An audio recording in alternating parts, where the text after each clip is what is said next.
Thank you, members. The Assembly now resumes its sitting. However, there's a proposal for lunch at this time, so we are going to take a break and return at 1:45. So we do lunch now.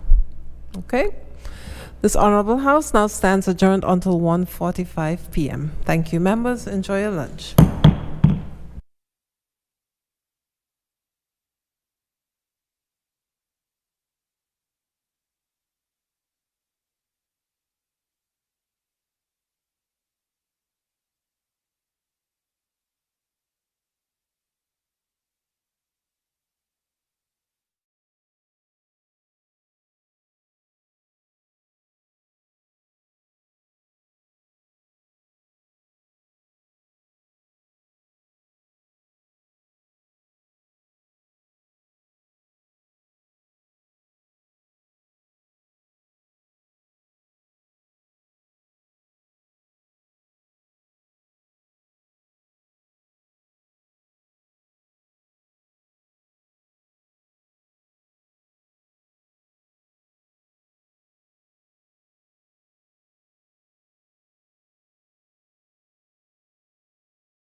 Good afternoon, members. The Assembly will now resume its sitting. I wish to make apologies at this time for the absence of some of our members who have some important engagements at this time.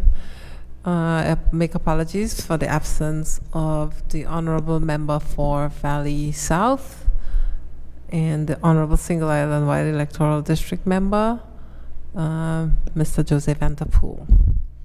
I know some members have indicated that they have this important week to attend today, and I'm conscious of that too. So if you have to leave, I understand.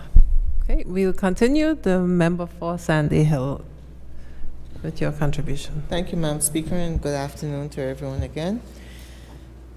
Madam Speaker, before the break and the lunch break, I was speaking about the Executive Council minutes for Thursday, 8th of June, 2023. And I had invited persons to visit the gov.ai website if they wanted to take the opportunity to read through it themselves, because it is quite a substantive Executive Council, and the minutes span about 20 pages. Bless you. And Madam Speaker, I was speaking in particular in relation to page 3, where there is stated that there's an overperformance of $64 million. And just in the event that persons may not have been aware as to what I was speaking about, this is in relation to an executive memo, executive minutes for cost of living support, exemptions from customs duty and tax for essential items. And what this minute is essentially saying is that in extending the exemptions to December 31st, 2023, there is a cost associated to it. And the member for Island Harbor would have stated as much during his initial presentation. And the impact of the exemptions from the customs duty and tax for essential items, and we know those items in the grocery stores, the list that has come out before in relation to the essential food items such as milk and other items that are listed, fish, vegetables and fruits, etc. And the $64 million is essentially pointing to the fact that when the budget was created for the period April of 2022 to May of 2023, there would have been allocated a certain amount as to what the government would expect would be yielded from GST. And, or from the taxes, the government revenue, let me be specific. And the revenue performance is $64 million more than what was anticipated or what was budgeted for. And I don't know about you, Madam Speaker, but to me, that is a significant amount. And I heard the member from Valley South in her presentation speak to the fact that despite the fact that this government, this administration would have campaigned against GST, what they met when they went in, the decisions that they had to make, and as a result, they had to implement the goods and services tax, the very same tax, albeit in a different form that they would have campaigned about. And I say albeit in a different form, Madam Speaker, because the AUF administration would have attempted to progress the GST in 3 phases. And I say attempt because there were 3 aspects to it. The interim goods tax, as the member for Island Harbor would have made reference to, which was passed in 2019. Then there was a second phase, of the goods and services tax that will have been implemented over a 2-year period. And then 2 years later will have been the final phase of the GST. The GST that came to this House and was implemented in July of 2022 was the wholesale. So despite the fact that when this administration talks about things that they met, despite the fact that this administration will have met the implementation of goods and services tax in 3 phases over a period of years, when they got in, and despite their representations to the people, they implemented GST wholesale. And so the anticipation after implementing GST wholesale was that they would have received a certain amount of revenue that would be yielded from the GST as well as from other duties that were currently in existence, are currently in existence, and were in existence at that point in time. And so, Madam Speaker, when you look and consider the $64 million over performance, it says a lot.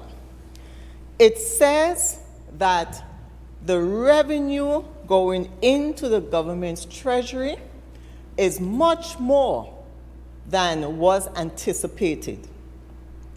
It also says that while it is that the government is benefiting from such a yield, 64 million from an overperformance, the people of Anguilla are hurting. And what do I mean when I say that? The civil servants have not received an increase in their salary for the most part since 2008. Private sector employees have not received an increase in salary for the most part since 2008. The cost of living has significantly increased over the last couple of years. And that cost of living increases by a number of factors. External factors such as inflation, but also internal factors such as the GST and the way in which it was implemented. And so the cost of goods in the grocery stores have increased as a result of taxes that were placed on the people of Anguilla before GST and then compounded with the effect of GST. And so monies from the average man, the person going to the grocery store, the person tapping into services, the person everywhere you go, the impact of GST is palpable. And so whereas the business sector has the ability to claim back against the GST based on the structure that this administration has implemented, the average man on the street does not have the ability to claim back. And so what they are left with is the high cost of living and the high cost of goods that we are seeing today. And so when you walk around this country and you speak to people, you hear that they have the same cry, that they are finding it difficult to make ends meet, that they are finding it difficult to put food on the table for themselves and their children, that they are having to cut the way of life that they were accustomed to. And now, there is no doubt, Madam Speaker, that in the ordinary course, given the rise of costs across the board, outside of Anguilla, that we too in Anguilla would feel the effects. There's no doubt about that. And so we accept and anticipate that such a cost of living will have taken place. But when you add onto it in such a way to make life difficult for the people of Anguilla, that is where we run into problems. And so all of the exemptions, the cost of living support, all of these things that were implemented by the government in 2022 and some continuing up to today show that the government of Anguilla themselves, the representatives, the elected representatives that form part of this government, understand and are aware that there have been significant cost of living increases. And it's stated right here in the Executive Council minutes. On page 3, the objective is to protect consumers from significant cost of living increases. caused by the application of excise tax to gasoline imports, and that was the removal of excise tax on gasoline. Page 2, where it talks about the cost of living support, exemptions for on customs duty and tax for essential items. Again, evidence that there's a recognition that there has to be an exemption applied for the benefit of the people of Anguilla. And I'll continue, Madam Speaker, on page 17, which speaks as to the restoration of public service salaries, which I will touch on in a little bit. It says, since this time, which makes reference to 2008, 2009, 2010, Anguilla has experienced several crises and shocks which have negatively affected economic and fiscal performance. Against a backdrop of significant inflationary cost of living pressures in 2022. And so it shows, Madam Speaker, that there is a recognition. I don't think that anyone can doubt that cost of living in Anguilla has increased and has increased significantly. And in part is as a result of the GST, which was implemented in 2022. And so, going back to the 64 million, Madam Speaker, from the onset of the goods and services tax, the members of the opposition opposed the implementation of the goods and services tax in the way in which it was being brought and was brought to the House of Assembly, wholesale, during a period of time where the people were suffering, where there ought to have been some greater relief afforded to them, not just a stimulus for a month or 2 months or even a couple of months, but real relief, meaning ensuring that at the time when people needed it most, they were able to retain the little funds, the little earnings that they had. That was not done, Madam Speaker.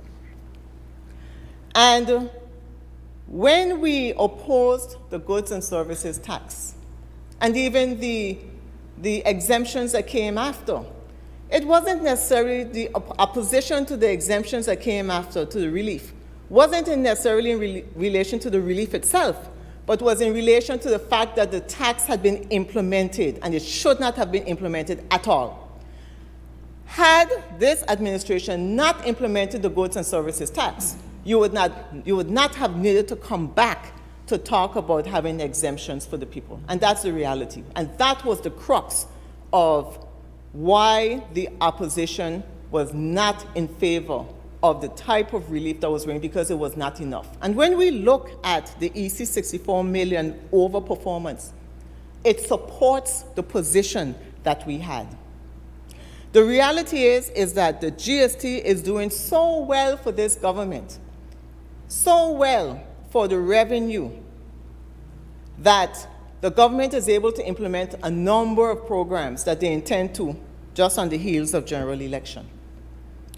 And the revenue, the overperformance says to the average Anguillian that if it is that the GST is hurting the people of Anguilla, then should you not consider taking measures to decrease the types of difficulties that our people are experiencing, such as, and these are points that the members of the opposition have made at different points in time, and the single island-wide member Kyle Hodge will have touched on it. One of the proposals that we suggested was to remove the accommodation tax from GST. Questions have been asked. Up until now, we have not heard a substantive answer from this government in terms of why the accommodation tax remains part of the GST structure. And the reason why that question exists is because of this. The accommodation tax prior to the implementation of GST was direct revenue to the government of Anguilla. Having now formed part of the GST structure, the hotels and the entities that submit the accommodation tax are now able to claim back against it. And where does the equivalent of the accommodation tax come from? Despite the fact that the accommodation tax became part of GST, those monies are still collected from the visitors to Anguilla. So it is not the hotels, it is not the investors that are submitting the accommodation tax out of their own pocket. They are collecting those monies from visitors to Anguilla. So they continue to charge that amount, or that amount is continued to be charged and then submitted. And then the existing GST tax structure allows them to claim against that accommodation tax. Something has to be wrong with that structure. Because imagine if accommodation tax was not part of that GST structure, then that would be direct revenue to the government that would not have to be claimed back. And I have heard businesses talking about the amount of claim back that is owed to the government, that is owed from the government to them as a result of their claims that they are making on the GST structure. And a number of those businesses are businesses that submitted accommodation tax, not from their own pockets, not that they paid for themselves, but that were collected from people coming in to their business and paying it, and they paying it over and claiming back against it. Another suggestion was to look at customs duties and look at the GST charge at import. Because the GST charge at import is creating a difficult situation for our existing Anguilla businesses. Why? Because when the goods come in, before the goods are even sold, and irrespective as to whether the goods are ultimately sold, they have to pay GST on this structure, on the goods. And once they pay GST on the goods, then they have to sell it, and they have to be able to recoup that GST that was charged. Imagine if the goods were able to land in Anguilla, once they're for resale, sold, GST collected, and delivered to the government. Yes, of course, we know from an administration perspective, the government wouldn't have the monies up front to say that they can use against it. But in the alternative, what you're looking at are the businesses are suffering because they have to come up with these monies up front. And if you are a business in Anguilla, you know and you understand the difficulties in trying to find monies up front, on top of paying for the goods when you purchase them, on top of having them shipped into Anguilla, and then pay GST, only to wait for however long to recoup that money from the government, or to be able to see that money come back for you to be able to use it again. Something is wrong with the GST structure. And I've heard time and time again members of the government, and I have to wonder what this Change Can't Wait campaign was about. Because all they do is come to the house, go on the radio, as often as they can, and say what they met. When they came, they met this and they met that. They met GST. The GST tax that was brought to this house was not implemented by a previous government. It did not go to Executive Council by a previous government. And so this government needs to take responsibility for their actions. If you say, you campaign that you will not implement something, and you come back and you implement, for heaven's sake, you cannot say that this is what you met and say you improved on it. That does not wash with the people of Anguilla. So when you talk about, oh, you met 17% when you came in, where did you meet the 17%? Was it law? Did you meet 17% in the House of Assembly passed? No. Did you meet 17% in the Executive Council? No. So how is it that you could represent that you came to office and you met 17% and look, we reduced it to 13%? You think that that's an accomplishment? It is not. How could you claim, oh, look, basket of goods and exemptions, and we have brought this? Every structure throughout the world has an element of a basket of goods. And all it takes is for the average person to do some research to find out for themselves. Look at other countries. Look at St. Kitts. Look at everywhere else where either there's a VAT or a GST, and see whether or not what I'm saying is the truth. Because it is. So it's not an accomplishment to do what is part of an ordinary structure. It is not. And despite the suggestions by various persons, members of our community, members of the opposition, this government has continued along the path of implementing and refusing to acknowledge that if you have an overperformance, then it means that you can revisit the structure that you implemented and revise it to make it easier on the people of Anguilla. Why are we here today? Because they've now realized that the goods and services tax amendment can be done in relation to fuel. So while it is that the law currently on the books that is expected to be amended today provides for fuel to be part of GST, after today, it will be removed.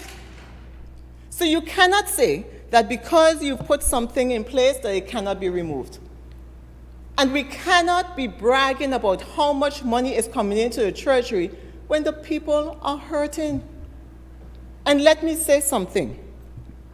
Paving of roads are nice. Improving physical structures are nice. Giving persons handouts every so often are nice. But at the end of the day, what people in Anguilla want, first and foremost, is to be able to take care of themselves and their families. So your goal as government is to try to ensure that we move from the deficit position we were in, because the reality is we were in that position for a long time with a lot of factors, and I'm going to go into that in a little bit.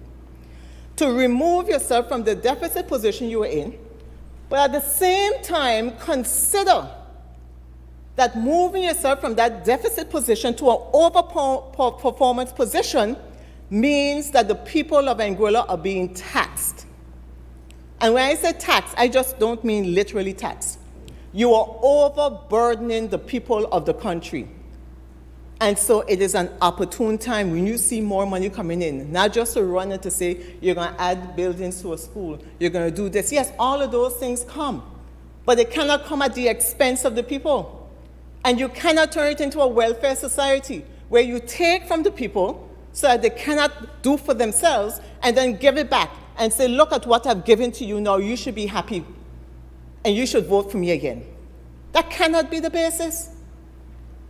Every Anguillian, every resident of Anguilla wants to be able to do for themselves.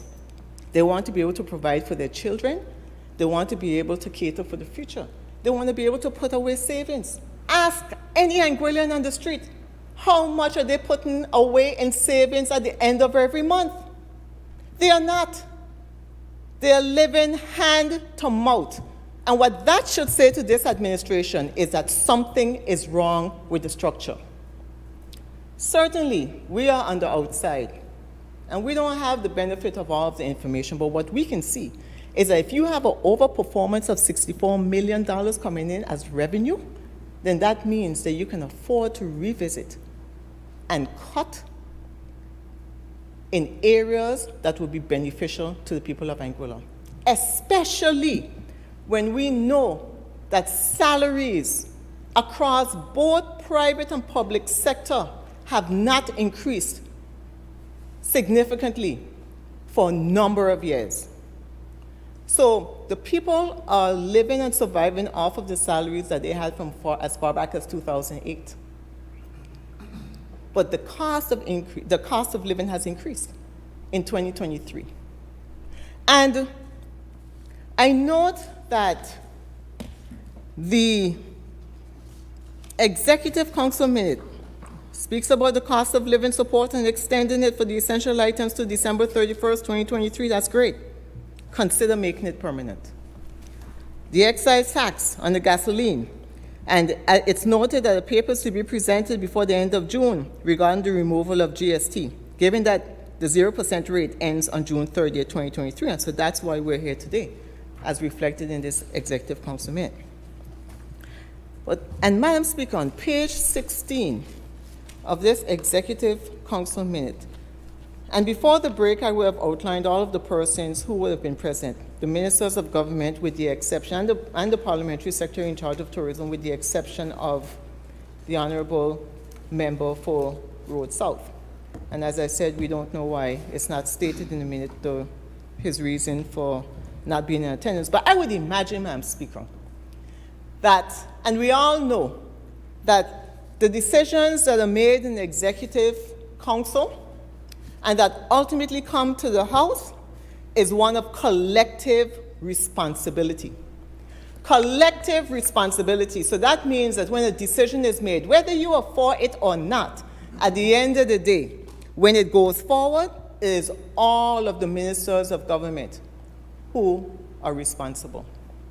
And I could tell you I know that because I've experienced it.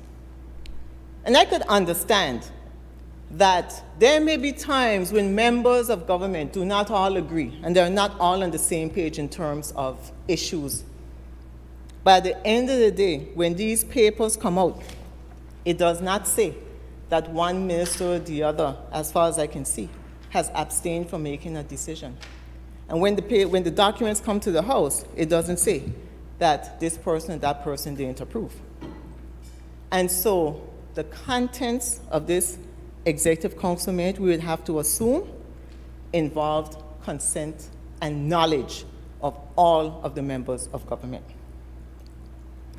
And we talk about page 16 of the X minute 23 of 191, and it makes reference to the fact that in 2009 and 2010, in response to a fiscal crisis, salaries of public servants and other persons working in the public sector were reduced and suspended by an act of legislature.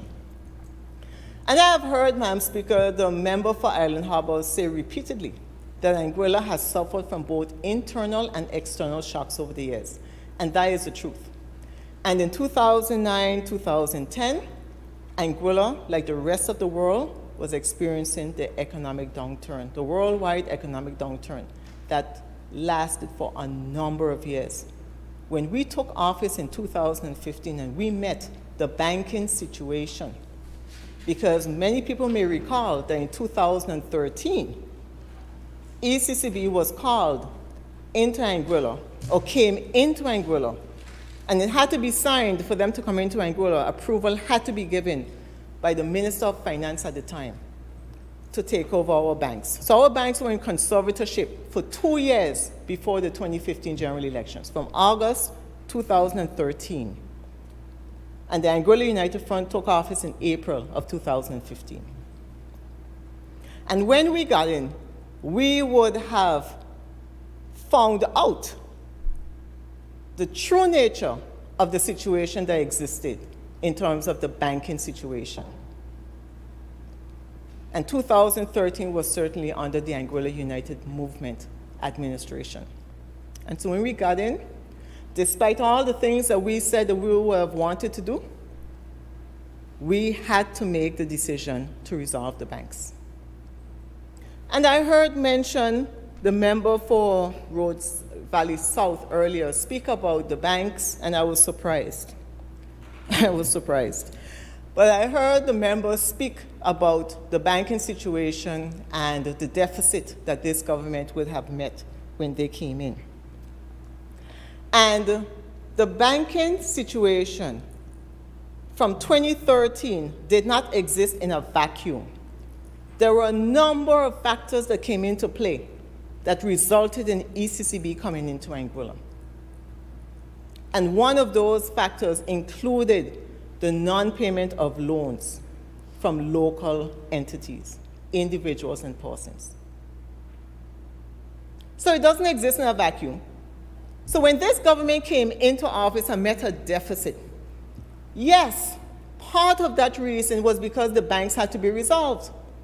But some months ago, Madam Speaker, I was happy to attend a reception hosted by NCBA about their successful 7 years.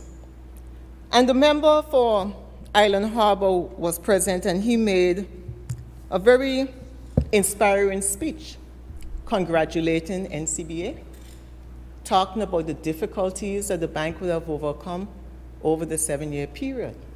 and wishing them well for the future. And what that says to me more than anything, Madam Speaker, is that despite all of the political rhetoric on the campaign trail, despite all the statements that things could have been done different or things would have been done different, at the end of the day, where we are today allows our leader of government business to stand up in front of a throng of people and congratulate the NCBA for where it is today, in a position of profit, in a position that it can help the people of Anguilla. And so as far as I'm concerned, I don't even think that we need to be talking about what this government meant when they came in at this point in time, because the reality is that it's there for all to see. It would have been difficult, yes, at the time, when the banking resolution was being done in 2016, to understand the foresight, to appreciate what was being done. But today, we have members of our government congratulating the very same entity which underwent that resolution process in 2016. Enough said. So, going to the public service salaries, Madam Speaker, and the fact that all of the internal and external factors over the years have harmed our people. But our people are very strong and very proud. And the other day, I almost came to tears when I realized that a person's electricity had been cut for over a month. And they said not a word. They told no one. They were living in that situation without having said a thing. This is the reality. And if there's one that is in that situation, how many more are in that type of situation where they cannot make ends meet? Instead, they are allowing the utilities that they're accustomed of having, the amenities, to be cut, so that at the end of the day, they are making do with little, with much less than they were making do with before. This is the reality of where our people are. So when we talk about an overperformance, and when we talk about how well our country is doing, let us consider the fact that perhaps, just perhaps, we are taking more from the people than we need to take.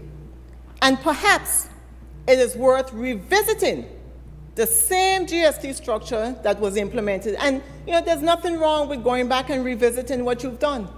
There's nothing wrong with that. Laws are living documents. They are meant to be amended from time to time. You put something in place, it doesn't work out, all or some of it, and you realize that you need to go back and you need to fix it. And that was one of the reasons why the GST under the Anguilla United Front was proposed to have been implemented in phases, so that you could address the difficulties as you went along after implementation.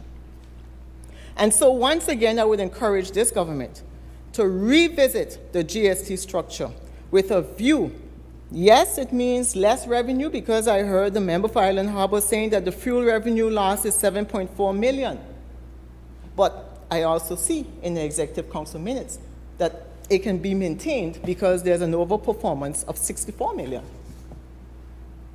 So there is room. There's room to revisit. And so in terms of the public service salaries,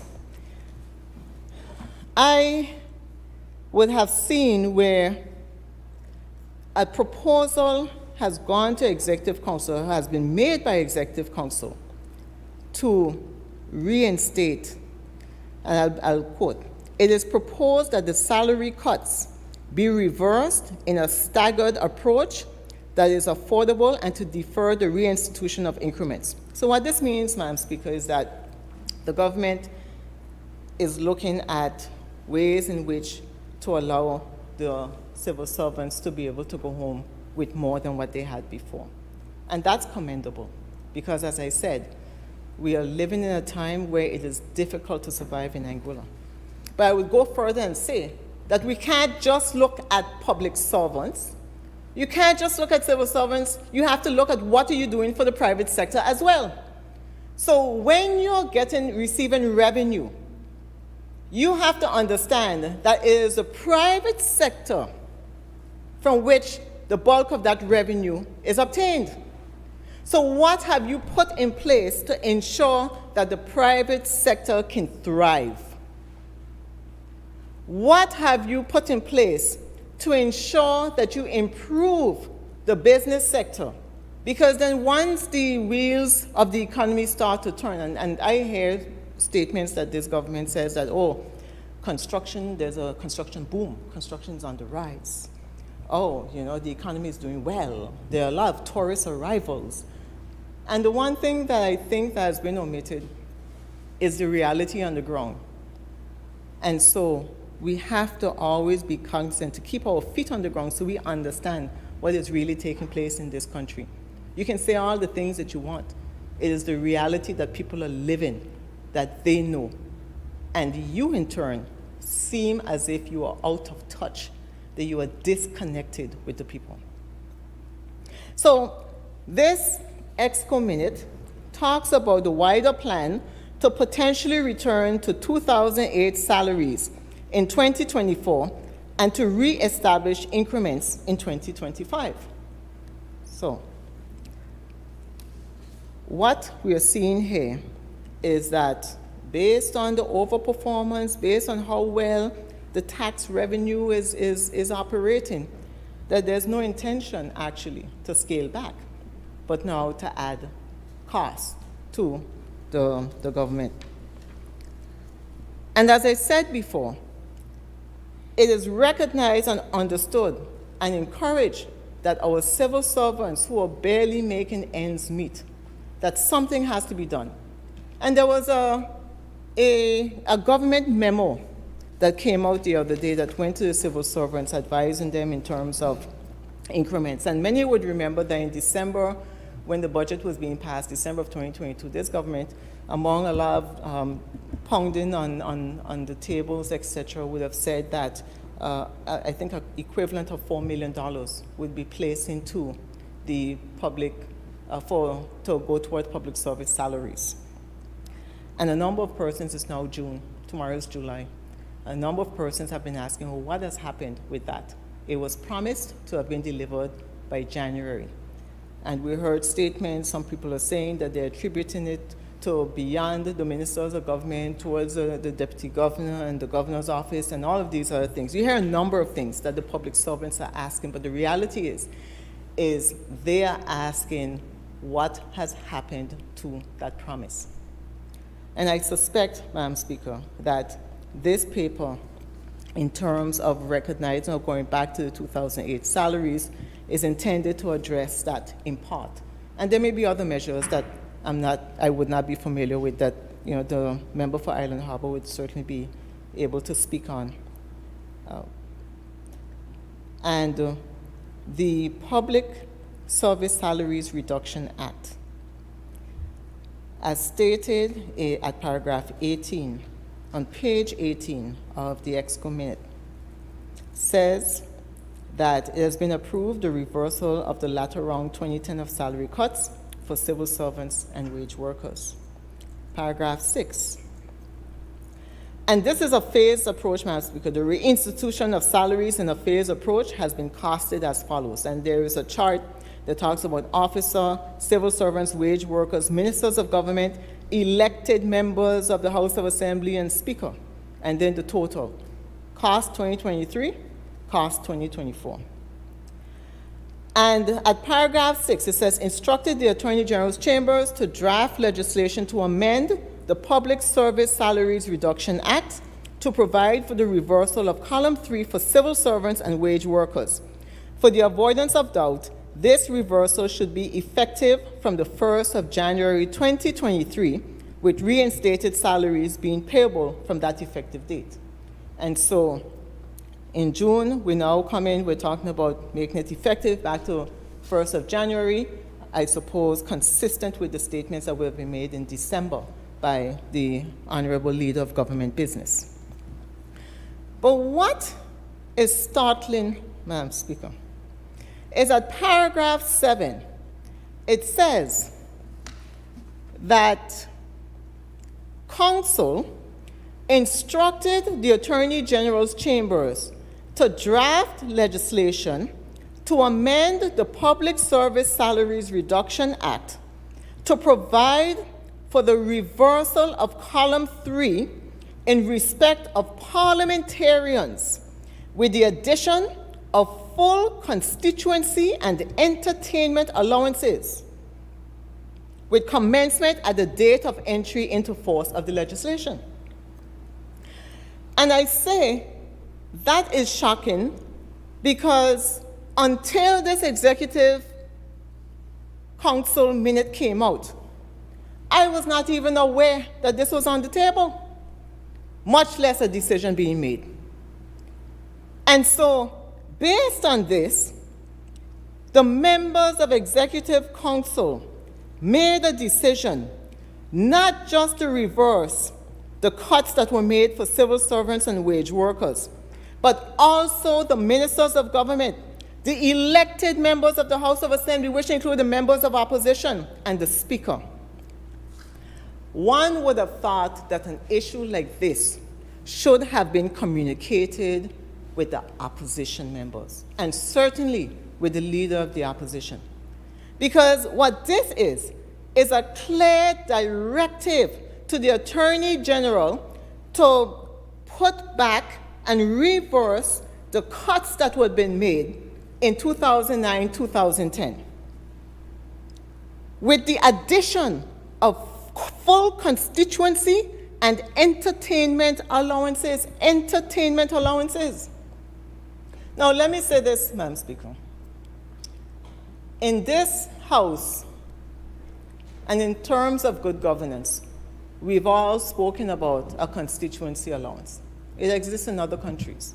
The constituency allowance, as we know it to be, or as we would expect it to be, does not form part of the minister or member of the House salary, but is a fund that should be established to address issues in the respective constituencies. I can tell you that I have issues in my constituency where I would love to have a constituency allowance to deal with those issues, because these are difficult times and there's so many things that could be done to help not just individuals, but to help to upgrade and improve your district, your constituency. So I have theoretically no problem with a constituency fund, because we need to ensure that we are catering for our people. And that fund should be set up in a way where there are checks and balances, there are accountability, etc. But it is not, should not be part of a member of Parliament's salary. That's number one. But more importantly than that, Madam Speaker, we have spent so much time since this government has taken office trying to relay the issues that the people of Anguilla have in terms of being able to maintain their dignity, put food on the table, ensure that their expenses are being dealt with. All of the issues that they have, making sure that their children are taken care of, even putting something away for a rainy day in the event someone gets sick or is hospitalized, etc. Despite all of those discussions, to see that an Executive Council minute has been created instructing the Attorney General's chambers to draft legislation for the reversal of parliamentarian salaries back to 2009, 2007 is horrendous. I was a minister of government from 2015 to 2020, and I could tell you I never saw, I have no idea what that salary represents from 2009, 2010. I do not know. So I would not have benefited from that. So what I don't know about, I don't care about, and I don't miss. But at this point in time, when we are talking about the effects of GST, when we're talking about inflation, when we're talking about the cost of living increases, and the inability of people to take care of themselves and their families, to come to Executive Council to talk about adding back salaries of ministers of government, elected members of the House, and the Speaker to 2009, 2010 levels is ridiculous. It was bad enough that prior to the general elections, this government campaigned about salaries and what the ministers at the time, which I would have been a minister at the time, should have less salaries, etc. We took a 15% cut. But there was campaigning against that. But after the first year, this government came back and reinstituted that 15% that had been cut. And now today, 3 years into their term, now coming back with reversing cuts from back to 2009, 2010. I can't understand what is happening. And I, for one, do not agree and do not support this reversal of civil servant salaries for parliamentarians to back to 2009, 2010 levels. Not at this time. We need to focus on fixing the country first. The country is not on wheels. The country does not have streets of gold. The people in the country are hurting, and we have to do everything that we can to ensure that we take our people to a position where they can do for themselves, where they can see that there's a possibility of prosperity for themselves and their families, where we can encourage educational opportunities, provide scholarships for those that are unable to go off to school. These are the areas that I think need to be focused on first. Heal the country first, and then we can talk about all of these other things. And the other thing I want to note is that the revenue that is coming in, by and large, is not through new economic activity necessarily, by and large, the majority of it, but is through tax revenue. You cannot run a country based on tax revenue alone. And the focus of this government over the next 2 years should be steps taken to improve economic activity.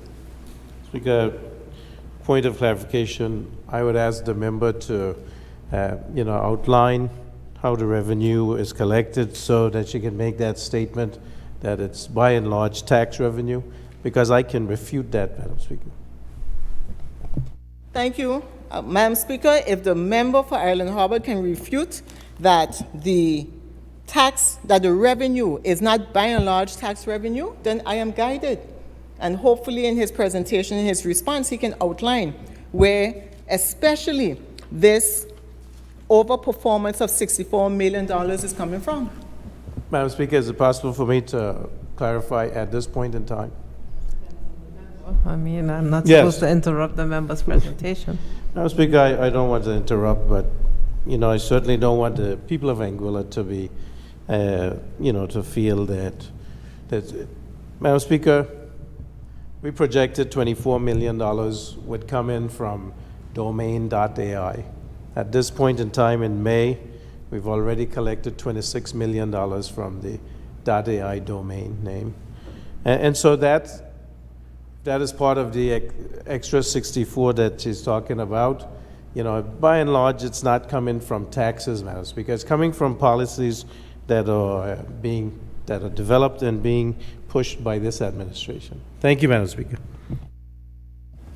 Madam Speaker, I would certainly have no difficulty if the member could go further and explain what implementation of what policies they've implemented that has resulted in this overperformance, because the average Anguillian is looking at the effects of the GST.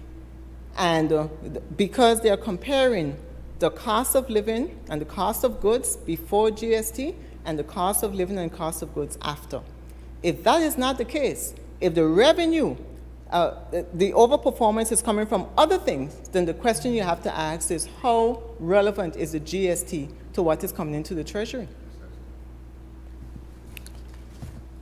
And so, Madam Speaker, the instruction to the Attorney General's chambers to reverse the salaries for parliamentarians is unfortunate.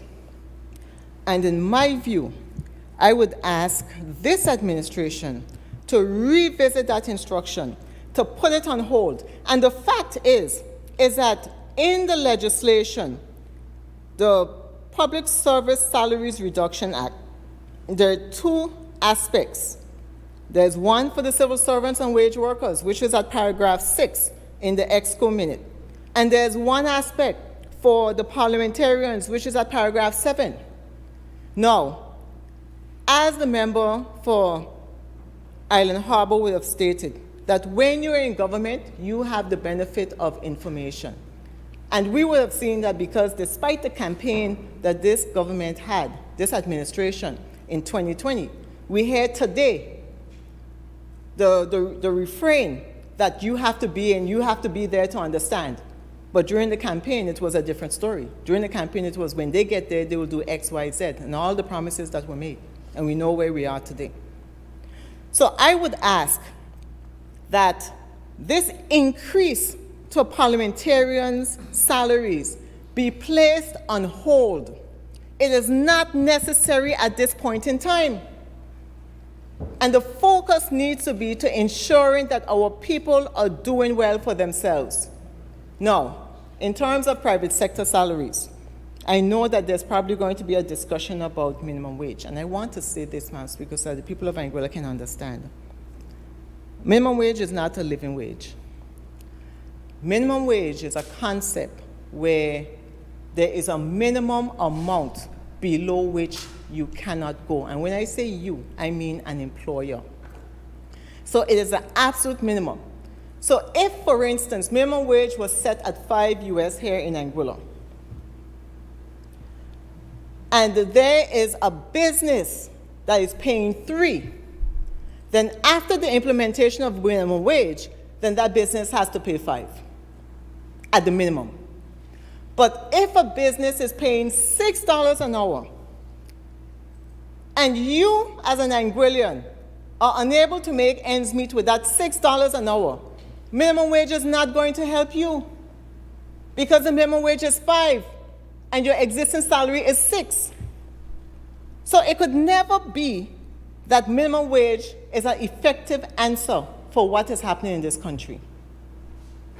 And what I noticed that some businesses have done over the last year is to increase service charge from 15% to 18%. And I know none of us have our heads in the sand. And I know that we know the cost when Anguillians were accustomed of going out and eating. The fact is that it has become very difficult for them to spend that type of money on a lunch bill. You could walk away with a bill for $260 for 3 people. And that is a reality in this country. And we know our Anguillians love to travel. We know they like nice things and they like nice clothes and shoes. But we also know that they're accustomed of saving for a rainy day, for the most part. And so when we see that our people are running into difficulties, we have to be concerned. Because while they may not say, we have to ask the question, what are our people doing to make ends meet? Is it something that we should be encouraging in our country, whatever it is that they're doing? Some people are having 2 and 3 jobs. Single people, single men will hold on 3 jobs just to make ends meet, including a government job. The reality is that it cannot continue as is, and a focus has to be placed on the people. And as far as this instruction to reverse the salary for parliamentarians, that is not helpful to the people of Anguilla. If you want to generate more revenue, set it aside, put that difference in a fund, look at decreasing certain aspects of taxes that exist in our country, look at rolling back some of the taxes that were implemented before GST. Because we know that there were over 18 taxes that were implemented, that were increased pre-GST. Look at applying it to all of those things. But your salary must be the very last thing to come on stream after your country is doing well. And as I said to someone, parents will make sure that their children are fed first. And if we are leaders in this country, we have to make sure that our people, the people who we're leading, are dealt with first, that they are fed first, that they can do for themselves, and we have to come absolutely last. And so I would hope that this government does not bring to this House any legislation with respect to rolling back parliamentarians' salaries until we reach to a stage in our country where our people are comfortable and can do for themselves, not a welfare state, where our government is saying, hey, we do this for you, we do that for you. No, where they can take care of themselves. And so, Madam Speaker, in relation to the Goods and Services Tax Amendment Act, and in particular, in relation to removal of fuel from the Goods and Services Tax Amendment Act, I support this motion. Thank you. Thank you, Honorable Member. Madam Speaker, I was asked to provide a date on the Executive Council minute. I have it. Can I just slip that in quickly? Okay, so if you go back to Executive Council meeting, minutes of the 98th meeting of the 12th Anguilla Executive Council held on Wednesday, the 20th of July, 2022, and then the section that I quoted came from page 4, the middle section of the page. Thank you. Thanks. Are there any other contributions to this bill? The single island-wide electoral district member, Mrs. Quincy Gomes-Marie, is recognized.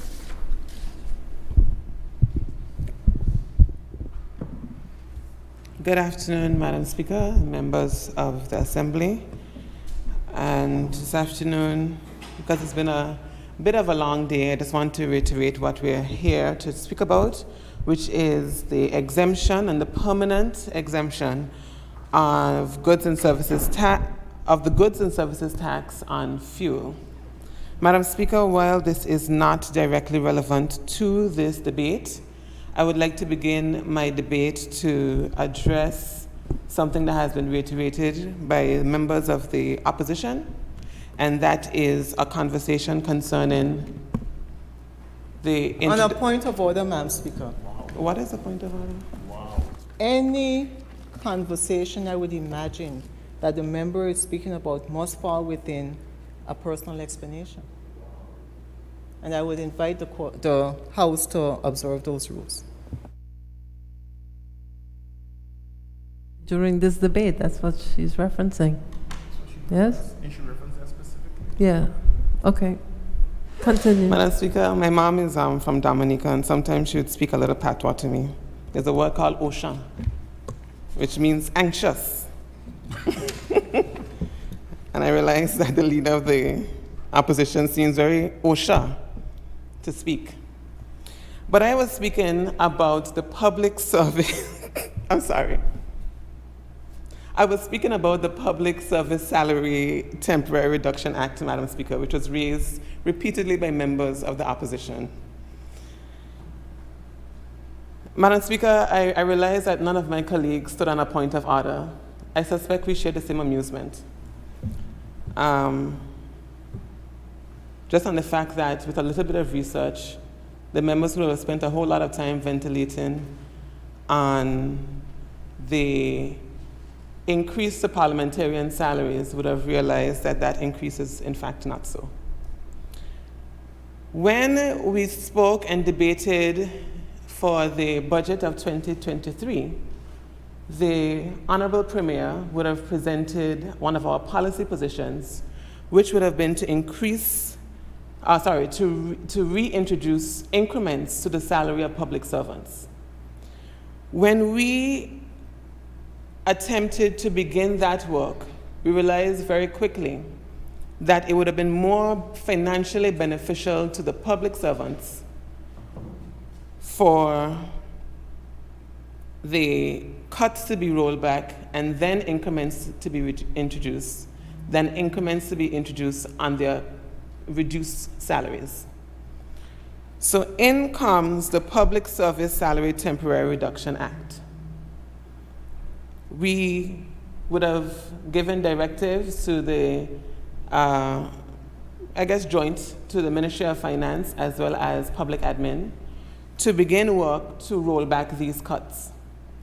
It was only the evening before this paper was presented to Executive Council that we realized that the Public Service Salary Reduction Act included parliamentarians.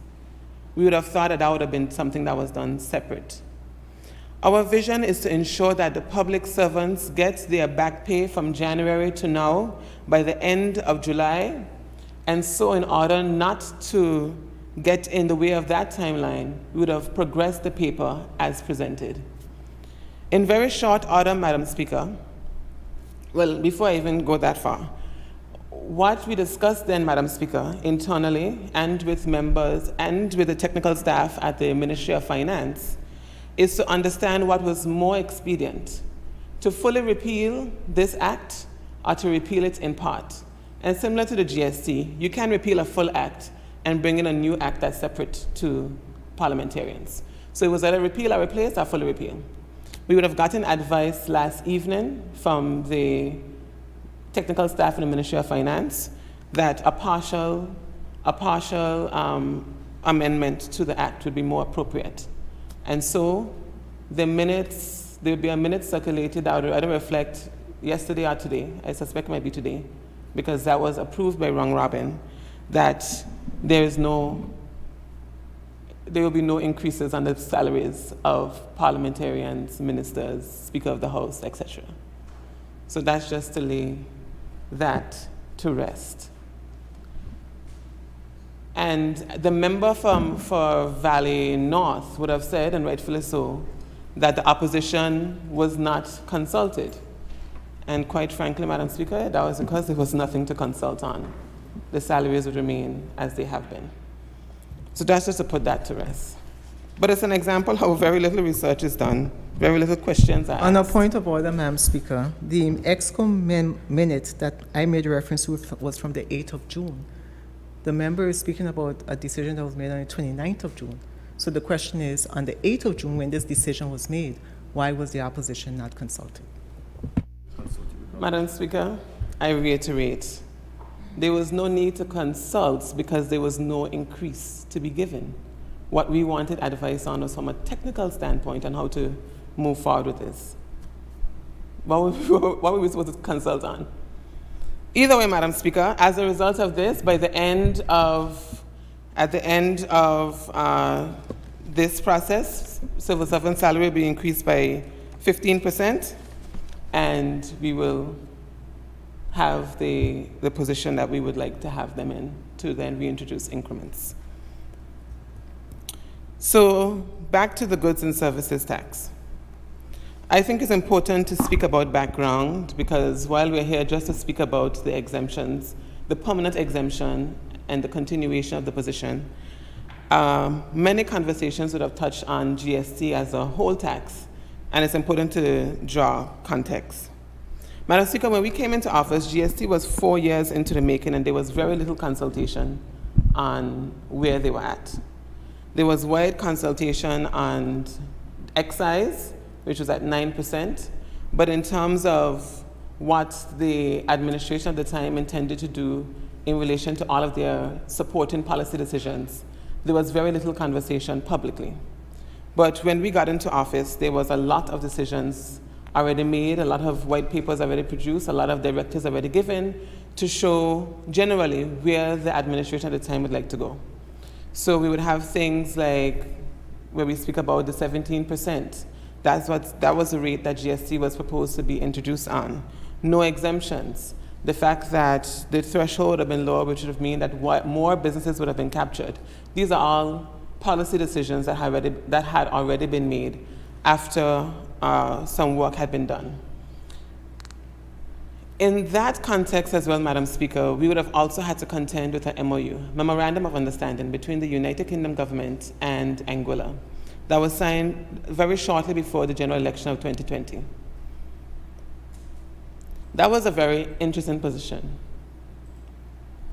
It showed Anguilla to be in a desperate financial position, where we had no reserves, We had, well, let me not say we had no reserves. We had 1 day worth of reserves. And we had bills that were coming. We had an economy with no economic activity. We had civil servants who needed to be paid, and there were no alternatives. So, placed in a very similar reality that the previous administration would have been placed in when they signed that Memorandum of Understanding in May of 2020, we had to contend with the reality that if we did not sign that MOU, what would we have done in terms of salaries and the place of which we would have inherited Anguilla? Because during campaign, while that became a topic very close to the end of campaign because it was leaked, it wasn't discussed with the people of Anguilla, there was no forthcoming information explaining the reality and why that decision had to be made, we had to then go back to that drawing board and see if there was any changes we could make. And the changes are very slim. There were financial and financial fiscal policies that had to be implemented by a certain timeline. There were other actions in relation to even some of the legislation we have brought relating to financial services, the statutory bodies. So there were quite a few conditions. So GST was not the only condition because of that MOU. But we would have had to meet them all. We would have changed some timelines. So GST, again, was not the only timeline we would have changed. And I am surprised to see that the opposition continues to maintain that this administration should have upheld the phased approach and implement GST in January of 2021, at a time where we still had not been to a place where we had full economic activity or even anything close to regular economic activity. At a time where persons would have been almost a year in without jobs, without income or proper income, and the only people who were truly receiving an income at a regular rate were members of the public service. So we had to make a decision to protect Anguilla. And that is why I say it was a desperate decision, because had we walked into a situation where we had at least 30 days worth of reserves, we could have taken our time to see what should we do, what can we not do, what can we undo. There's no way to say you had no plan, because no one was expecting to walk into a situation where there was absolutely nothing. And reserves would have given us an opportunity to plan, to think of different options, to deal with the urgent and current reality. But without any reserves, you had no time to consider. Because if you had said you're not going to sign that MOU, you'd have to answer immediately after, how are we going to pay the public service? And that conversation, Madam Speaker, that conversation, Madam Speaker, was not one that was central to the government of Anguilla. It took into consideration all of the bodies that depend on proper economic activity of the government of Anguilla as well as the private sector. It took into consideration that our pension fund was not very viable. Our social security fund was not very viable. We had issues that if people weren't getting any salaries to pay their loans right after the moratorium by the bank would be ceased, then the bank would be in a situation that it was in, and probably worse than it was in 2016. We had situations where public servants' salary was supporting families of 5 and 6 because otherwise persons were not working. So what would any responsible administration do? Would you say simply because we made a campaign promise, we want our people to suffer so that we can stand on our soapbox and say, well, we didn't implement GST? Is that the reality the opposition is suggesting should have been in 2021? We instead said, if we must implement GST, we will pass the bill in 2021, but we will begin its implementation in 2022. which gave Anguillians a 18-month relief. Because the goods was, in phase one, Madam Speaker, I want to speak about phase one. Phase one was the implementation of the goods tax, am I correct? Yes, interim goods tax. And phase two would have been the implementation of the goods part of GST. And then phase three would have been the implementation of the services part of GST. The opposition has made it their business to speak continuously on the impact, particularly of goods on the people of Anguilla, speaking about the experience in supermarkets and hardware stores, and also the experience of these same institutions, the supermarkets and the hardware stores. The opposition is telling the people of Anguilla, confusing them through semantics if you ask me, but that's my opinion, that it would have been better to implement the goods part of the GST in 2021 than to accept the services part being brought forward by 6 months in 2022. So what we would have tried to do is negotiate a medium. Since we do not want to begin it in 2021, and since I guess they were opposed to us beginning it in 2023, 2022 was a sweet spot, particularly because the people of Anguilla would have enjoyed 18 months without the implementation of the goods part, which would have been more domestic than the services part. The goods part is your groceries, your hardware items, your building supplies. The services part, Madam Speaker, would have more impacted the traveling population because accommodation tax, that is where the services come through. Massages, food at the restaurant, these are where you find the services taxes. Lawyers, everyone else. This is where you find these services taxes.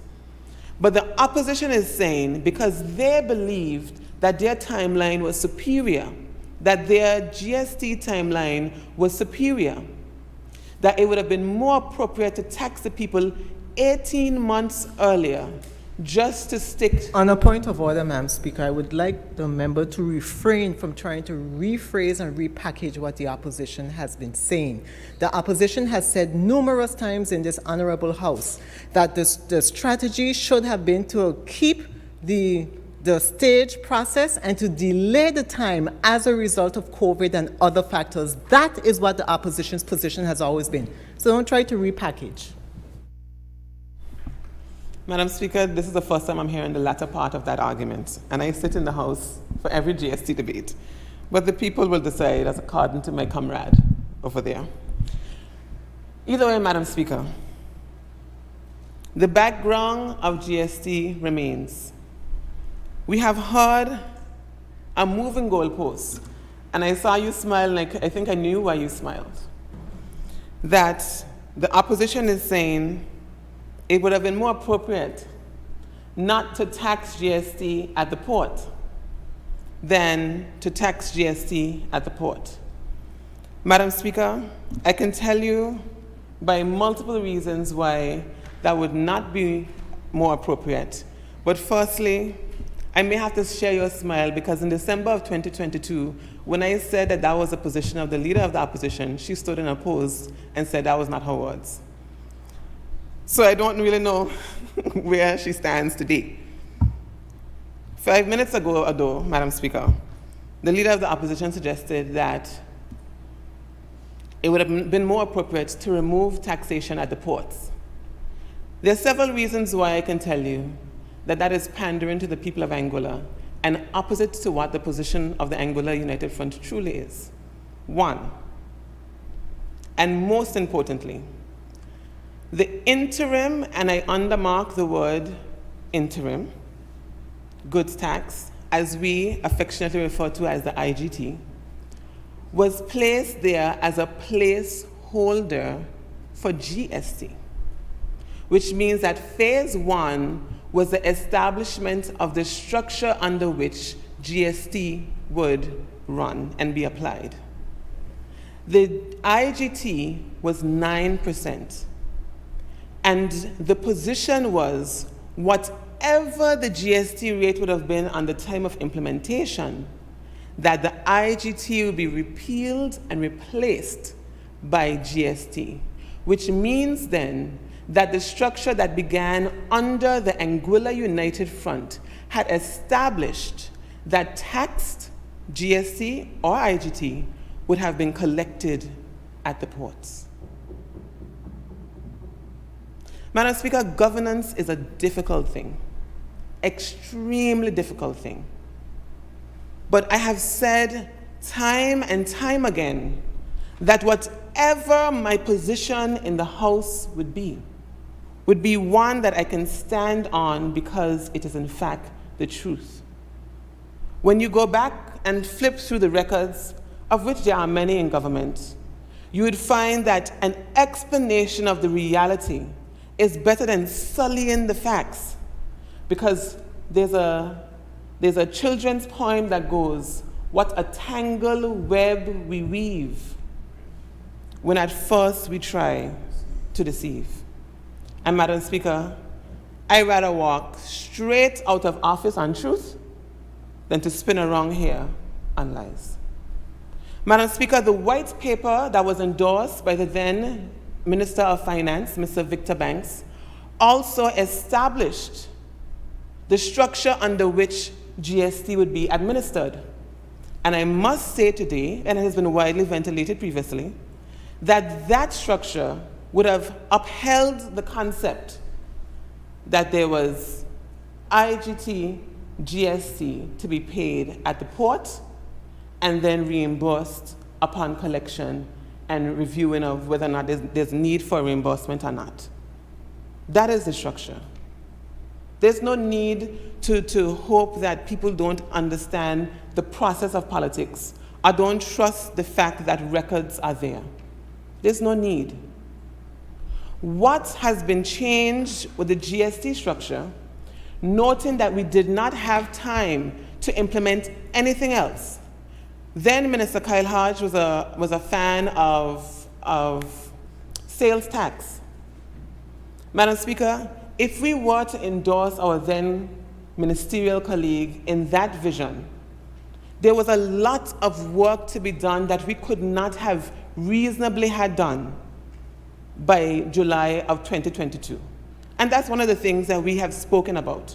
And one of his peeves, and he was consistent in this peeve, let's wait until we can figure it out. But we had to realize that if we were to miss the deadlines, we would have no budgetary support. So although we understood the frustration of our colleague, that was not a practical reality.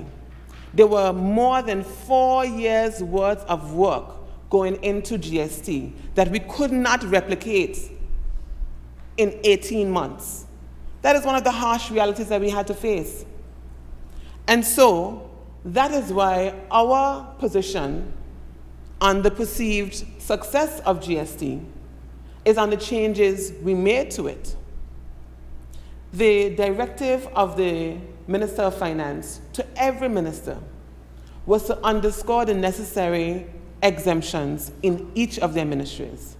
So there are exemptions in health, exemptions from the Minister of Home Affairs, exemptions that would have been done from tourism that I would have worked on with the Minister of Tourism when I was Parliamentary Secretary of Tourism, as well as exemptions in fisheries and economic activity that was worked on by the then Minister of Economic Development and Natural Resources.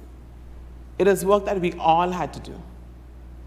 It was really sad to see him reject those exemptions when it came to the table, but it was work that we all had to do to understand how each of our ministries, well, I didn't have a ministry at the time, but each of the ministries affected Anguilla, the economic activity that operates within each of the ministries, and see how we can find exemptions for each.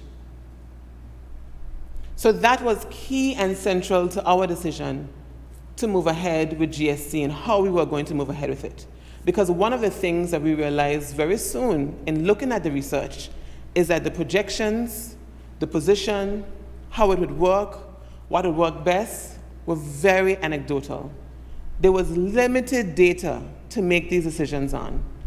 And so we decided, if we have to increase the rate after a year, give us an opportunity to see how it operates so we can get to that point. If we have to make exemptions after a year, give us the opportunity to operate to see where we are so we can get to that point. And again, Member Kyle Hodge, you and I had these discussions because your concern was, what if we can't make any changes? And I'm happy that you can at least see that changes are being made. And I can commit that other things are being under review. It doesn't mean that more changes will come or less changes will come, but as we go ahead, we are seeing how things are performing and seeing what changes can be done. And one of those considerations is GST on culture. And how can we operate it in a way that promotes culture and do what GST is meant to do? But that is what you do when you don't have a lot of facts. You have to let the thing happen first. These are the discussions that reasonable people make. And this is not just the discussions, but the commitments. And don't listen to me. I was not Minister of Finance. The actual Minister of Finance stood in this House and said, we will continue to review. This is evidence that a review occurred and is occurring. We are here because we have realized that the people of Anguilla will do well without this tax, and so can the government as an institution. That is what we're here to discuss. That is the position based on fact. We could not have done anything before, irrespective of the opposition's claim and suggestion. I can't recall it, but they said it repeatedly, so we're just given the benefit of the doubt, that they have said that we should have removed this. You cannot make those antsy decisions without facts, without evidence, because we are not making this decision to ourselves. We have to be reminded that there's an administrative body of which we have to answer to. And so when we go to them and say, this is our decision, we have to show the facts, which is why the overperformance of GST was listed in the first place. You had to explain that it is working well and working better than we anticipated. So this decision, though it will cost us, is one that we can do without for now. And we could have, Madam Speaker, come back and say, well, let's see for 6 more months to see how the economy is going. But we took a decision, a very strong position, that this is not an industry that we would like to be affected by GST. The conversation about the fuel bulk levy tax, Madam Speaker, was brought up. For the 6 months, when that was brought in half year, per gallon, the increase was 55 cents per gallon, somewhere between 50 cents and 55 cents per gallon. And I want to make that known. And while someone can say an increase is an increase is an increase, I think the way it was presented as if the people of Anguilla had to pay $750,000 themselves. The impact on the increase of that tax was 50 to 55 cents per gallon. That was the actual cost impact, particularly for that year, because as the member from Valley North would have stated, it was introduced mid-year. And that is what was communicated to the people of Anguilla, and that is what was communicated to the government of Anguilla. And even on the back of that, this administration would have done something unprecedented. I recall it because at that time, I was acting Minister of Economic Development, when we would have worked with the Ministry of Finance to find out how can we institute a price ceiling. It was then decided that the government of Anguilla would do something unprecedented and introduce a maximum price ceiling on fuel, which reduced fuel by approximately $7 since its implementation.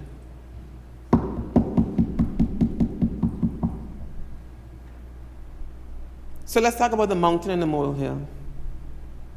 The opposition standing and speaking about 50 to 55 cents increase per gallon to this administration's real policies to reduce the cost of fuel by $7.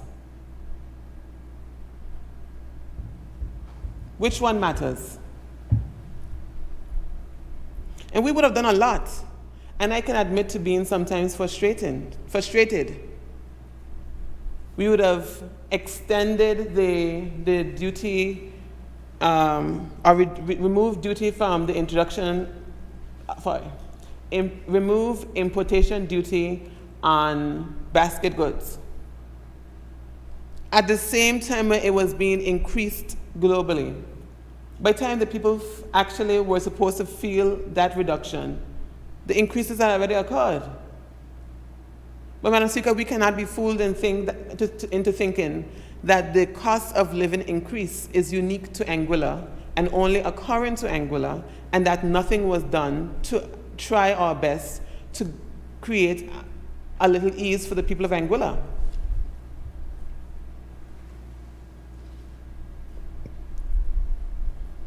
In fact, we have done a lot, and so much so that people have inquired about the policies we've implemented. The food vouchers for persons over 70, the electric credits to the tune of 1,000 EC per each household in Anguilla, twice.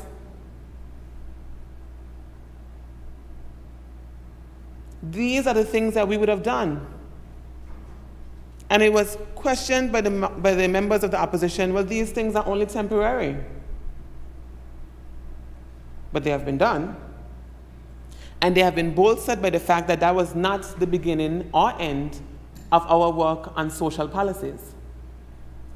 Every Anguillian and resident of Anguilla over the age of 70 are permanently receiving free health care, vision, dental, general, pharmaceuticals, surgery, everything free from the government of Anguilla. Where are the real policies? Madam Speaker, that is a real policy.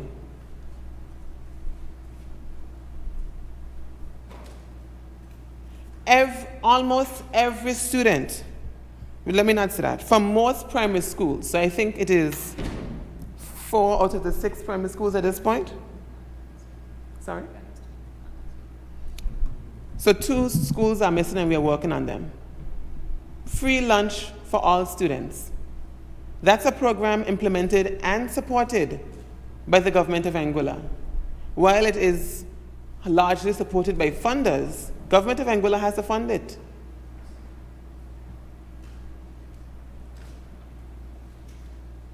So while politicians are out there making a mockery of the quote-unquote hungry children of Anguilla and using their reality as a songbox to say, we are here for the hungry children of Anguilla.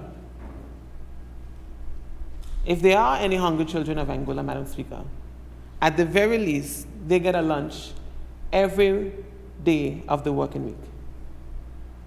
Might not be all they need. It may not be everything, but it would have been the first thing that a government of Anguilla have ever given them. When are we going to move beyond capitalizing on the pain of our people and supporting unilaterally the work to reduce that pain? When we stood here a year after the passing of the bill of GST and said GST is on its way, we are only here trying to make it palatable. There was no conversation on whether or not GST was coming. The opposition's position was to say, we reject GST and therefore we reject all of the exemptions. Madam Speaker, that was careless. Accepting or rejecting the exemptions had no bearing on the actualization of GST. if we were to be concerned about the people and truly concerned about the people, we would say, similar to what Kyle Hart said, and I give him the credit for saying that while he rejected in his first time around, the second time around, he rejected the exemption. So it's very neither here nor there for me. But he said at the time, while he rejected GST, he understands the need for exemptions. The second time he came around, he rejected the exemptions. Today, what is he doing? He's supporting it? I don't know. He wouldn't be here to vote, so we really don't know. But Madam Speaker,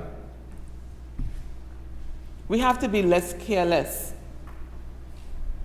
with the people of Anguilla. We must be less careless with the people of Anguilla. We have to exhibit more care in the way we speak about policies that would affect them. We have to exhibit more care in the way that we oppose policies that affect them. And have some political maturity to understand that certain things should not become political. And even if there is a concern, even if there's a position, it can be ventilated without trying to convince the people of Anguilla that something isn't being done for them. It's very easy to say something is being done and you should do more. But to disrespect the intelligence of the people of Anguilla is one of the things that I would not do.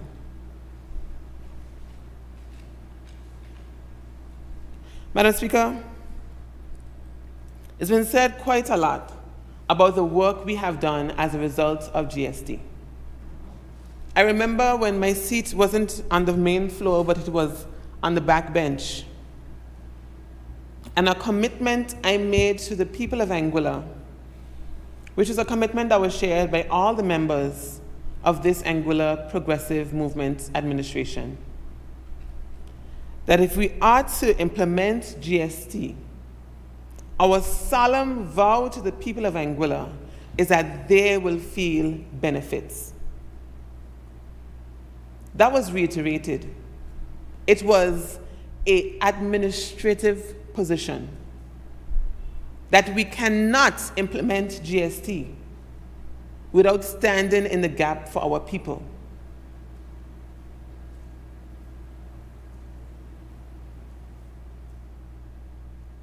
And before the first dollar was made, we had committed ourselves to policies that we will advance, work that we will do, wrongs that we will right. Civil servants have deserved a pay increase from 2008. And I say to the civil servants today, we have come into office in 2020 and we saw your salary decrease already drafted. We went from that. In 3 years' time, there was a 5% wide cut being recommended. 5% cut being recommended for the cut of civil servants' salary in 2020. The only thing that saved the civil servants was a general election, because cutting before a general election would not have been politically expedient. Were the general election due in 2021, the people of Anguilla, the civil servants of Anguilla, would have got their cuts in June of 2020, like the parliamentarians. That is the change that could not wait. Because instead of cutting, we are multiplying what was proposed to be cut by 3. So where they would have been existing in a time where they are experiencing a 5% cut, they will, by the end of 2025, boast about a 15% salary increase. If you are ever looking for a change that could not wait, this is it. And there are some people who might say, but Quincy, this is the first time I'm hearing this. And I would say that's very consistent with the reality of the Anguilla United Front. Because after 2020, it would have been the first time you heard about a marina. After 2020, it would have been the first time you would have heard about all of the ins and outs of GST. After 2020, it would have been the first time you heard about casinos. After 2020, it would have been the first time you heard about the bulk levy fuel tax. After 2020, Madam Speaker, would have been the first time that many people heard about a lot of things. But those things were in tow. You asked for a transparent administration. This is what transparency looks like. In the words of my good colleague from Road South, had to make sure. Blows, Madam Speaker. We're tired getting blows on the radio. But you can only criticize what you know. And so we tell the people of Anguilla, this is something under consideration, how do you feel? Even in the blows, we have to listen. That is our responsibility. A young lady spoke to me earlier this week, Madam Speaker, and asked me, what is leadership to me? And I said, leadership to me is the intersection between empathy and education, where you can be empathetic to the realities of the people, and you have to be educated about the institution that you are represented. That intersection of empathy and education made us realize that if we were to take the politically expedient route, which is not always aligned with leadership, it is very often opposed to leadership. If we were to take the politically expedient route and say to the people of Anguilla, look at us, we have rejected GST just like we said we would, we'd have had to explain to those same people at 2025. Actually, we had to explain to those same people in July 30th, what they've been getting paid. But longer than that, we don't have to explain to those people why there's no development, why Blowing Point Ferry Terminal cannot be done, why the high school is still a ghost town in the middle of the quarter, why there's no airport development, why there's no historic $1.2 million investment in food security, why... Oh, well, the Premier told me to stop and quit while I had because there would have been no constitution. So to chastise this government and say, but you said you wasn't going to do it, so why you didn't do it, is to say that I don't care about the people of Anguilla, I only want to say what is politically expedient, which means that you are often opposed to what is necessary to lead. Take the hard route, be honest, make the right decisions, and tell the people where you are at. I trust the people of Anguilla to understand that GST and the conversations of GST were very, very extremely complex. If it were white and black, we are politicians, we would have chosen the easy route to get elected in 2025. The opposition repeatedly talk about 18 taxes, Madam Speaker. I can't find these 18 taxes. I don't know exactly what these 18 taxes are about. I don't know why I never stand on a point or other to ask them to list the 18 taxes. Because I look high and I look low and I cannot find 18 taxes. But what was increased was hospital fees, port fees, and, well, as per port. Those are fees that were increased. But Madam Speaker, if an administration were to come in today and increase fees tomorrow, and then introduce a tax next week, isn't that a testament of what they met? 5 votes, 5 votes, that's what we came in on. A high and unprecedented electoral campaign to go and then say, people, we have to raise the taxes on you because it's for fun. All our institutions were crumbling to the point that they could not help each other. When other countries were reducing their taxes and relying on their social security, when other taxes were reducing their other countries were reducing their taxes and relying on their reserves, old Mother Hubbard came home and the cupboard was bare. There was nothing there. So when I hear the opposition making these strong arguments, I take it as an Anguillian, not a politician, as an Anguillian, that they are laughing at the country for the state they left it in. Because if you know that you left the country barely holding on, why are you laughing at the decisions being made to keep it together? That's gross to me, Madam Speaker. I have sat down and asked myself, speak to my family members, speak to my husband, speak to my close friends, and say, is this what it takes to be a successful politician? And I have come to the reality that my answer is, if lying is what it takes, this may be the last time y'all see me in this House of Assembly for this period. I cannot lie to the people of Anguilla, because the same people I want to accept the complexities of decisions is the same people whose advice I want to hear, noting that things are complex. And just because you get advice don't mean that you can accept it all. Certain things are even illegal to do in government, but you can try to find a middle ground. But how are we as an Anguillians, as a whole country, how are we meant to progress this country if we can't have honest discussions about the state of play of the country?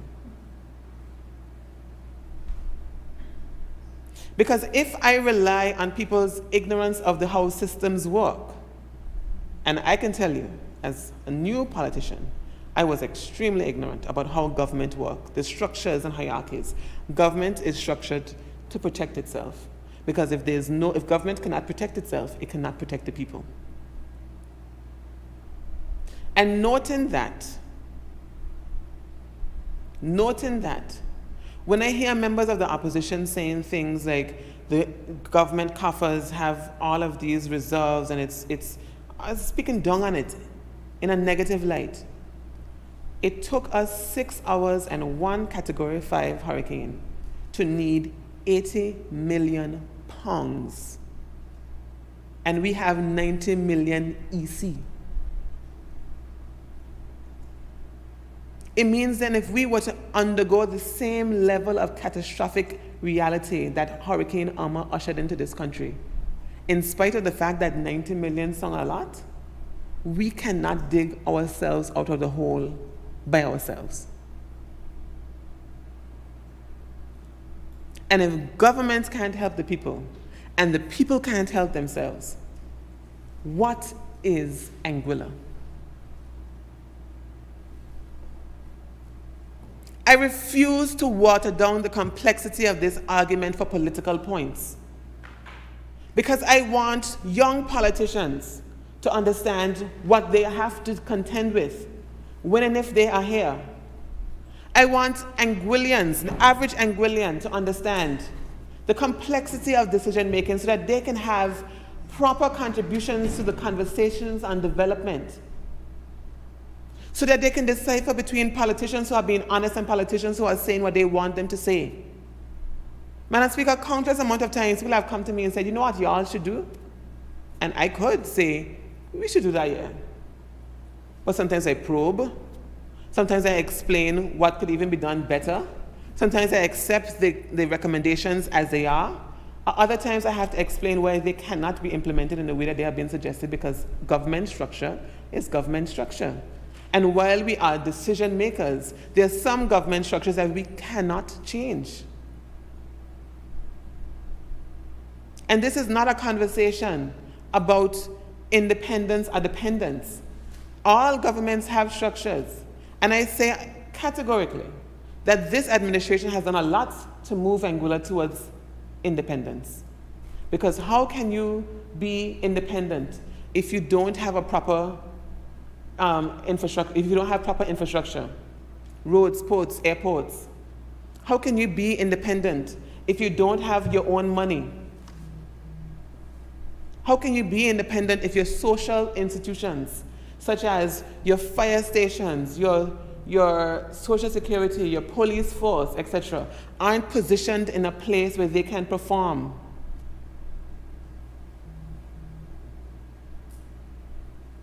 Independence isn't a word, it is a state.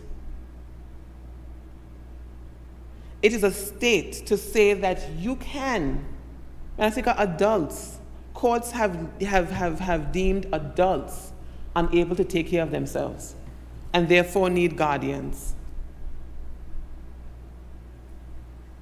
We can't just say we 18 now as a country, we gone out the road.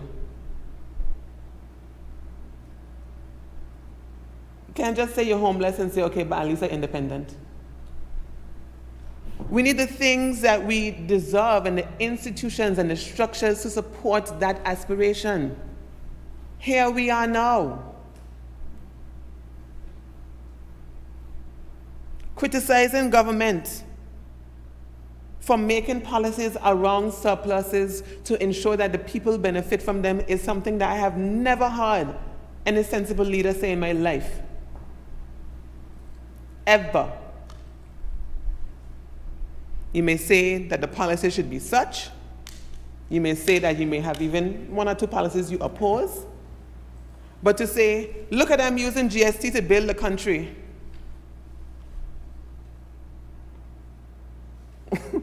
What we were supposed to do otherwise, Madam Speaker? Look at them using GST to pay $100 million worth of the debt we created.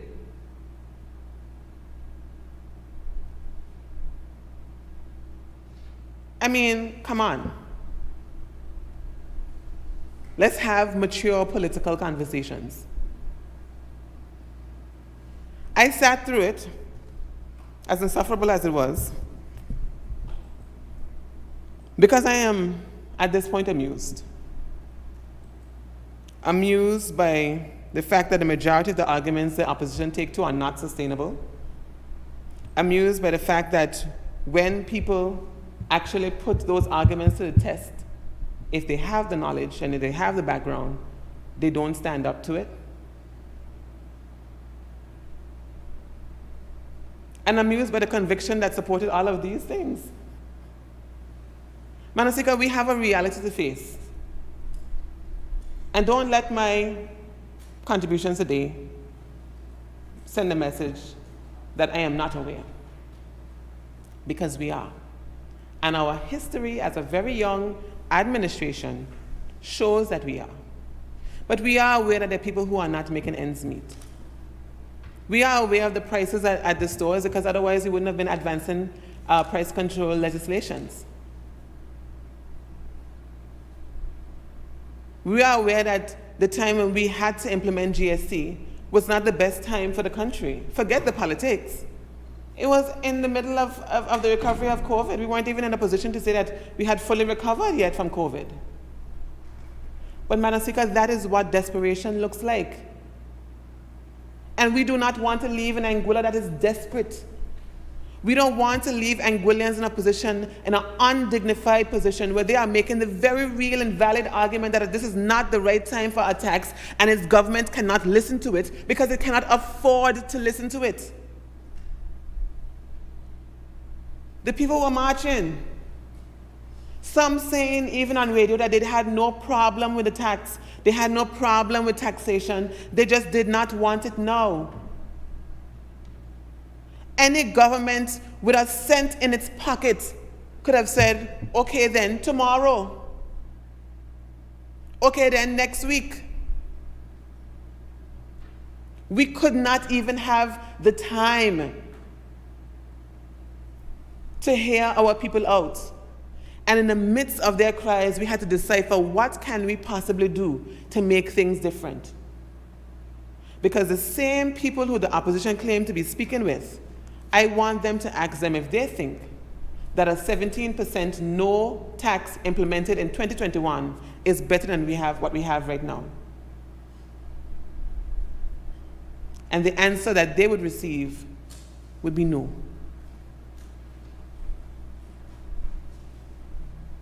So why are we still trying to confuse the people of Anguilla? Why are we trying to play on words and hope that people don't understand what is being said? We hear you loud and clear. Trying to push some bits behind and pull some bits forward. Speak the whole truth and nothing but the truth. So help me God.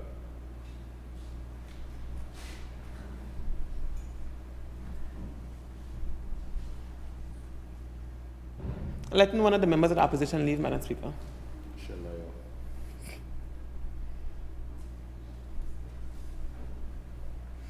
Anyways, Madam Speaker, here we are, a year later, a year with data, and I want to impress upon you that we are now speaking from an informed position. We can't lead this country on emotions. We're speaking from an informed position and saying that we as a country can manage to forego this part of GST. That is what we are saying. We couldn't say that a year ago. We couldn't say that 5 months ago, 6 months ago. But now we have data to support the position. And that is critical in leadership. Because when we lead on emotions, we wouldn't have any foundation on which to make our decisions. I heard the single island-wide member, Kyle Hart, say he couldn't support GST because he had a gut feeling. Sounding Trump. No, I have worked with a member the member Kyle Hodge. I made a joke the other day with my colleague that I knew that Kyle always had gas. I always wanted tea. I don't know if that's the source of the gut feeling. We had critical information to show where Anguilla would be if we hadn't done something which included suspension of our constitution. And if you care about the people of Anguilla, you would never want the people of Anguilla to be in that position. So that gut feeling remained, and you see where it led him. Back in the hands of daddy. I don't need any support in my presentation, member. What else? But we see where it led him.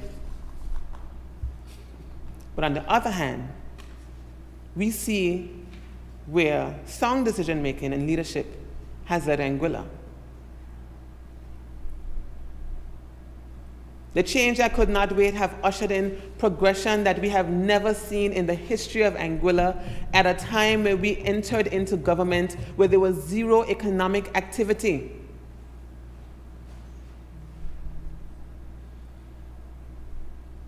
Those who are trying to ask you to close your eyes, you must ask them where are they trying to lead you. Madam Speaker, I heard the leader of the opposition say that the work of GST is not as a result of economic activity. I'm not quite sure how that can be when GST, yes, you said, and the Premier got up and explained to you what he was speaking about. On a point of order, Madam Speaker, I did not say that the work of the GST was not an economic activity. That I did not say that. So please, if you're going to state what I say it specifically before you fling a chair at me. Madam Speaker, the opposition leader has always, my cousin, have always hated me. And sounds very time, it can feel like she hates me more than she loves the country. I'm going to ignore her On a point of comments. order, Member, Madam I'm Speaker. going to ask you to withdraw No, your statement. on a- You which made- statement, yes, Madam Speaker? that you made earlier about throwing a chair at me. Well, that before, let me sit before she flings a chair at me? Yes, That statement? yes. Oh, Madam Speaker, will I withdraw? But I would request that the member withdraw that I hate her. Madam Speaker, for the record, the member is 20 years younger than me. So there could be no hate because she's in a different category. So I will ask her to withdraw that statement because it is unfounded without any basis. I don't know if it's unfounded, but I can ask her to withdraw Madam it Speaker, when I too. listen to the things that the member has said about me, if we'll observe our time, I'm still It's- speaking, member, so I Madam think I have Speaker, the time to it's speak. unfortunate we're here in this house with this. Unfortunate. So, Madam Move Speaker, on with as your I was presentation. saying, where we are as a country today, as I continue my debate, the member, and Madam Speaker, I'm sure that I've seen you write notes, so I don't know if you would like to hold a position on whether or not the member did say that GST was not as a result of economic activity, but we clearly recall the Honorable Premier and member from District 1 standing on a point of order to explain that it was on a point of economic activity and there were other source of revenues. On the point of order, Madam Speaker, what I said for the benefit of the member who may not have understood was that the EC 64 million overperformance, by and large, was not as a result of economic activity, but as a result of tax revenue. That's what I said. Where's the data to support that? Dons. Thank you, Madam Speaker. And for the record of those who may not see, I was given directive from the Speaker to continue. Madam Speaker, the point I am making is GST is a consumption tax. GST is a consumption tax. By purely economic terms, consumption equates to economic activity. If economic activity is low, consumption is low. If economic activity is high, it means that consumption is high. So GST can only be performing well if consumption is high, which equates to high economic activity. That is ultimately the point. There was no need to go down in the gutter for me to make that point. Some people reside there. So, Madam Speaker, the point that I am making is there was a lot that this administration would have done to support economic activity. There are a lot of concessions that we would have made, a lot of negotiations we would have made to ensure that there's work to be done. And very often I hear on the radio that roads and buildings will not feed people. Madam Speaker, roads and buildings require workers, lots of them. Roads and buildings pay persons who work on these roads and said buildings for a sustained amount of time. Roads and buildings employ the resources of Anguilla, which means that they go to hardware stores to buy the necessary equipment to build in whatever way that they are building. They go to concrete plants to purchase the concrete. They go to cement plants to purchase the cement and the cinder blocks, the steel, the plywood. They purchase these things locally. In fact, it is a policy position that where things are affordable locally, they will be bought here in bulk. This administration would have ensured that there was enough infrastructural activity to result in economic activity to increase the consumption, which was directly a benefit of the people of Anguilla. To say that roads and buildings do not feed people is to say that the workers of Anguilla who worked on those buildings do not exist. Consumption equals economic activity. Madam Speaker, as I have stated repeatedly, we are in the position where we have to make very difficult decisions. We had to endorse GST, not as it was, but as a revenue generator. All of the changes that we would have progressed were a testament to the fact that we really didn't want to do it. We were accused, Madam Speaker, from the highest decision-making representative of this country of watering down GST, saying that we will get nothing from GST, recommending that we should bring in GST at a higher rate so that we can understand the implications and then reduce it if it shows that there is a need to reduce it, or increase it to show if there's a need to increase it. And I said in Anguilla, and I've explained that situation before, that I put my bets on the people of Anguilla, that we can make this work. And we can, and we did. And in return, Madam Speaker, I promise the people of Anguilla that we will give them back the benefits. So when you hear me speak about my premier in glowing terms, When you hear me speak about him with pride, to say that we have reserves, we have enough to save for a rainy day, we have enough to pay for our people, we have enough to raise the salaries of civil servants, and we have enough to make cuts and permanent cuts on GST. It is not because I am saying so as a member of his administration. I am saying so in appreciation as an Anguillian, first and foremost, that we are in this position where we can earn, we can project, we can save, and we can provide. That is what government is meant to do.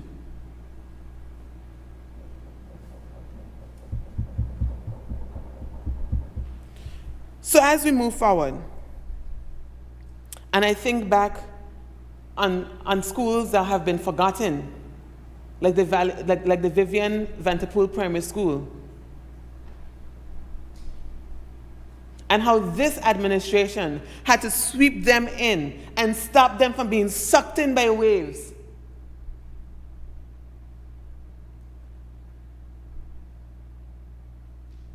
When I think about the airport development, the new fire truck, when I think about the school lunch program, when I think about the fact that we are right now making decisions about development opportunities for Anguilla, conversations surrounding scholarships, conversations surrounding human development,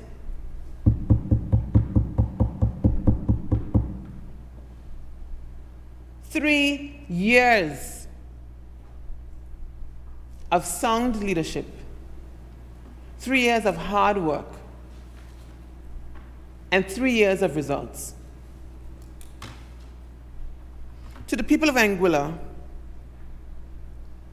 I want to say that discussing the exemption and the permanent exemption for fuel is a plus. And while it will not be felt by the people because we have shielded them for a year, it's a good sign. It's a good sign that we are working and that things are working for you. But it's also not supposed to be confused as a signal that everything is okay. We are hearing you. We are hearing you about the prices at the stores. We are hearing you about the cost of electricity. We are hearing you about the need for youth development. We are hearing you. But the only way we can answer those calls is if government has money to pick up the phone. And so what we are doing and what we have done is position the government of Anguilla not to turn a deaf ear to its people. Because as I've said, I have heard my farmers. I have heard my farmers talk about the fact that they have never received anything. And in collaboration with my Minister of Finance and my Premier, I can tell my farmers, you are getting $1.2 million worth of investment in shade houses, in water storage tanks, in fish stock of assessments. That is what I can tell my farmers that I have done for them with the help of this administration. With the help of this administration, my colleague Deanne Kentish-Rogers can tell primary school students that every primary school student is a recipient of a laptop.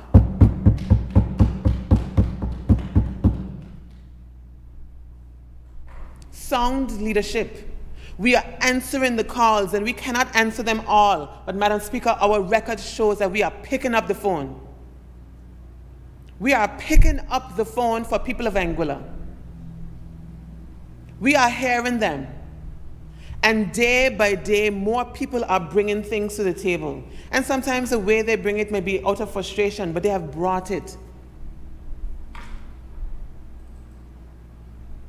And I appreciate the complaints, because it says that we believe that there's a government that can answer. We believe that there's a government that can respond. Currently, there's a big conversation about GST and cultural events. We don't have an answer here today. But just to know that we can actually meaningfully engage in this concern is a win. Because the government that we inherited would have logged out of Facebook, turned off the radio, and listened to themselves. To listen, to even pay the concerns and attention, to be here today is a government that has flexibility. A government that can divert funds at the first quarter of the year to say we want our students in school, in spite of the bad decision to put them there. Don't try to confuse the people of Anguilla. Because what is lovely about this arrangement, Madam Speaker, is that while we have a new administration, new to office, new in its existence, the opposition is not new. Because in their criticisms, we must always ask them, what have you done to position the government to even inherit and act on your own recommendations? And they will answer. Will they answer truthfully? But if they were to answer truthfully, the answer would be, we quadrupled your debt to $500 million. That's what we done. We allowed the statutory bodies to run a free range on James on Webster Park. That's what we've done. We've delayed GST time and time again since we've had it in our hands since 2009 and left this country to be in a position where we don't have any wiggle room. That's what we've done.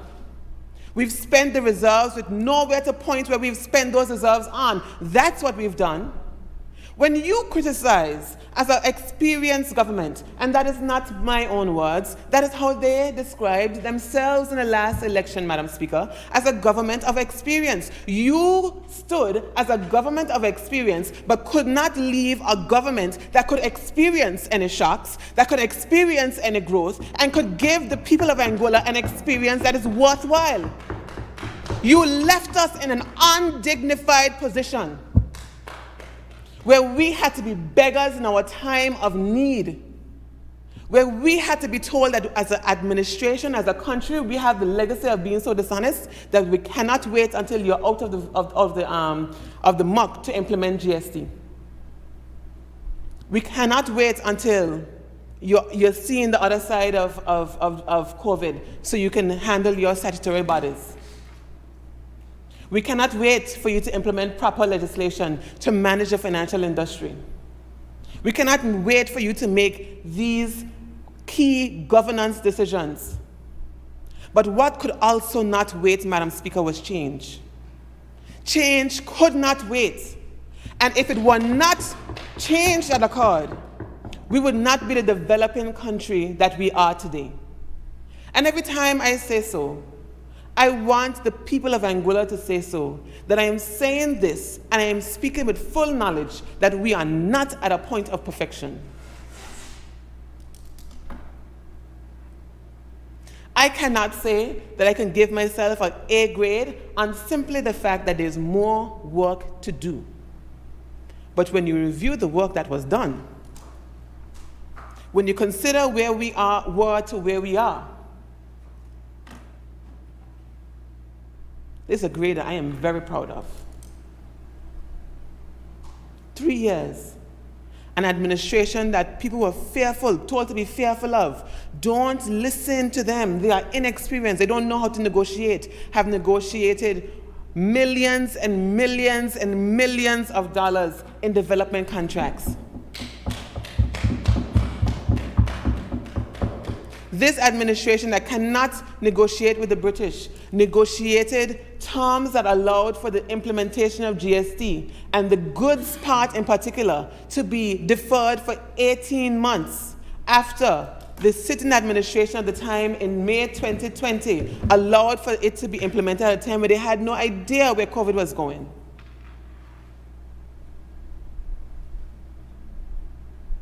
These little anecdotal arguments, and I have spoken to a shopkeeper, and I have spoken to this. Madam Speaker, people do good and people do bad. There are lots of people who are telling me that they are doing the best that they have ever done. In the same breath, there are people who are also saying things could be better.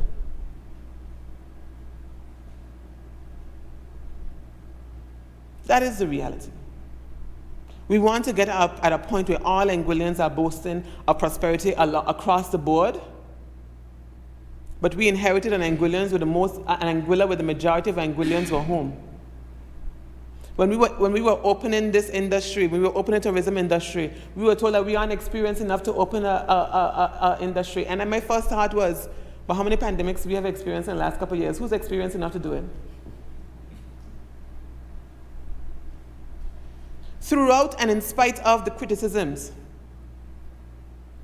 throughout and in spite of the lies and the dishonesty and the webs of deception, we have persevered. We have delivered for the people of Anguilla. We are delivering on a lot more outstanding promises. But one of the promises that we are delivering on specifically today is to have reviewed GST and see what we can change. And Madam Speaker, by the time this is passed, we can say we have delivered.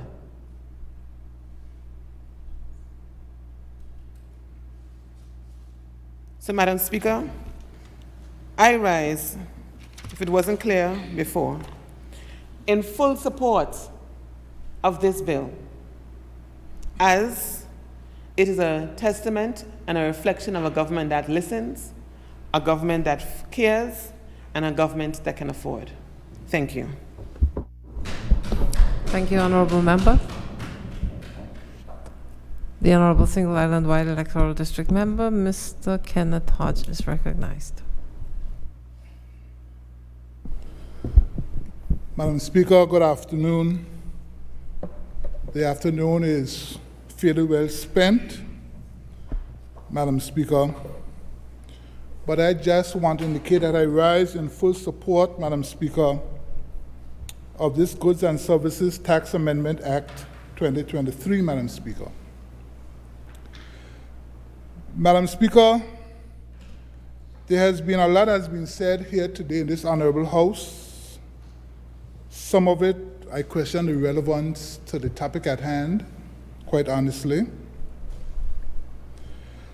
But I do realize, Madam Speaker, that the election campaign for 2025 is in full swing. As a matter of fact, Madam Speaker, it started the day after general elections in 2020 and is gaining momentum. So we can expect to hear lots of misfacts and other strange occurrences in this Honourable House. But, Madam Speaker, I recall vividly when we stepped into office the first day after general elections, it was a situation where we were basically in rags on the side of the road with a tin can in our hand begging, Madam Speaker. That's the situation that this country found itself in, Madam Speaker, prior to GST, where we were literally on our hands and knees begging, Madam Speaker. And I look at this country today, Madam Speaker, where we have moved as a country, as a people, Madam Speaker, and we have moved by leaps and bounds, Madam Speaker. Leaps and bounds. Madam Speaker, I recall I was having a conversation a couple of months ago. I was driving through the valley, and the GST has always been a topic of conversation. And I recall drawing up next to a number of gentlemen who were under a mahogany tree in the valley chatting. And we were there chatting, and of course GST came up, and I was not literally accosted, but why don't you repeal GST? What's GST doing for us? So I asked the question, what are we going to repeal? Are we repealing the 4% that we added on in July of 2022? are we going to repeal the 9% that was there in 2019?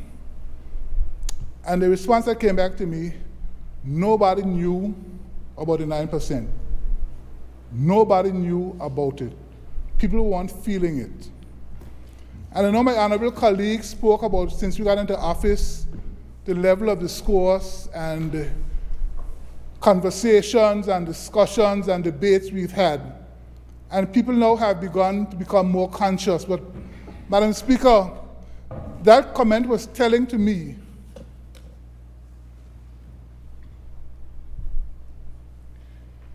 Madam Speaker, that 9% was there like a thief in the night, Madam Speaker, silently doing its work, and nobody bothered, nobody cared. It was there. So, Madam Speaker, and even going a bit further with the Sandalwood Marina, Madam Speaker, when we went and had those consultations in Sandalwood, Madam Speaker, nobody knew about the Sandalwood Marina. Again, like a thief in the night. So is it that we're going to say in this honorable House that if you hide things from Anguillians and they don't know, they make no noise about it? So maybe we as an administration should keep our mouth shut a little more often and stop talking so much, Madam Speaker. I'm not being funny. But the thing is, it seems as if the more that we as a government talk about the issues facing this country, and the more knowledge people get, and they begin to find out and understand what is going on, this is the reaction, Madam Speaker. And Madam Speaker, this Goods and Services Amendment Act today, Madam Speaker, is just one of a raft of measures that we have put in place. And I want to refer back, Madam Speaker, back on the 27th of May, 2022, Madam Speaker, when in this honorable House, Madam Speaker, we would have passed the Goods and Services Tax Regulations 2022. And Madam Speaker, incidentally, those regulations were not supported by the opposition bench. They were not supported by the opposition bench. And Madam Speaker, I'm not going to read out the full detail, but those regulations, Madam Speaker, detailed a whole raft of zero-rated goods and services and exempt services, Madam Speaker, that were preceding the rollout of GST in July of 2022, Madam Speaker. So one of the themes that has been raised here this afternoon has been the cost of living in Anguilla skyrocketing, is going through the roof, the people are perishing. Madam Speaker, life is hard. Life is hard wherever we go. I have 2 children in the UK that are complaining as well. Things up there are very difficult. Wherever you turn, Madam Speaker, the experience of our Caribbean brothers and sisters, particularly with the Ukraine war, that life has become progressively difficult. Cost of living is going up, shipping has gone up, the cost of fuel has gone up, everything has gone up. But Madam Speaker, what heartens and reassures me is that as an administration, Madam Speaker, we continue to aggressively look at the ways and means, Madam Speaker, of assisting our people. And so these goods and services tax regulations, Madam Speaker, as I said, that was not supported by the opposition. And I invite anybody, Madam Speaker, give me a call, I can send you a copy, send me an email, I can send you a copy, to read them to see all the relief measures in there, Madam Speaker, that were geared towards guaranteeing some level of relief for our consumers in Anguilla in things like educational supplies, medical supplies, basic goods on the shelf. And Madam Speaker, it's a little disturbing that this administration has to move towards some level of price control or some means of regulating the industry. Because, Madam Speaker, I would think that our supermarkets and our wholesale enterprises, Madam Speaker, will be taking advantage of all of these incentives, of these exemptions and zero-rated items, Madam Speaker, that allows them to still make a profit, but allow them to sell their products at a better price, Madam Speaker. And today, from this honorable House, Madam Speaker, I want to raise an appeal to our business community. Life is difficult, yes. Costs are going up, Madam Speaker. But I want to challenge our business community today, Madam Speaker, not to gouge the eyes out of our consumers in Anguilla. Many of the businesses, Madam Speaker, are doing their best, and I'm not going to categorize every single business in Anguilla there, because I know, and I move around, I shop around, and I know there are businesses that are being good corporate citizens. They are being fair in their pricing strategies, and I want to commend those businesses, Madam Speaker, who are doing that. Because just like government is doing its part, our business community also has to play its part in helping to sustain this economy. But I know there are also businesses out there, Madam Speaker, that are marking up 200 and 300 and 400%, Madam Speaker. And I know persons have called me, and I have called Inland Revenue, and they have sent officers over to those establishments as well. So I invite the public, when they see these sorts of issues coming up, to report it. So still on the cost of living, Madam Speaker, this government, and the ministry in particular, in the next couple of days, next 2 weeks or so, Madam Speaker, I will be bringing to this honorable House, Madam Speaker, a substantive motion on minimum wage.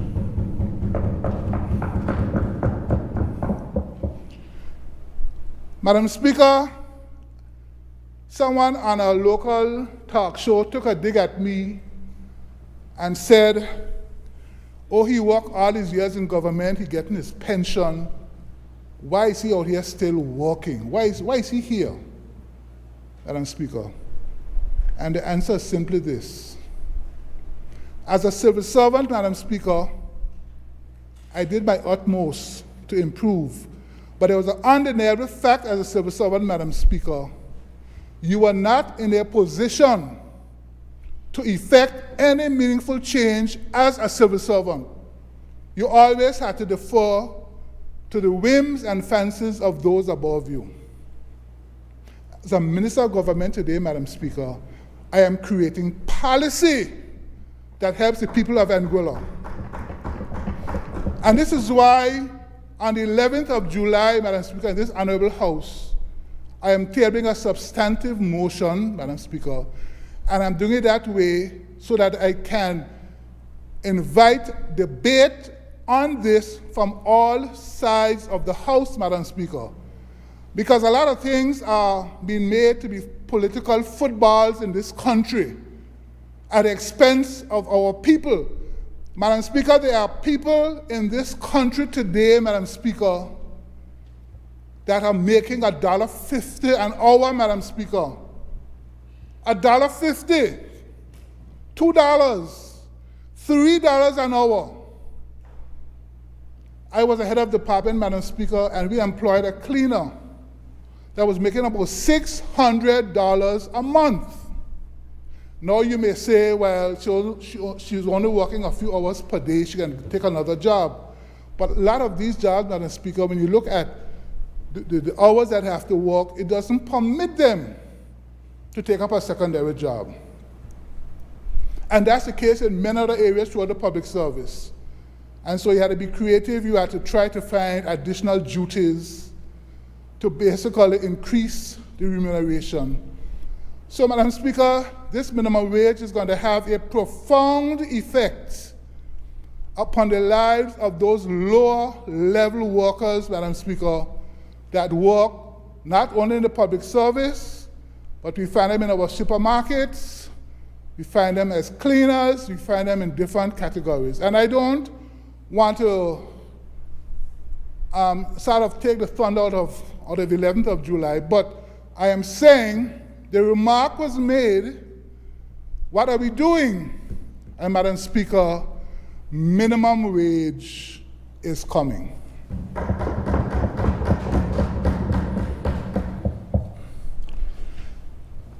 Madam Speaker, my colleague spoke about the whole issue of the salaries revision.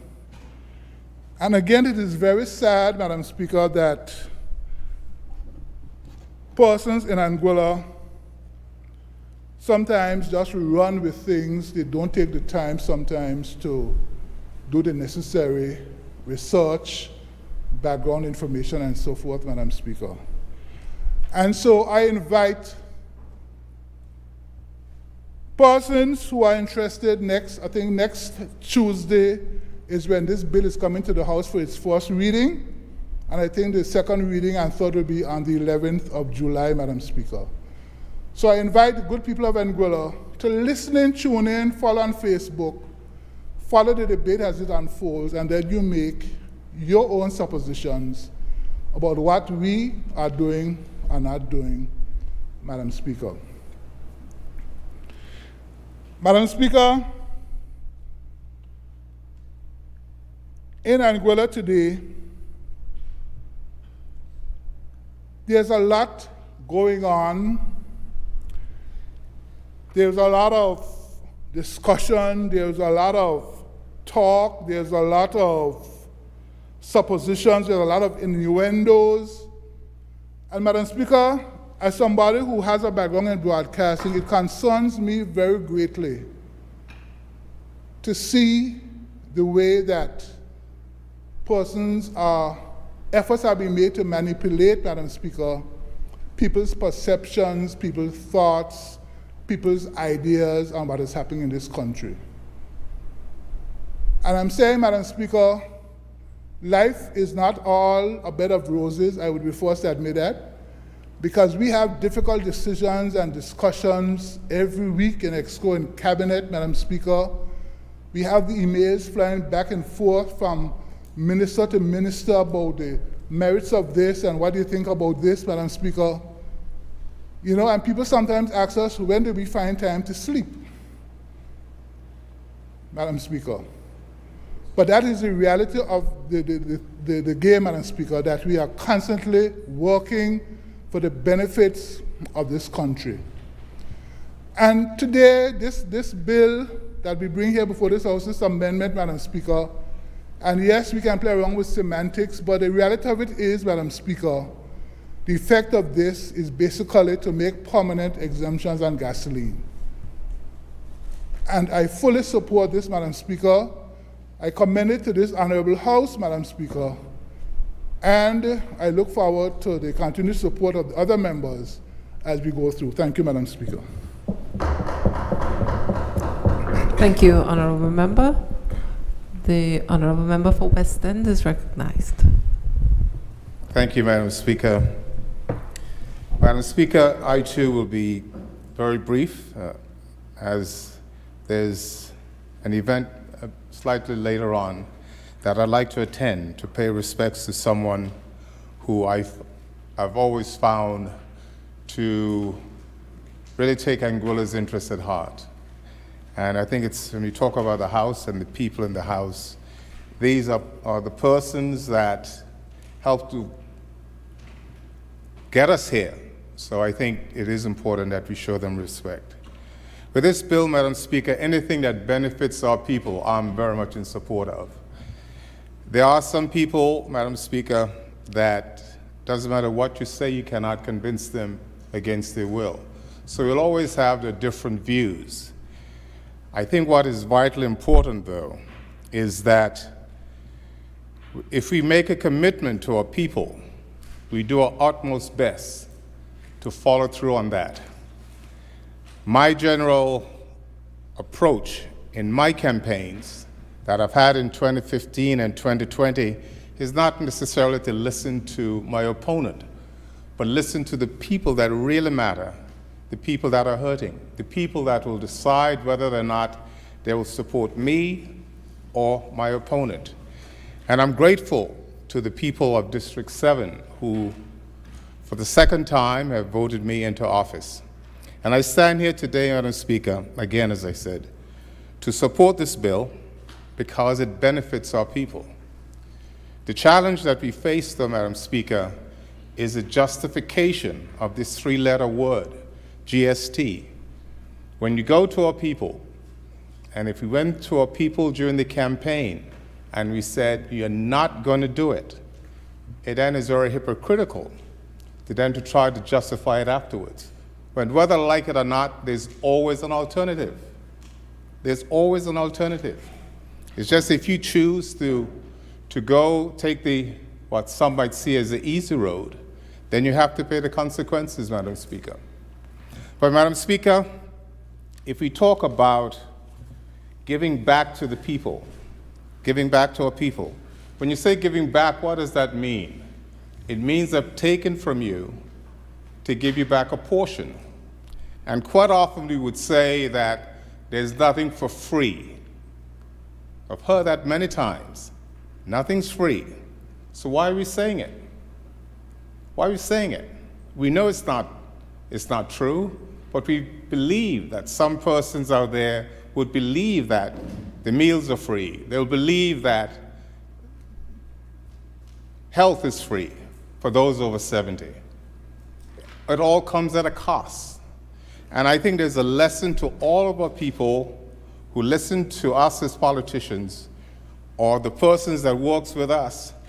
You've got to ask more questions. And one of the main questions to ask is, how are you going to do it? How are you going to do it? Not afterwards you say, oh, you lied to me, and say, listen, we had no choice. That's the easiest excuse in the world to come up with, Madam Speaker. Madam Speaker, again, when we talk about how much money that we would have that's a surplus, when I've been asking for the safety of our people in West End for over 2 years to have the installation of the traffic light, there's no funds for that, Madam Speaker. We talk about a culture that we have. On a point of order, Madam Speaker, as it relates to the West End stoplight, I've said time and time again that it's on order. It is not that there's no funds for it, it's on order. We just are waiting because it's a long lead item. There are certain long lead items that takes time. Just today, I asked the technical people for an update on the West End stoplight because I also live in that area and it's a concern of me as well.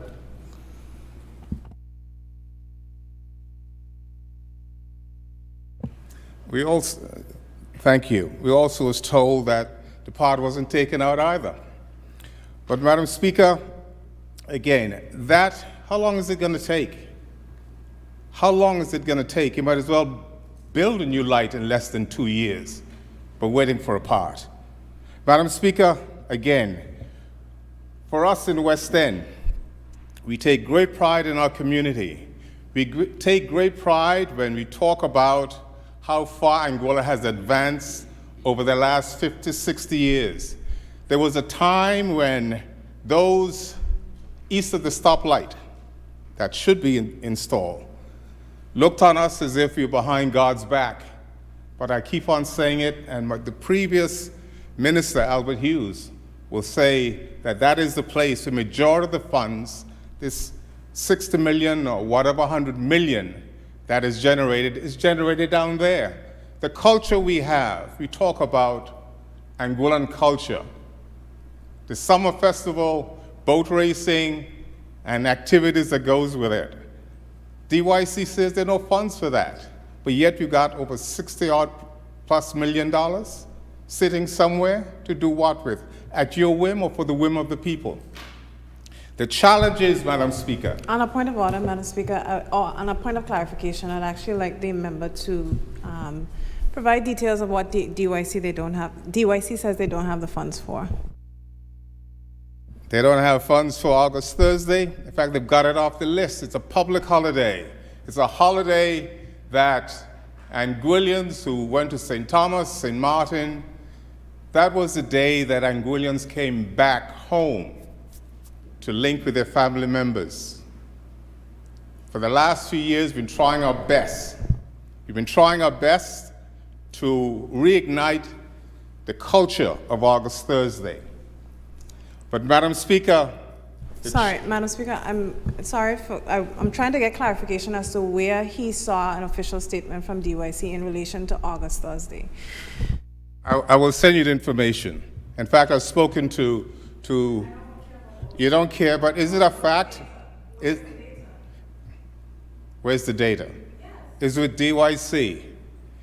It's with DYC. You can ask the question whether or not, Madam Speaker, whether or not, check the list. Is August Thursday on the calendar? No, it isn't. Why isn't it? So you're saying you officially wrote to DYC? Yes, the West First Committee did. I Okay. made personal calls to DYC. Okay. You know, it's there. It's there. And I was told it's not just August Thursday. The number of events that are there in the red. And I've got correspondence. That says that it's very unlikely unless we go. You have your chance. You have a chance to give your contribution, member. Continue. Madam Speaker, we talk about begging. I am tired of begging. I'm tired of begging where in my community, majority of the money that goes to the Treasury is made in my community. The lands that were owned by our people are now the lands that create jobs for all Anguillians. It creates opportunities for a number of investors to earn millions and millions of dollars. Why on earth do we have to be begging for our culture? Why do we have to be begging for our support? Why do we have to be begging after 2 years to have our traffic lights still installed? The people of West End, Madam Speaker, are not happy. They're not happy. We could talk about how well we're doing as a government. But the fact is, go to the people. If you have the confidence, go house to house. Just how you went during the campaign, go and ask them, are you better off today than you were 3 years ago? Yes. Go to them. In fact, there's some homes I know for sure, unless you're going to go with an armed guard, you would not be allowed in, Madam Speaker. Yeah.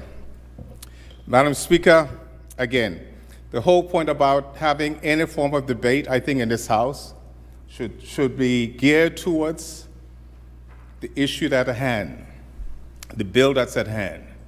But it's very hard for me, Madam Speaker, again in this case, when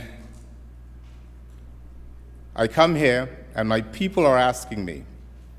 We are here before, and too often, Madam Speaker, what we say here in the House, and then 2 minutes later, or maybe a couple of hours later, it all goes down the drain.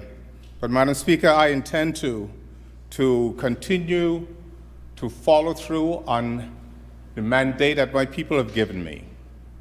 Tomorrow there's going to be a boat race at Meads Bay, but it's not likely to take place. Because a lot of the businesses, Madam Speaker, that in the past were able to offer support again and again, they can't do it now, Madam Speaker. They can't do it. And it's hard to ask of them when you know that they're struggling. Madam Speaker, again, I support this bill because, again, it benefits the people of Anguilla. I would appeal to the government of Anguilla to do all they can to make sure that they're not pulling the wool over people's eyes. Because when you talk about making more money than you catered for or you budgeted for, the question is asked, where is it coming from? Where is it coming from? If it's coming from another source other than tax, then why we impose a 13% GST? Why? And the thing I don't mind a tax on earnings, but there are people, Madam Speaker, who are not earning, who've lost jobs, and their children might get a free meal while they're in school. But what happens when they're out of school? 1 meal a day, even prisoners get 3 meals a day. Madam Speaker, with your permission, I have to leave. But again, as I said, I support this bill, and I support anything that's for the benefit of our people. And we need to listen to our people and not tell our people what benefits them. Thank you, Madam Speaker. Thank you, Honorable Member. The Honorable Member for Road North is recognized. Thank you, Madam Speaker. Good afternoon to everyone here in this honorable house and listening worldwide. Madam Speaker, it's always interesting to hear the member from West End speak about how he represents his community. But he was part of an administration that hid from my community, the community that I represent, that they were about to make drastic moves in their back door, in their backyard, that would change their life forever. A stoplight compared to you changing people's life, how they live, where they live, forever cannot be compared. Madam Speaker, I rise in support of this amendment to the Goods and Services Tax. This amendment, Madam Speaker, is to make fuel exempt from the Goods and Services Tax. Madam Speaker, there's an old question: if the tree falls in the forest and no one is around, would it make a noise? So it's interesting listening to some of the contributions here this afternoon and hearing that fuel was never ever charged, but they have an issue with it. I am trying to understand where that's coming from, Madam Speaker. Because it might not be known to everyone, because we are here debating this amendment now, Madam Speaker. But GST was never charged on fuel since its inception. So I just wanted to make that clear. On a point of order, Madam Speaker, I wish to clarify because the member seems to be misrepresenting what I'm saying. What I said earlier during my presentation was that the GST applied to fuel. It is in the law. And the exemptions notwithstanding, the point is that the opposition had previously advocated for it not to be in the Madam law Speaker, at all.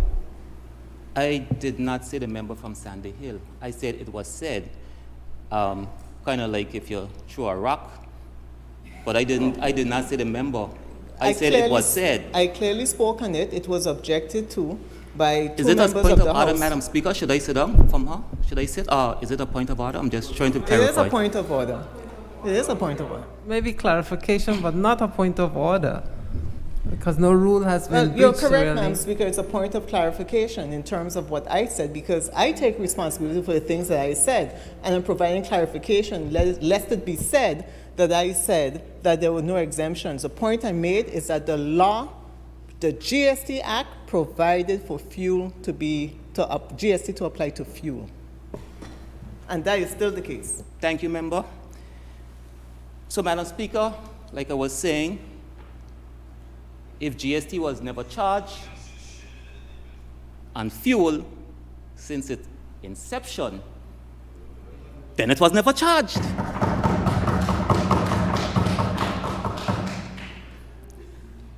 And Madam Speaker, I've said before in previous presentations that decisions can be made by government all willy-nilly and how you're feeling that day. They should be made and backed up with facts. And this is what was done, Madam Speaker. We've taken up our time, we've analyzed the data, the facts have come back to us. Now we can come to the good people of Anguilla and say, we can now fully exempt the tax, the GST tax on fuel, because we did the data. It's not a humble opinion. It's not how you're feeling that day. It's based on facts. That's how our government is run, Madam Speaker. Based on facts, based on information. Madam Speaker, the Honorable Premier and Member for Island Harbour stated that there's an estimated loss of revenue of almost $8 million. And if you add in the removal of the excise tax, and I think I should mention that also, just so it can be highlighted, that we've also removed the excise tax from fuel. So there's no GST or any of the excise tax being paid on fuel, to an estimated cost to the government of Anguilla in terms of loss of revenue of almost $12 million. And Madam Speaker, government must always find a way to balance how it's going to be looking out for its citizens and how it's going to ensure that everyone has a fair chance of making it, while at the same time, Madam Speaker, keeping all government essential services such as garbage collection, our teachers, our brave policemen and women, firefighters, our doctors, our nurses, our school, our health facilities. Government have to ensure that there's still income to ensure that all of these are operating at an optimum level. And Madam Speaker, here is one such balancing act where we have looked at the data, not how we are feeling, not because it's a willy-nilly, not because it's a Wednesday, but because we had the data to suggest that we can now remove this tax and we don't have to apply it anymore, well, apply it at all, because like we said earlier, if a tree falls in the forest and nobody is there, does it make a noise? Madam Speaker, humble opinions don't make government decisions. Administrations cannot be afraid to make hard decisions, Madam Speaker. So, Madam Speaker, imagine sitting down on a decision for 5 years, putting it in the MTF every year, sending it off to the UK every year for 5 years, and you don't have the courage to do anything about it. You don't have the courage to make the hard decision. What do? You kick it down the road. Makes me think AUF stands for Anguilla United Football Team, because that was done. Kick it down the road. Member, let's not impute improper motive. AUF. Makes you think, but do not impute improper motive. AUF.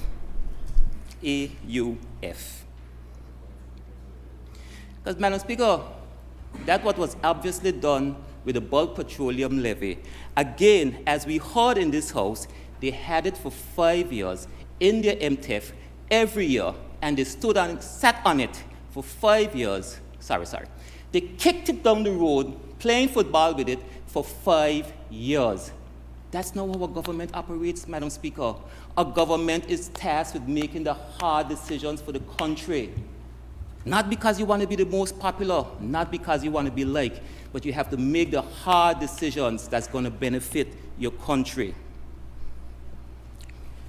Madam Speaker, something that might have been missed along the way also is that government also enforced the maximum price order on fuel. This means, Madam Speaker, that the good folks at the Ministry of Economic Development monitors the increase and the decrease of fuel worldwide. And I heard earlier also again in this House about maximum price order being a cap. It's not a cap, because as we've seen at the pumps, if the fuel prices go up worldwide, the guys at the Ministry of Economic Development, they assess the situation, the price goes up. If the price goes down, they assess the situation, and it goes down. Again, Madam Speaker, we are guided by hard facts. Not willy-nilly decisions, not humble opinions, not because it's a Wednesday, but hard facts, Madam Speaker. Madam Speaker, and it's also said earlier by the member from Valley North that the cost of living increased under this administration. I would hasten to say that the cost of the increased cost of living, maybe it has to do with the worldwide inflation, maybe it has to do with COVID-19, maybe it has to do with the war in Ukraine, or maybe it has to do with its mismanagement of the Anguilla ports for the 5 years between 2015 and 2020. Maybe that's the reason why On there's a an point increased of cost in order, living. Madam Speaker, the member is imputing improper motives to a previous administration. I would ask you to withdraw as Deputy Madam Speaker, I did You should know not better. impute anyone's motives. I clearly said, maybe, in my opinion, the reasons for the increase in the cost of living, and one of the reasons I gave is the poor mismanagement of the people's purse by the former administration. And that is imputing improper motive. Look at the dictionary. And Madam Speaker, Can you withdraw your Madam statement? Speaker, I withdraw. Yes. I will withdraw that the former administration mismanaged the people's of Anguilla monies. I will withdraw it, sir. I will withdraw it. No, I was speaking to you. So, Madam Speaker, I do withdraw that statement. But it cannot be disputed that the former administration met reserves, and when this administration came into power, there was no reserves.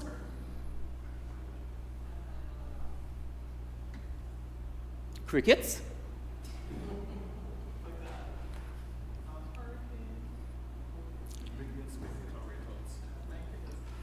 Or maybe, Madam Speaker, maybe, just maybe, what could have caused the increased cost of living is the $214 million that we, the people of Anguilla, have to pay back to Social Security. Monies that every working person in here and in Anguilla had already paid into the Social Security Fund, but we have to pay it again.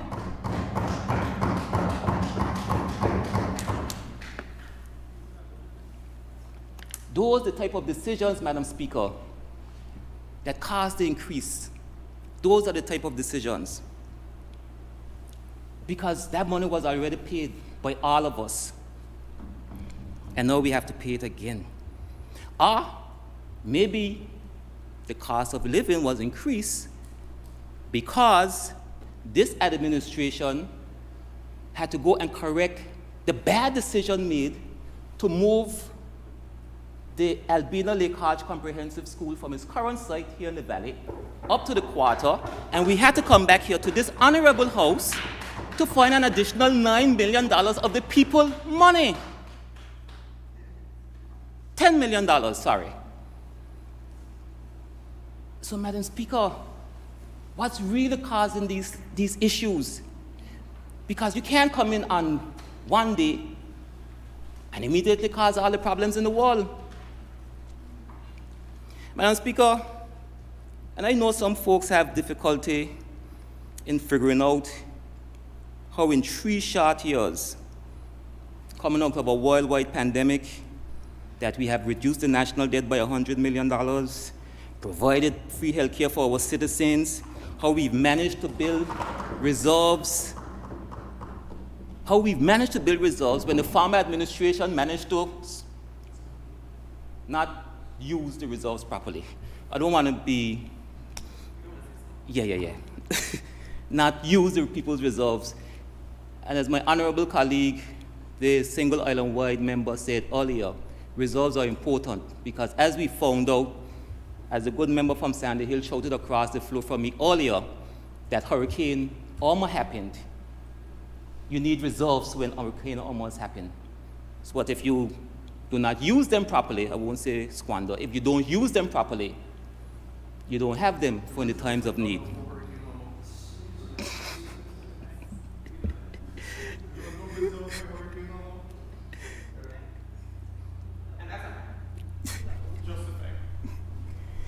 So, Madam Speaker, this administration keeps working hard on behalf of the people of Anguilla.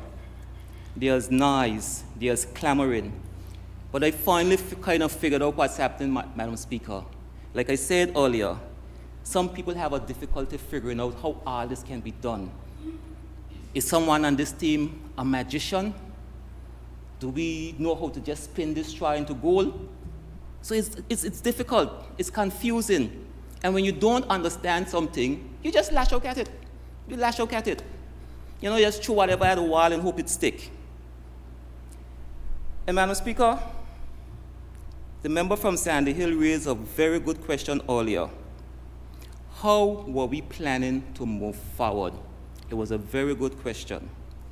Because, Madam Speaker, I could remember the Honorable Premier, member from Island Harbor, coming to us on our first day of office, 3 years ago tomorrow, and telling us, I mean, we're just coming off a campaign, we are high, we are tired, but we are high because we are about to save Anguilla. On our first day, ladies, gentlemen, we have 1 day's worth of money. We have 1 day's worth of money. So, Madam Speaker, I think the member did ask a good question, because the member knew that we had to do something because we were left with nothing. So something had to be done. Madam Speaker, in closing, I remember in the first GST debates, I did say that we will be back to this honorable House for amendments. Because as we go along, as we figure it out, as we realize what needs to be adjusted, what's grossly affecting the people of Anguilla, we will continue to make the amendments. We are not tone deaf. We live in our communities. We visit our communities. We speak to people in our communities. So we do get whatever is happening. It was mentioned by two of my honorable colleagues earlier. There's an issue with GST on our cultural arts. We will address it, and we will be able to fix it, Madam Speaker, as we fix everything else thus far. Thank you, Madam Speaker.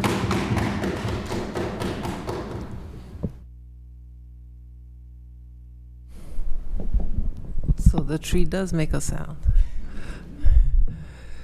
I acknowledge the honorable member for Valley South. Madam Speaker, my contribution is going to be very short. While we're talking about the... On a point of order, Madam Speaker, I believe the member spoke earlier this morning. Yes, on the bill today.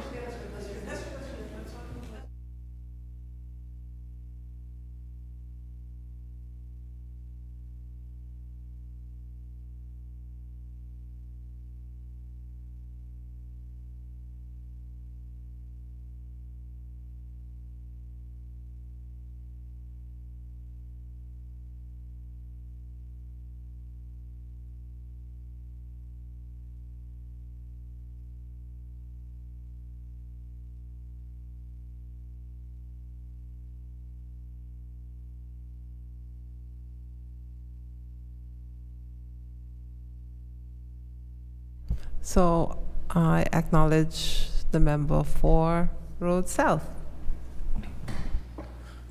Thank you, Madam Speaker, and I feel very complimented that you will mistake the member for Valiant South for me, because it means that my beauty is increasing. But Madam Speaker, I rise to give full support to this amendment, Madam Speaker. While it is that we have never charged GST on fuel,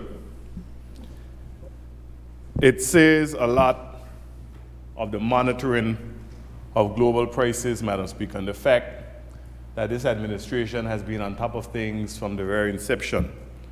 And we have extended this time and time again. And it shows that after the implementation of GST, we always said that there will be further changes as we move forward. And this is just one of those permanent changes, Madam Speaker.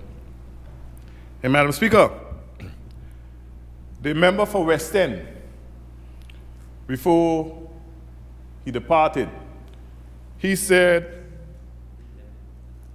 before he left the House, he said, and I quote, "It's hypocritical to campaign against GST and then do it without taking into consideration that they were the ones who started the process of GST, Madam Speaker, But apart from that, when they talk about hypocrisy, Madam Speaker, it was a member for West End, the Honorable Cardigan Connor, in 2014 and 2015 with his colleagues, the member for Sandy Hill, and his former colleague, the member for Road South, and the leader of government business at the time, the now retired Banks, who said, elect us and we will repeal the interim stabilization levy, not later on, but on day one.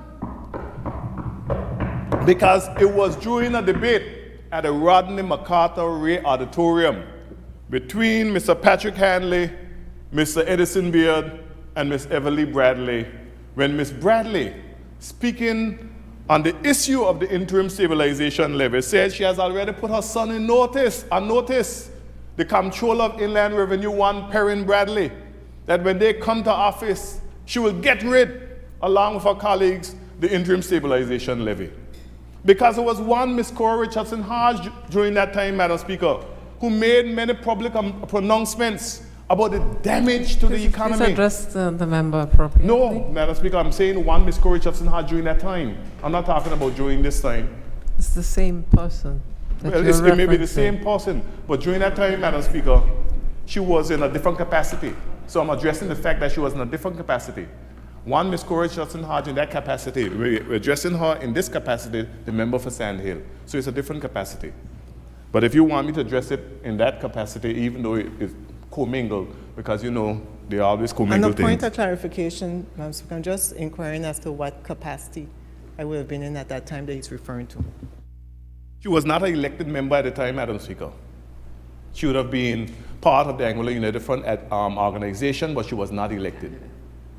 She was, and this was even prior to her being a candidate, because she penned an article where she spoke about Brung Hill University, Brung Hill Call Center, and Maliohana, and other businesses being closed and harmed by the introduction of the interim stabilization levy, and while it needed to be replaced. They say it was a bad tax. It was an awful tax.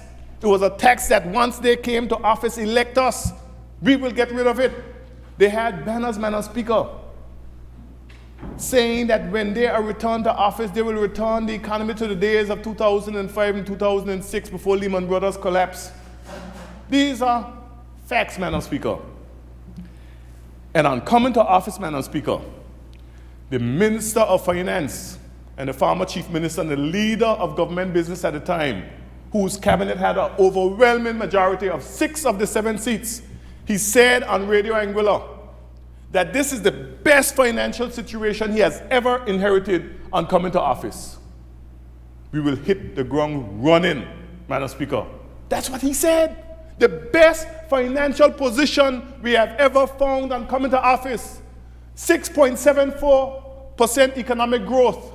And remember, when the United Front left office in 2010, there was a 16.5 negative growth. 0 reserves. And as a matter of fact, NBA, which the member for Sandy Hill was a member of the board of, was on the verge of collapse.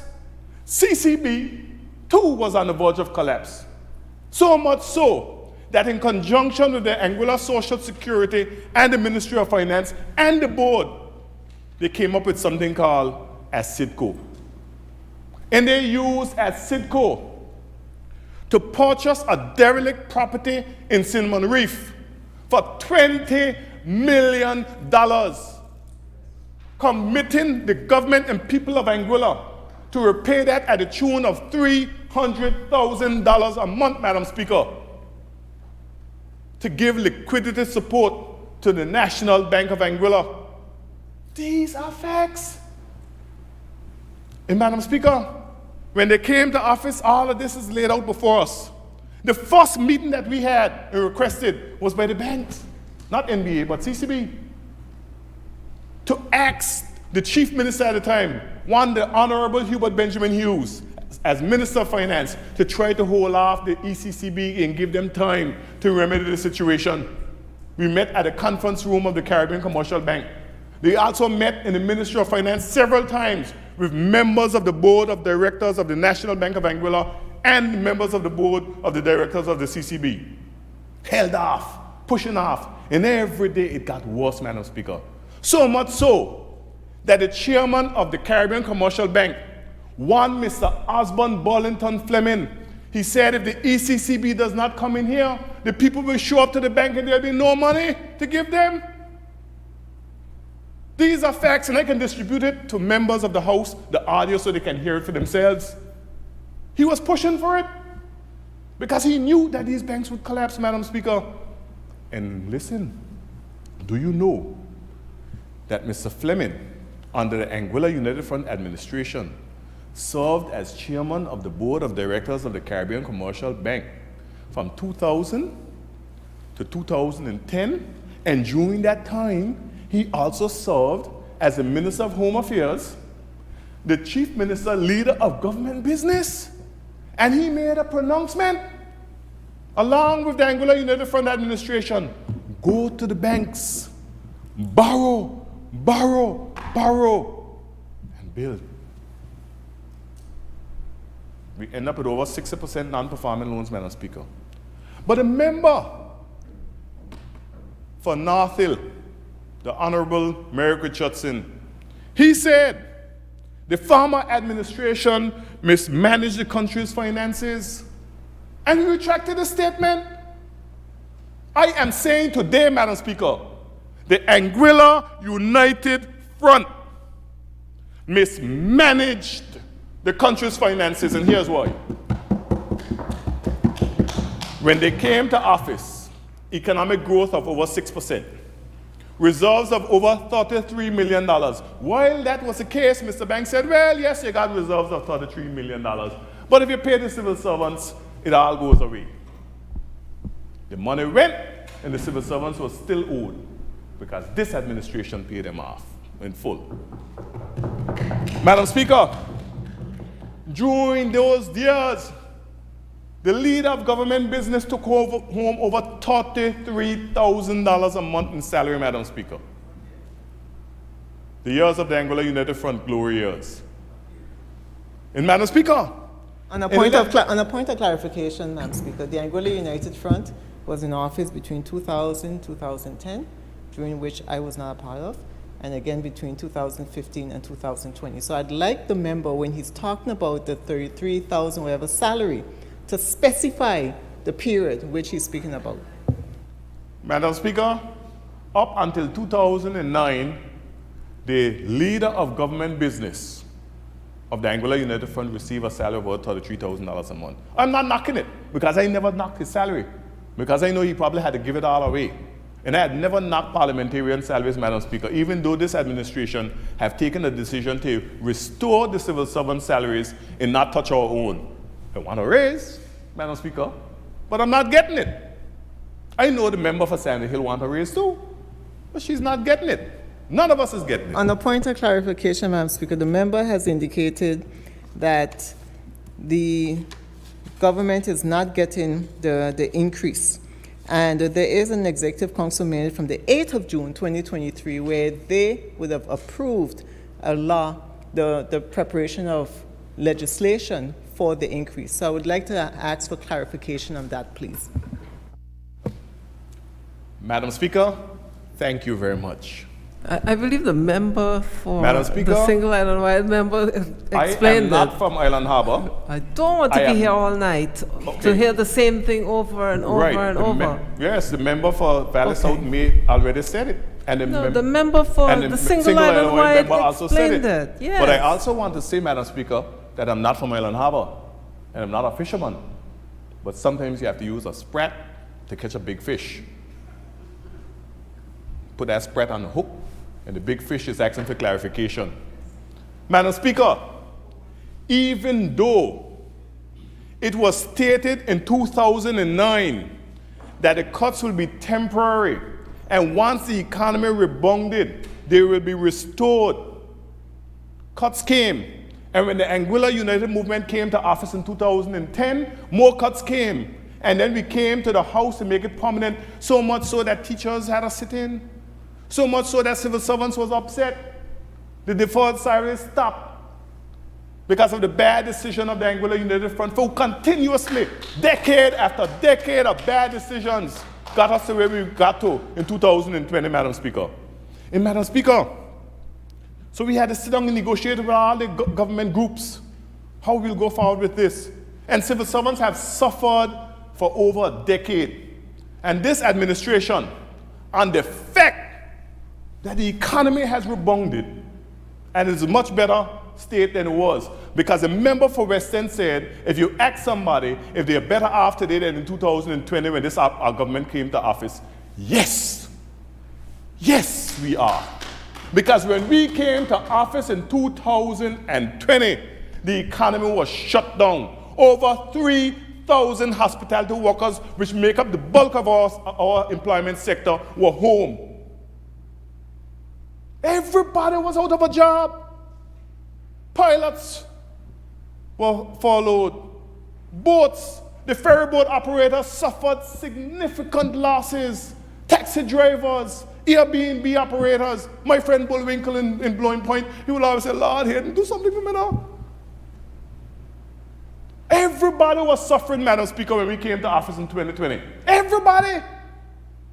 But because a man came from the East with wisdom, in the name of Dr. Ellis Lorenzo Webster, in the first sitting of the Executive Council, he said, and I quote, we have to increase our appetite for risk. And Madam Speaker, as much as he pushed and he tasked the parliamentary secretary at the time, the single island-wide member, Ms. Quincy Gomes Marie, and I, for looking at the hospitality sector to see how we can open it, as much as we fought, we had civil servants who wanted to keep the island closed. And I know the former administration had that challenge too. But you had bold and strong leadership, Madam Speaker, who could make informed decisions, especially when you're talking about a pandemic. Who better to manage a country through a pandemic than the doctor? There's a time for everyone, Madam Speaker, and that time had come. And Madam Speaker, so when you ask the question, if people are better off today than they were in March of 2020, if they are better off today, sorry, Madam Speaker, I retract that. If they are better off today than they were on June the 30th of 2020, the overwhelming answer would be yes. Now, it'd be absurd of I to think that everybody will prosper. There will always be some people who will fall through the cracks. And while it is that some people have fallen through the cracks, this administration, Madam Speaker, have taken up the challenge to increase the subsistence of those people who fall through those cracks. This administration, as have been said before, not once but twice giving electricity grants, vouchers for persons to be able to acquire food. It created an entire basket of goods that doesn't attract GST or duties, Madam Speaker. First time, Madam Speaker, because the former administration dropped the 9% IGT on you even while people's roofs were still off, Madam Speaker. On a point of clarification, Madam Speaker, and perhaps the members of government may not be aware, the IGT was a recalibration of taxes that were already in existence, and the intent was for it to be revenue neutral. So the 9% was there from before. It wasn't that the IGT imposed 9%. And so I just wanted to place that for the record, and it is there in all of the respective budgets. Madam Speaker, that is factually incorrect. That may have been the intention, but that wasn't the consequence. Because I can recall one of their running mates, Mr. Patrick Monborough, joined myself on a radio program to show. On a point of clarification, Madam Speaker, the member just made reference to Mr. Patrick Monborough as a United Front running mate. And I would ask him to please clarify what he's speaking about when he says that. Thank you very much for the opportunity to clarify, Madam Speaker. You have sprats in your basket? Madam Speaker, he has made it clear to the people of Road South, time and time again, that he will be the candidate for the Anguilla United Front in the 2025 elections. Now, he has said it. On a point of order, Madam Speaker, the Anguilla United Front is a party, just like the Anguilla United Movement. And until there is an official statement that comes from the party, then I would ask the member to retract any statement that he's making about any word on the street that he's hearing, because it is not anything that has come from any official source. I don't care, it's not from an official source. It doesn't matter. Well, he said it himself. I'm not retracting that statement, Madam Speaker. And Madam Speaker, I may carry on. He came on the show and he explained in detail why the 9% had increased exponentially everything, especially what? Fuel. And following that, Mr. Mark Romney, who was a public relations officer for the government of Anguilla, issued a statement and a request and a call for all importers and brokers to meet the Minister of Finance at a conference room at the Ministry of Finance to discuss the same. They had a discussion, but nothing changed. When I did an order and I sent the change, a significant increase in what I was paying at the port to Mr. Romney, Mr. Romney said to me, ask Pat. I didn't need to, but I was just showing him what had transpired. Now, so I'm saying that to say this. It may have been the intention, but it wasn't the reality. So when they talk about 13%, it's not really 13% though. It's less. As a matter of fact, it's even less than 4% when you take in consideration the number of exempted items and the items that do not attract duty today. So, Madam Speaker, the member for West End, he went on to speak about the school lunch program that the member for Valley South piloted, Madam Speaker, and supported by the member for Island Harbor, Madam Speaker. And this is why I could never understand why that gentleman, Madam Speaker, crossed the floor. Because I tell people all the time that none of us have ever gone to the leader of government business with any proposal that makes sense, and he has said no. Never! Madam Speaker, I want to give you a story, Madam Speaker. I was standing at a roundabout by Waldbeek one afternoon, and I saw not one but two vehicles driving along the airport road because they could not traverse the Valley Main Road because it was under construction, almost to the completion. And I saw some tables fall to the side because the road was peaked like this. And then I saw a truck, a pickup truck, a large pickup truck with water. Water fell off. I said, we got to do something about that road.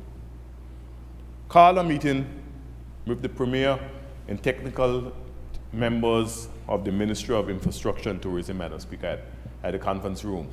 Premier came. We said we want to start this road. The Premier was leaving the island the next day. He said, get it done, have support. And it was done. You understand what I'm saying, Madam Speaker? Whatever it took to get it done, he said, get it done. And it was done. Always supported. Always. But be that as it may, Madam Speaker, the member for West End said, meals and healthcare is not free. But we know this. We know there's no free lunches. There's nothing under the sun that is free. Not even death. Because it's cheaper to live than to die. The only thing may be free is oxygen and sunshine. And Madam Speaker, and this comes from a man who spent most of his life in England playing cricket.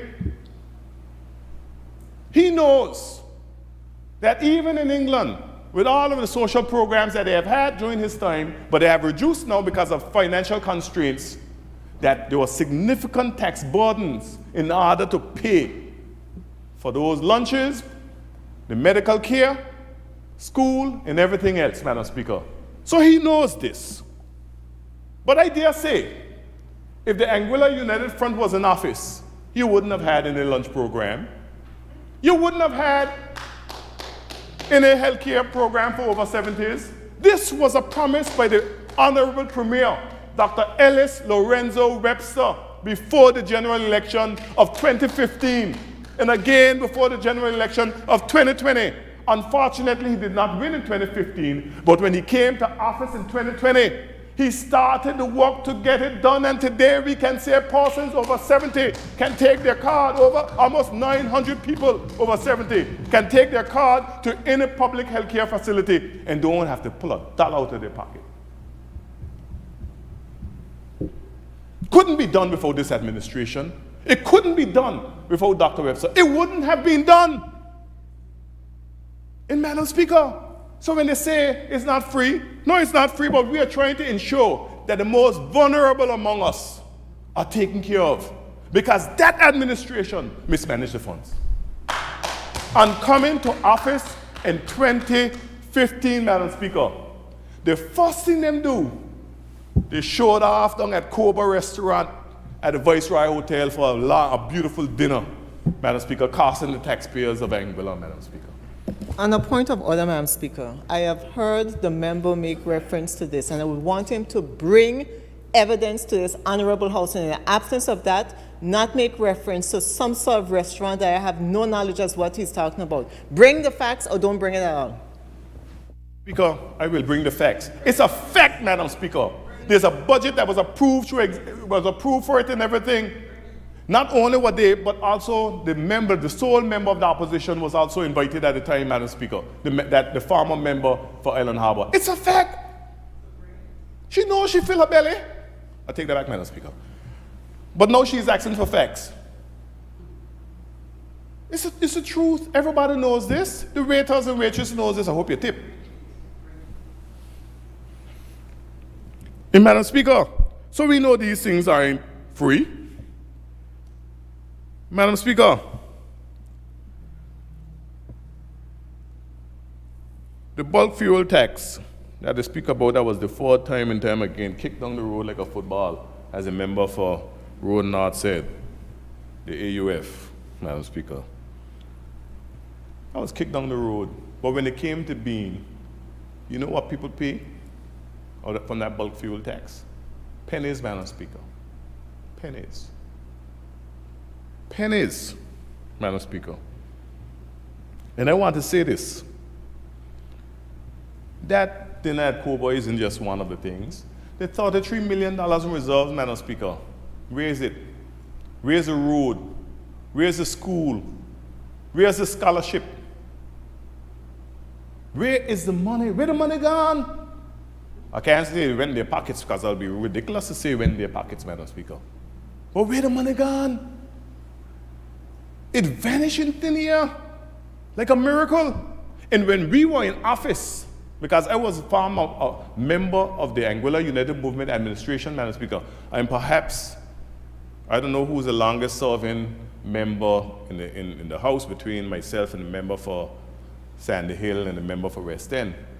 But I believe it might be the member for Sandy Hill because I look a lot younger when I can be the grandfather. But be that as it may, Madam Speaker, the $33 million vanished. And you think that was bad? In the aftermath of Hurricane Irma, every single one of them owned a vehicle.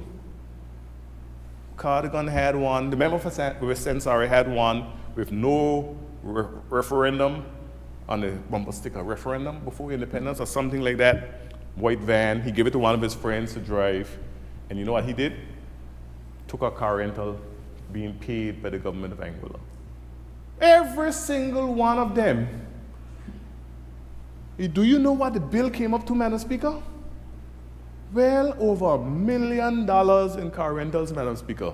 And even when they were forced to give them up, the former member for Valley North refused to, on the basis that he is owed a vehicle by the people of Anguilla, Madam Speaker.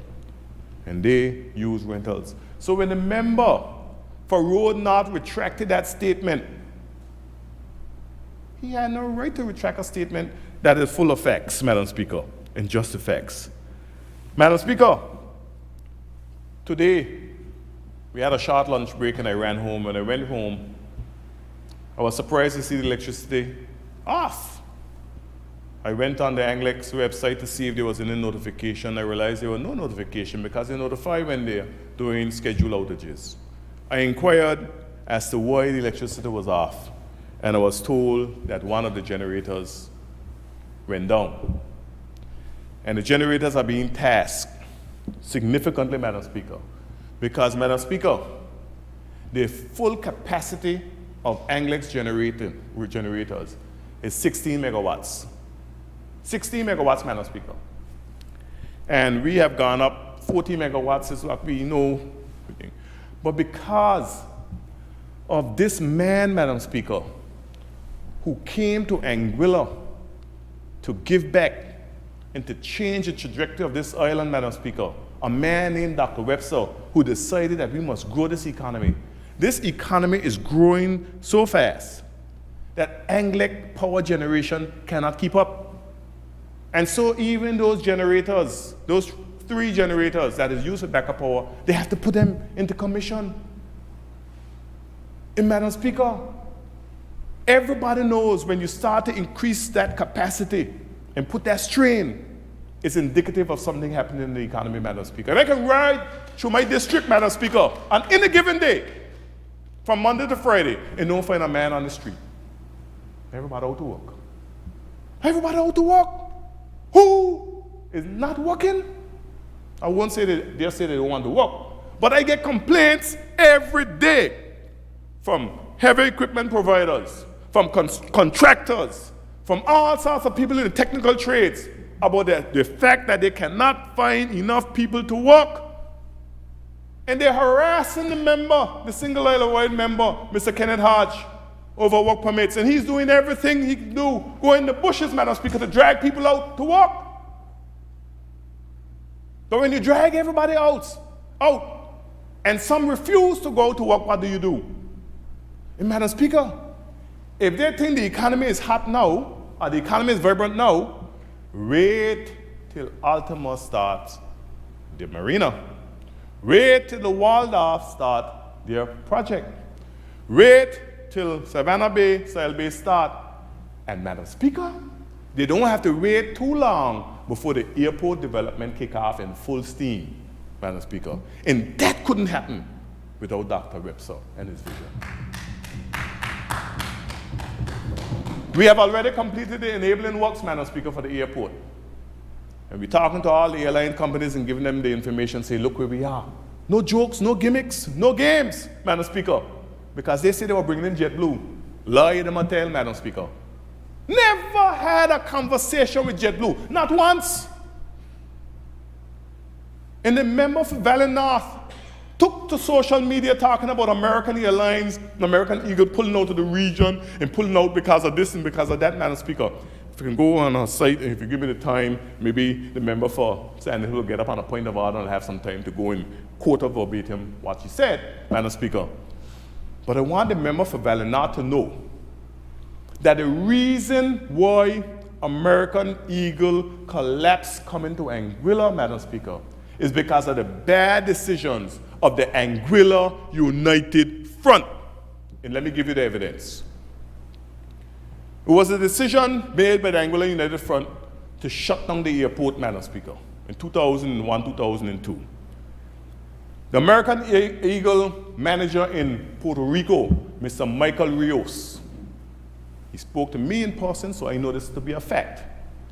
They advised that they should not close down the airport, that they should do the work during the night and keep the airport open during the day. Because during that time, American Eagle had 3 flights, sometimes 4, from San Juan into Anguilla. They didn't take that advice. They closed the airport down. Hotels panicking, how we will get people into Anguilla. Then they decided, you know what? We're going to start to promote Princess Juliana International as our airport. Promote it. Flights coming into Princess Juliana, the boat businesses and so forth, flourishing, bringing people into Anguilla through St. Martin. San Juan did. By the time the airport opened up, San Juan had lost market share, and that was the end of it. No, you can't even get a flight to St. Thomas, Madam Speaker. St. Martin, unless, other than Trans-Anguilla, Anguilla Air Services, who's going to be putting in flights in August, Madam Speaker. $450 round trip. But you can't even get a flight out of San Juan, other than the seasonal flight by Tradewind Aviation. That is where we are today, the bad decisions. So when we came to office, knowing that for a couple years, The regulators were saying you need to resurface this airport or we will close it down. You got to do it now or you will close it down. It had become slick, Madam Speaker. We decided, you know what? We will keep this airport open to ensure that we have economic activity and do the works at night.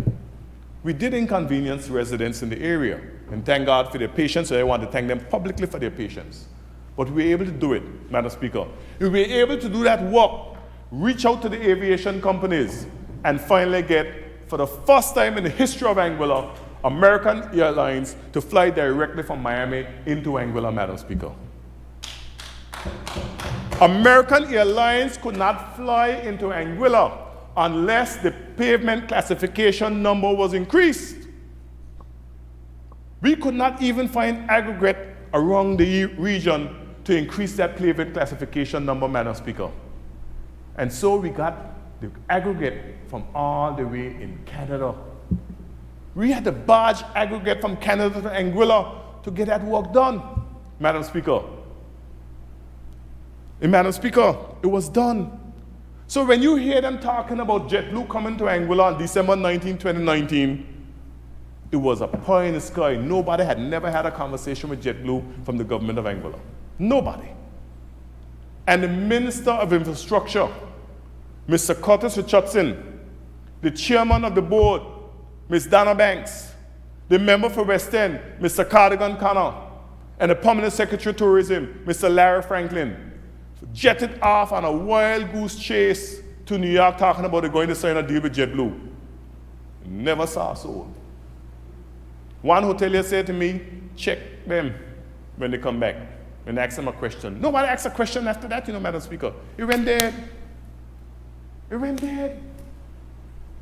Because firstly, they had hired an individual to look at aviation, Nick Walker, Madam Speaker.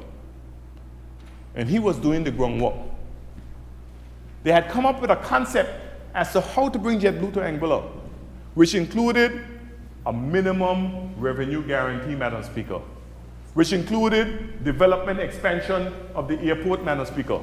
So how could you announce that JetBlue was coming to Anguilla on December 19, 2019, when you didn't even scratch the surface of the airport, Madam Speaker? I had a tent out there at the airport with some primary school chairs with my name scratching it from 1982. That's how you welcome in JetBlue. But when we got the agreement to have American Airlines in Anguilla, look what we did to the airport. The old terminal, we transformed that terminal, got rid of those primary school chairs, installed a testing center, upgraded everything, Madam Speaker. New space, restaurant is now flourishing. Activity over there, so many young people having jobs over there because we have daily flights into the airline. And so, Madam Speaker, we're going to develop our airdrome, develop our airport, and the amount of investors that are knocking on our door, Madam Speaker, we got to hold them back. Because there's nobody to work.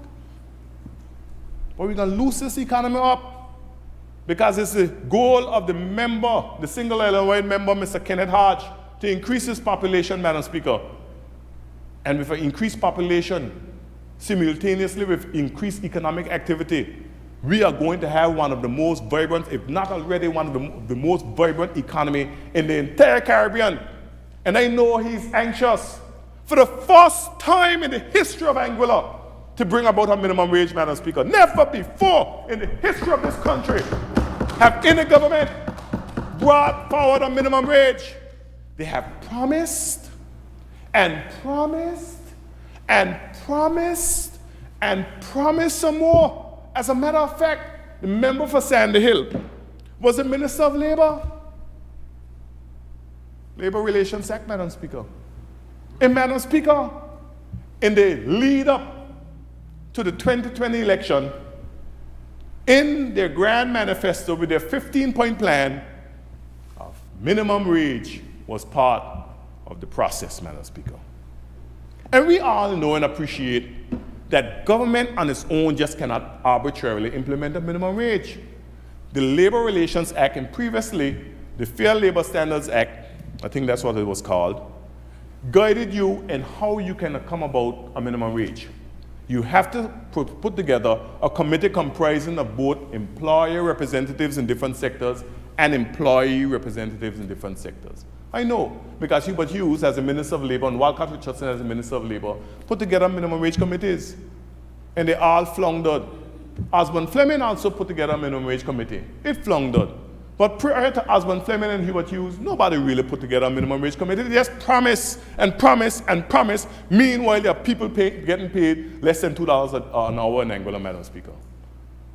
But through the dogged determination of the Honorable Minister of Home Affairs and Labour, Mr. Kenneth Hodge, we will have a minimum wage, and that's just a promise, Madam Speaker. It will come to reality, Madam Speaker, right here in this country. And we will be coming to the House when the 11th? The 11th. How proud are you, sir? The member came in this house with all a black beard. Don't look at him. I will be so happy. We will be so happy when we discuss this minimum wage, because it's historic.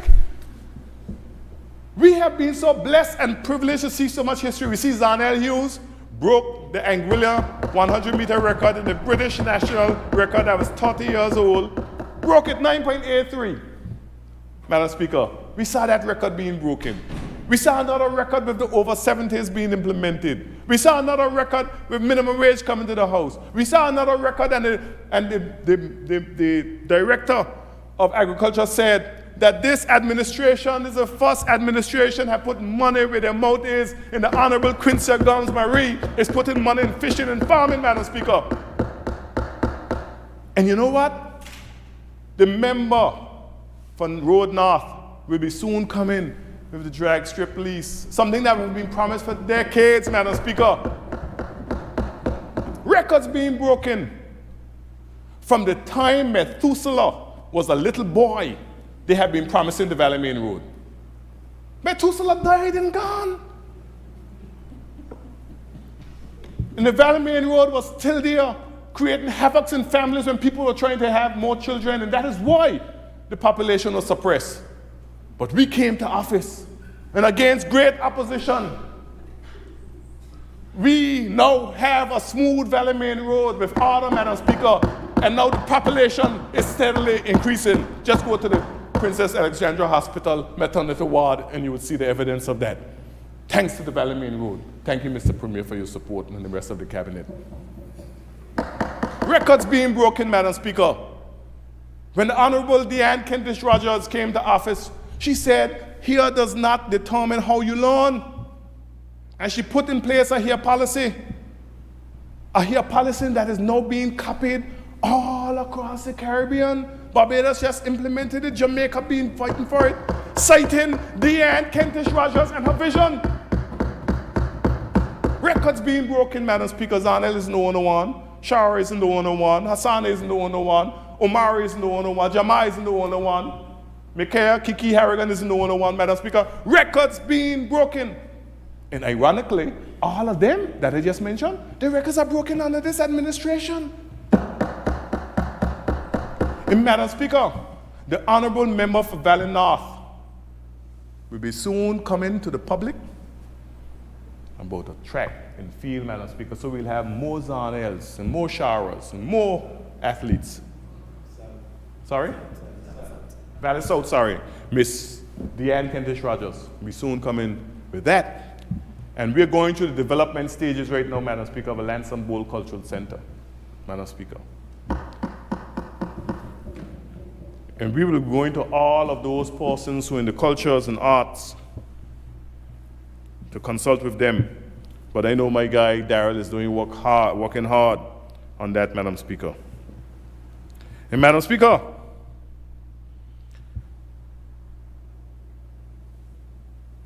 when the member, the single-eyed member, he spoke of Smith, the economist Smith, I was quite fascinated because in some respect, he was right when it comes to price controls. Price controls, sometimes when you interfere a lot into the private sector, you can create such shortages. We know that when there was a former USSR, the Soviet Union, because of so much intervention the shelves were empty and what have you. And if it is, as he said, a can of tuna, the price is fixed to the point where the shop owner is losing on the can of tuna, will not bring in the can of tuna. And we understand that. But he has to understand that our price control is different. And the fuel fixed price shows clearly what we're talking about. We have placed price controls on fuel. And that price controls have done this. Because what we have done is ensure that the fuel company can make a profit while the people of Anguilla are not being gouged. This administration did that. No administration in the past have ever done anything like that, Madam Speaker. Thanks to Dr. Webster and his cabinet, Madam Speaker. So when he spoke about fuel not coming to Anguilla because of price controls, what is he talking about? We have been doing price controls on fuel for what, a year? A year. We've never had a shortage of fuel. We have gas stations strewed across the island, and very soon we'll have one, the very important spot in Water Swamp. That's going to be a very important gas station, Madam Speaker.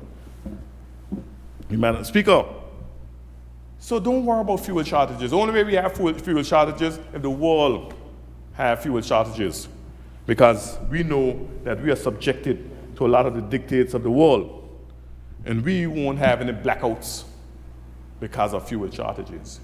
Even in the aftermath of Hurricane Irma, we had fuel. It's just we didn't have the plant. So we know we won't have that issue, Madam Speaker. But speaking about that, Madam Speaker, we have seen highs in fuel costs and we have seen lows in fuel costs, Madam Speaker. And Madam Speaker, I won't speak very much on the member for Valley North because I spoke about a lot of that before, Madam Speaker. And I think that a lot of what she said, her prepared text that she had reading from, Madam Speaker, I think that have been answered in the past, so I won't need to answer to that. But the member, the single Illinois member, Mr. Kyle Hodge, he spoke, and one of the first things that came out of his mouth, he said, I championed many zero-rated items. And Madam Speaker, he was telling the truth. If he was on a Maury show, when the lie detector comes out, it will say, the lie detector proves that you are telling the truth. Mr. Kyle Hodge did tell the truth when he said he championed a lot of the zero-rated items. But that is fine and good and dandy. But when it comes to the House where it matters, he opposed the same zero-rated items that he championed, Madam Speaker. So he championed nothing because he opposed removing taxes, GST, on banking services. He opposed removing GST on certain basic food items. He opposed that, and that is a matter of record, so much so that his fellow colleague, Mr. Joseph Vanderpool, the single Illinois member, asked for a division in the House for a vote. They wanted to create a situation where the Honorable Attorney General and the Honorable Deputy Governor will have to vote. And they talk about they were unelected. Madam Speaker, we all know that when it comes to members of this House being unelected, the Deputy Governor and Attorney General, it's not new. The Parliamentary Secretary, the first Parliamentary Secretary in the history of Anguilla was Mr. David Carty. He became the Parliamentary Secretary in 1989, Madam Speaker. He was not elected, but we had persons like Clive Smith in Smithy, in this House, Claudel Romney, Keisha Webster, Roy Rogers, in this House, Hayden Hughes, in this House, Walcott Richardson, in this House, Reverend John A. Gomes, Methodist minister, in this House, weren't elected, but they had the power to vote. Harrigan, with Pam Webster, forgot his name. Paul Harrigan, in this House. He could vote. Terry Harrigan, in this House, he could vote. Unelected, in some instances, unelectable. Madam Speaker, but they could vote. So the whole noise about the deputy governor and the attorney general having the ability to vote is neither here nor there.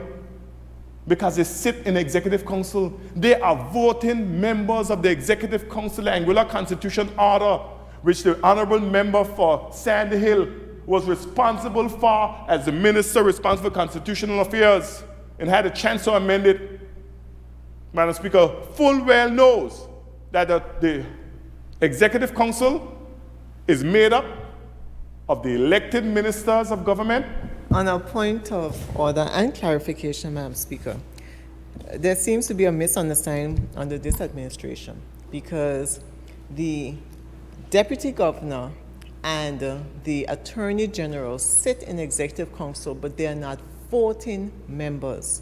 It is the elected members of government who are voting members, and they sit as ex officio members in executive council.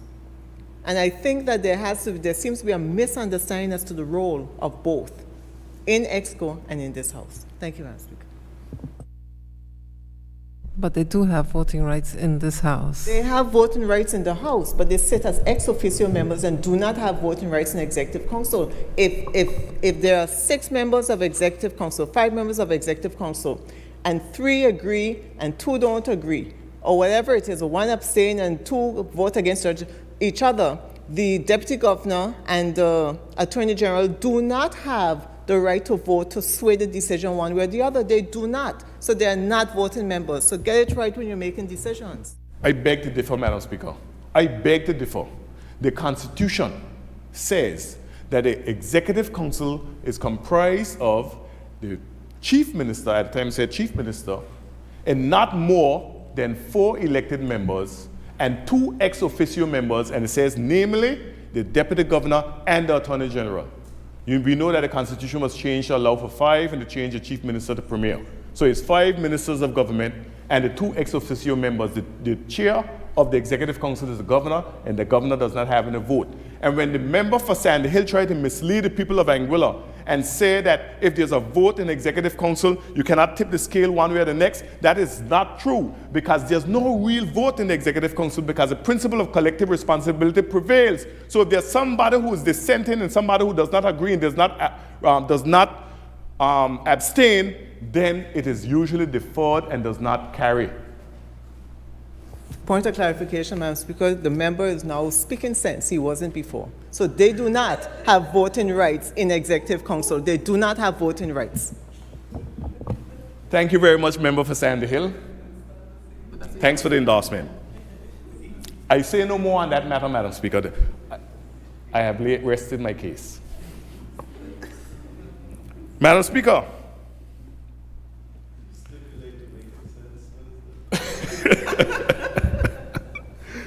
Madam Speaker,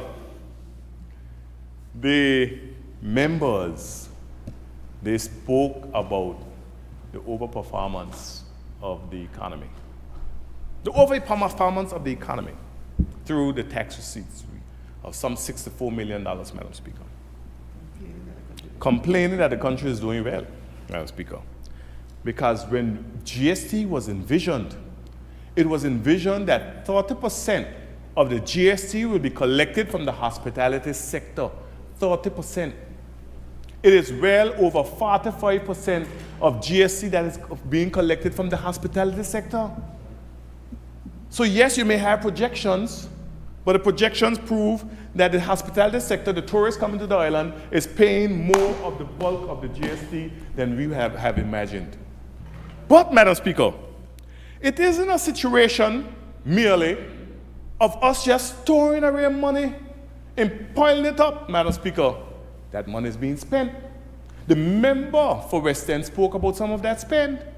Lunch programs, over 70s that has a cost. We do not know what the cost is going to be because this is the first year.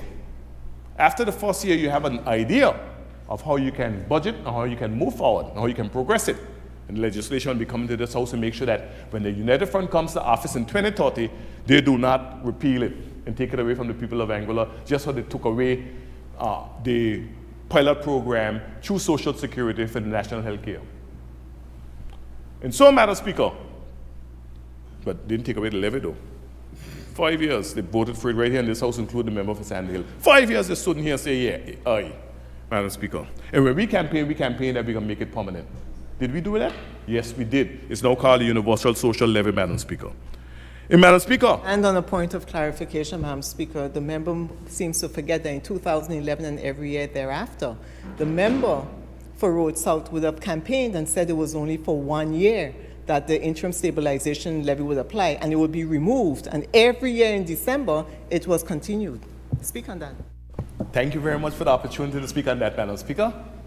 So, in 2009, when we came, July of 2009, the Anguilla United Front agreed in Executive Council something called the Fiscal Recovery Plan 2009 to 2011. In that Fiscal Recovery Plan, they spoke of introducing a VAT GST tax. In that 2009 plan to be implemented once it came to office in 2010, they spoke of a 5% payroll tax that would be paid by employers and employees. In that 2009 plan, they spoke about broadening tax base, increasing taxes left, right, and center, Madam Speaker. We came to office and we said no.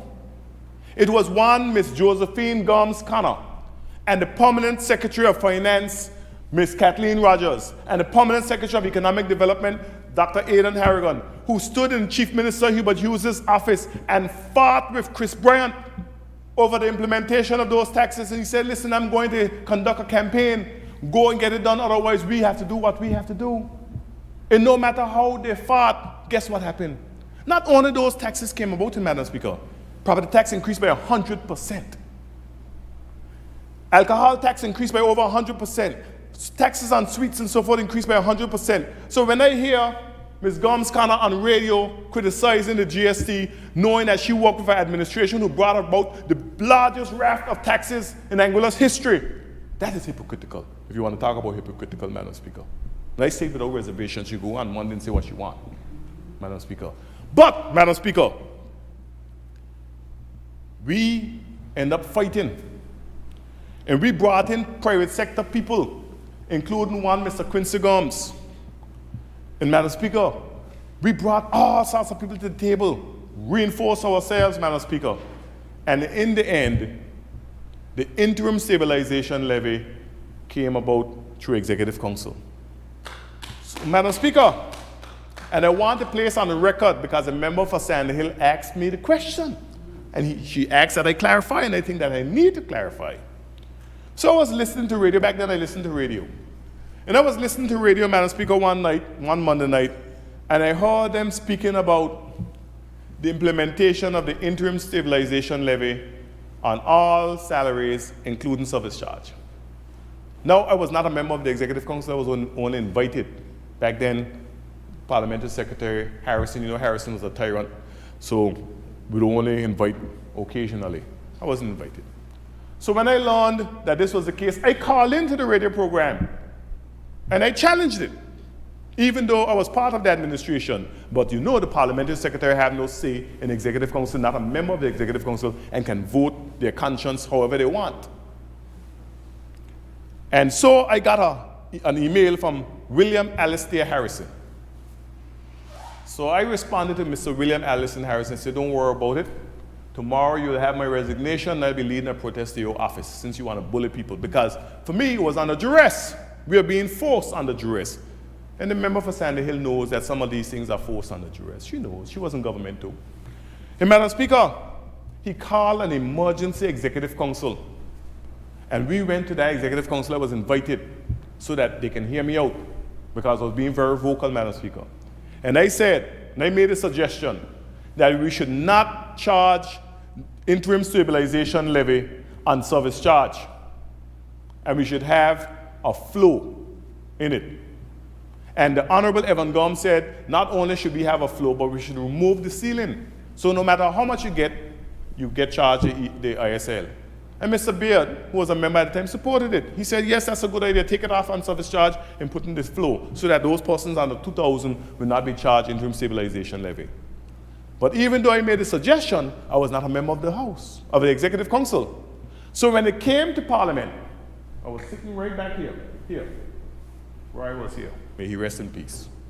And Madam Speaker, when it came to the vote, the member for Valley North, Mr. Evan McNeil Rogers, called for division. And the speaker at the time was Mrs. Barbara Webster Bone. And when he called for the division, they had a vote. And when they had the vote, the opposition to the introduction of the ISL was 3.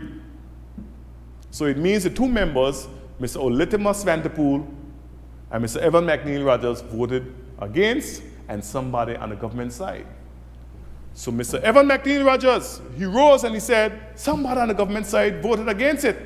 The spirit of collective responsibility. And I got up and I said, I was the one who voted against it, because I felt it was under duress. And truthfully, it was intended for 1 year. But after that year passed, the pressures came on, it was extended. And it was extended to the point where they said, do not make it permanent. Let the new administration, whoever it is, whether it be the Anguilla United Front or the Anguilla United Movement under Dr. Webster, make a decision on the interim stabilization levy. And guess what? No member of the Anguilla United Movement won their seat. And the Anguilla United Front came in, 16 votes more for Auckland, and they would have 7 seats. Came into office, and they never repealed it. This is a matter of public record. So when you hear Mr. Kyle Hodge talking about when he come to office, he gonna get rid of the goods and services tax, I want Mr. Kyle Hodge to know that the Anguilla United Front wins 6 seats, he don't become a minister. On a point of order, Madam Speaker, the member is imputing improper motive, and I would ask him to withdraw such a statement. You're suggesting that the members of the Anguilla United Front, if Mr. Hodge wins a seat, Mr. Hodge wins a seat, that there is some sort of suggestion that there is something that's going to take place in relation negative to him. I would ask you to withdraw that statement. So he is running with you. Okay, I withdraw the statement. Thank you for that. Thank you for that. Now I go on, Madam Speaker. I go on.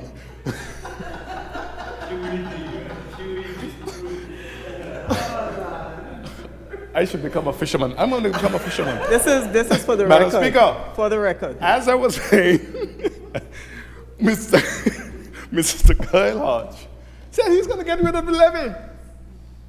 So, the GST. I didn't hear any other member of the Anguilla United Front say they're going to get rid of the GST, you know. What they said is that it was not the right time. But none of them, I had never heard the Honorable Cora Richardson Hodge or the Honorable the Honorable Cora Richardson Hodge or the Honorable Cardigan Connor or the Honorable Joseph Vanderpool say they will get rid of GST. I've never heard them. But I've heard the Honorable Shelley Rogers Webster said she would introduce income tax and something else. Capital gain, something else, but income tax is primarily, which is a tax on income. If people complain about the 3% stabilization levy, imagine a income tax of 20%, 30%, 40%. Who knows what the figure is going to be? That's hypothetical, Madam Speaker. But Mr. Kyle Hodge has been consistently saying he will get rid of GST. Madam Speaker, if this administration fought so hard not to implement GST, because remember we came to office the 1st of July, 2020. That's when we came to office. We were sworn in today. Today is the anniversary of the swearing in of this administration. But we literally took our seats on the 1st of July and was presented with this bill to the implementation of GST, Madam Speaker, in a memorandum of understanding that was signed by the previous administration, Anguilla United Front, just before the election, Madam Speaker, and a commitment to progress the work with the implementation of the GST.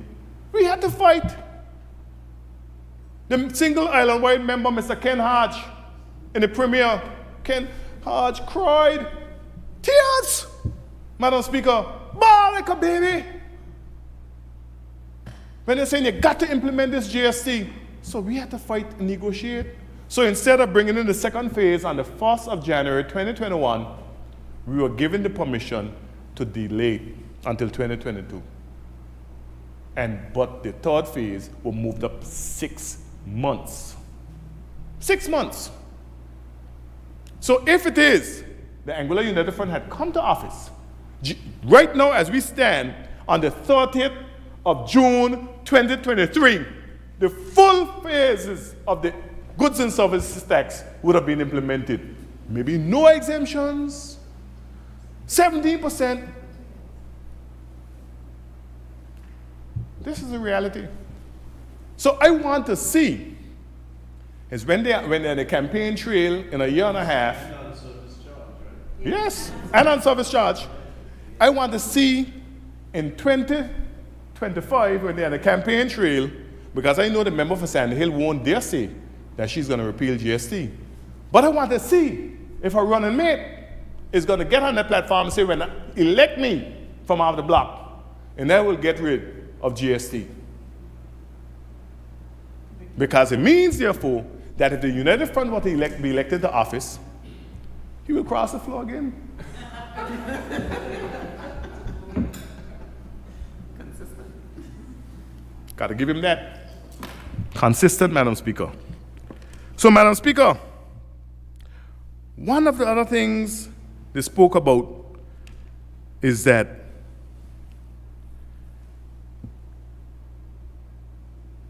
the member, single and aware member, charged the Premier that he was threatening the business sector to remove the moratorium.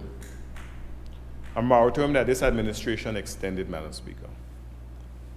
Because, he said, and I quote, "The removal of the moratorium was to protect local businesses, and we can't allow for one group of people to control the food sector." Madam Speaker. It was the Anguilla United Front, Madam Speaker. The Anguilla United Front that created a climate to destroy local entrepreneurship in the food sector. Because before the Anguilla United Front came to office, every single grocery in Anguilla belonged to Anguillians.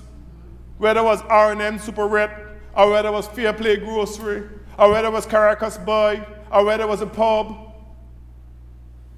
or whether it was Lakes, Ashley's and Sons, the Proctors, the Best Boy, the Anguilla United Front, single-handedly, the administration that Mr. Kyle Hodge has joined, single-handedly destroyed the sector. And Mr. Patrick Martin-Barrow, the candidate for the Anguilla United Front in Road South, he has associated himself with that same sector and so busy that he's starting to look Asian. Madam Speaker, when he talk about destroying the food sector, and you take a drive around this country because of the Anguilla United Front, because there was one Mr. Lowell Hodge, when Albert Lake had just rebranded his store, we were sitting on the outside after the ceremony, and he said, "You see what the Anguilla United Front doing?"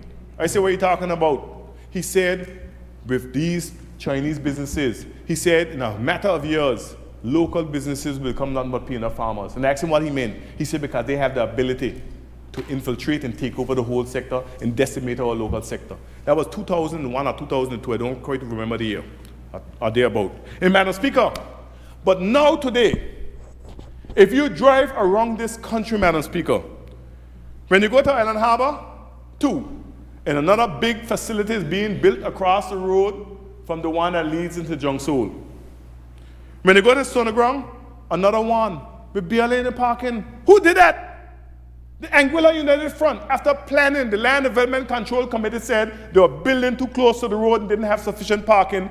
They were able to go to Executive Council and get it overruled, Madam Speaker. When you come to the valley, right in this little area, another 2.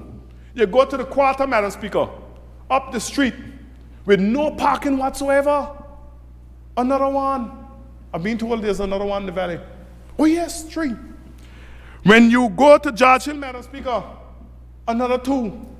When you go down to Water Swamp, another 1. When you go to South Hill, 5. When you go to Long Bay, another 1. When you go to West End where Foods 95 was, another 1. And Madam Speaker, not only grocery stores, the distributors too. Decimated the sector. Tropical flour was a leading distributor in Anguilla. And who put the pressure on and squeezed them hard? Who did that to tropical flour? The opposition, Madam Speaker. The member for Sandy Hill and her political colleagues did that to tropical flour. But Madam Speaker, so when you do the calculations, that's at least 17 grocery stores owned by the same people that Mr. Kyle Hart says those other people. Those other people, he didn't say who, but he said by other people, by a certain group of people. And then you go and look at the local grocery store business. Lake, Albert Lake, 1. Ashley's and Sons, 2. 1 in the Valley and 1 in Blowing Point. Proctor's, Best Buy, 2. And I don't know what the books look like, but I can tell you, I would not be surprised if you see a couple of those closed. That'd be shocking and tragic. So when we're talking about protecting, the premier, when he talked about moratorium, he wasn't talking about allowing others to come in and take over the sector, you know. He was talking about giving Roniqua the ability to build her own grocery store. He was talking about Smith being allowed to build his grocery store. Not Lee Wing Ju. That's what he was talking about.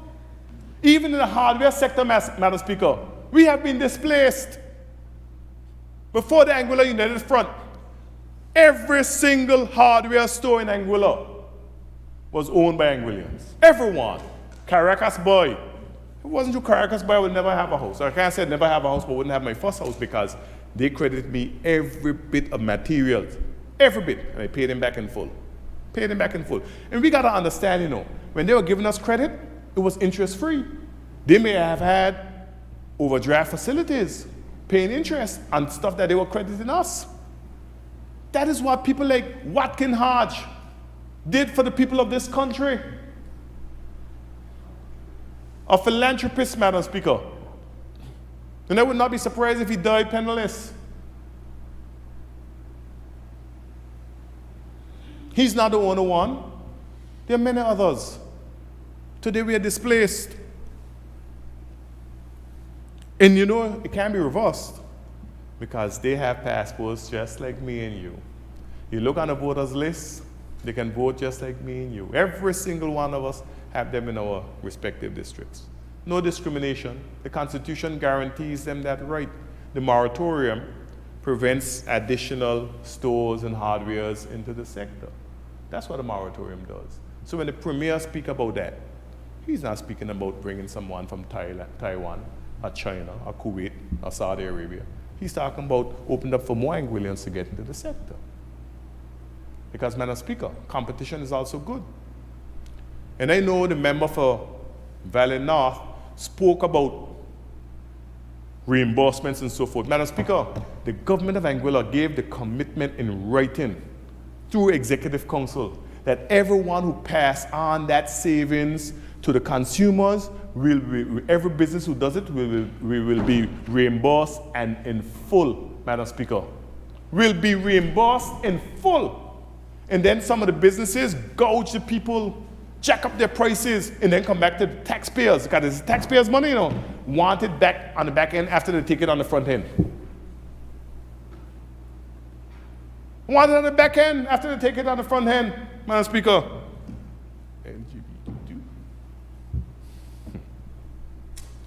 Madam Speaker, as I was saying, these people, the members, I don't understand the basis of their arguments at all, Madam Speaker. These bad decisions that they made over the years and then come to this house as if they have the moral compass, Madam Speaker, is ridiculous. And then they criticize us. They criticize our government, Madam Speaker. When we came to office, people were complaining about the tint, a silly law that was implemented by the Anguilla United Front years ago, Madam Speaker. We were complaining about it. Jose Van der Poel, at the time when he was a member of this house, because he was a member of the house, you know. A lot of people did not know that Joseph, the Honorable Joseph Van der Poel, was the Honorable Joseph Van der Poel before June the 30th of 2020. He was also a nominated member sitting in this house, could vote just like the Deputy Governor and Attorney General. The Honorable Joseph Van der Poel, this marijuana czar, Madam Speaker. And I say he's a marijuana czar because the leader of government business at the time, Mr. Victor Banks, made a press statement where he said that Joseph Van der Poel is going to lead the process of marijuana decriminalization. Joseph Van der Poel was in the newspaper on the front page with Commissioner Morrison and somebody else talking about they dealt with the tint law. When we came to office, no such thing. People still complain about the tint law. People have to rip it off and so forth. In short order, this administration was able to go to Executive Council, determine with consultation with the tint producers in Anguilla at the Royal Anguilla Police Force, because they came under the Vehicle and Road Traffic Act, meet with everybody, and was able to have a public consultation, take it to Executive Council, come to Parliament, pass it, pass. This administration was able to pass laws that creates a climate for animal control. It's not being policed, we know this, but at least the legislation is there. This administration did that, Madam Speaker. This administration, under the leadership of Deanne Kentish Rogers, as I said before, implemented a revolutionary hair policy, Madam Speaker. When I went to the school and I saw the graduating class from Sixth Farm, Madam Speaker, and see the young men with different hairstyles, African hairstyles, Madam Speaker, who we are. Because if you look through the annals of history, Madam Speaker, you realize that even before these so-called modern hairstyles, our forebears wore those hairstyles. And it didn't affect their learning, Madam Speaker. This administration, under the leadership of the Honorable Quincy Gomes Marie, took Anguilla into the Blue Belt program, Madam Speaker. This administration did that. And the former administration refused to. As a matter of fact, the member for Sandy Hill said it. She openly said we had an opportunity to. Opportunity is opportunity. But you have to take advantage of the opportunity and progress and move forward, Madam Speaker. This administration came to office with a derelict people's market, Madam Speaker, falling apart. A member of the St. Lucian Association reached out to me to talk about reinstating the roof. We were able to get equipment down from the Ministry of Infrastructure, and the roof was placed by the St. Lucian community. And then we said we wanted to pave the parking lot. And Madam Speaker, we used the funding from the Valley Main Road to go into the parking lot and pave the parking lot and get that people's market rehabilitated. There's some work that still needs to be done. That I told a member, the single member who jumped the fence, had taken care of, but now the member for Road North is taking it up to rehabilitate the restrooms and get it done. Can you never do that, Madam Speaker? This administration, under the leadership of Deanne Kentish Rogers and the Premier, we have this lunch program, Madam Speaker. I ate at 2 schools. I wanted to go back, but I was afraid. The food was that good, Madam Speaker, that good. And when the lunch program was being launched at the Alvin Allison Primary School, there were students from other primary schools who came up to speak about their favorite thing about the lunch program, Madam Speaker. It was refreshing to hear them speak about it. This is great because from the time I was going to school, Madam Speaker, and believe me, I'm not as young as I look. I may look pretty, Madam Speaker, but I'm a senior citizen. I went to Road Primary School. That tells you how old I am. And when I went to Road Primary School, we all went to school barefooted, Madam Speaker. That's where we were as a people. Everybody went to school barefooted. And my father would sit on the porch, and as children come by, he'll ask them if they had breakfast. And I could tell you 80% of the children didn't have breakfast, and he will have eggs and everything cook up. I know Ian Connor can remember those days. And everybody would get a breakfast, Madam Speaker. You understand, Madam Speaker? So my point is, from the time I was going to primary school in the 70s, Madam Speaker, I went to high school in 1981. From the time I was going to primary school, children being coming to school hungry, and then the chaplain knows this, and I know Mr. Ruan knows it from the time he was going to school. All of us know that throughout history, children came to school without breakfast, whether the parents could not or the parents didn't have time. And today, every child could get us a meal except for the Aurelia Kelly Primary School and the Valley Primary School. But here's the wisdom in the member for Sandy Hill, Madam Speaker. Here is the wisdom in the Anguilla United Front administration. Two of the largest schools in Anguilla is the Valley Primary School and the Aurelia Kelly Primary School. And they built those schools without any lunch facilities and any conferencing facilities, Madam Speaker. The largest schools, still deficient. And right now, the member for Valley South, Deanne Kentish Rogers, is working up a plan to ensure that those schools are fully restored to their real glory and ensure that they have lunch rooms and all the other facilities just like every other school, Madam Speaker. And I want to give her and the Premier, who have to cough up the check, a round of applause for that. Madam Speaker, this administration did the George Hill bypass. This administration. And while I don't want to forget it, the member for Valley South, Ms. Deanne Kentish Rogers, when she said that the Coronation Park should be renamed the John T. Park, I said yes. Let's get it done. So soon you will hear when the member for Valley South will come forward with that, because John T. did a lot for the Valley area in terms of sports development, and it's right that the park should be named after him, just as Evan Gomes created a world-renowned bicycle race called the John T. Memorial, Madam Speaker.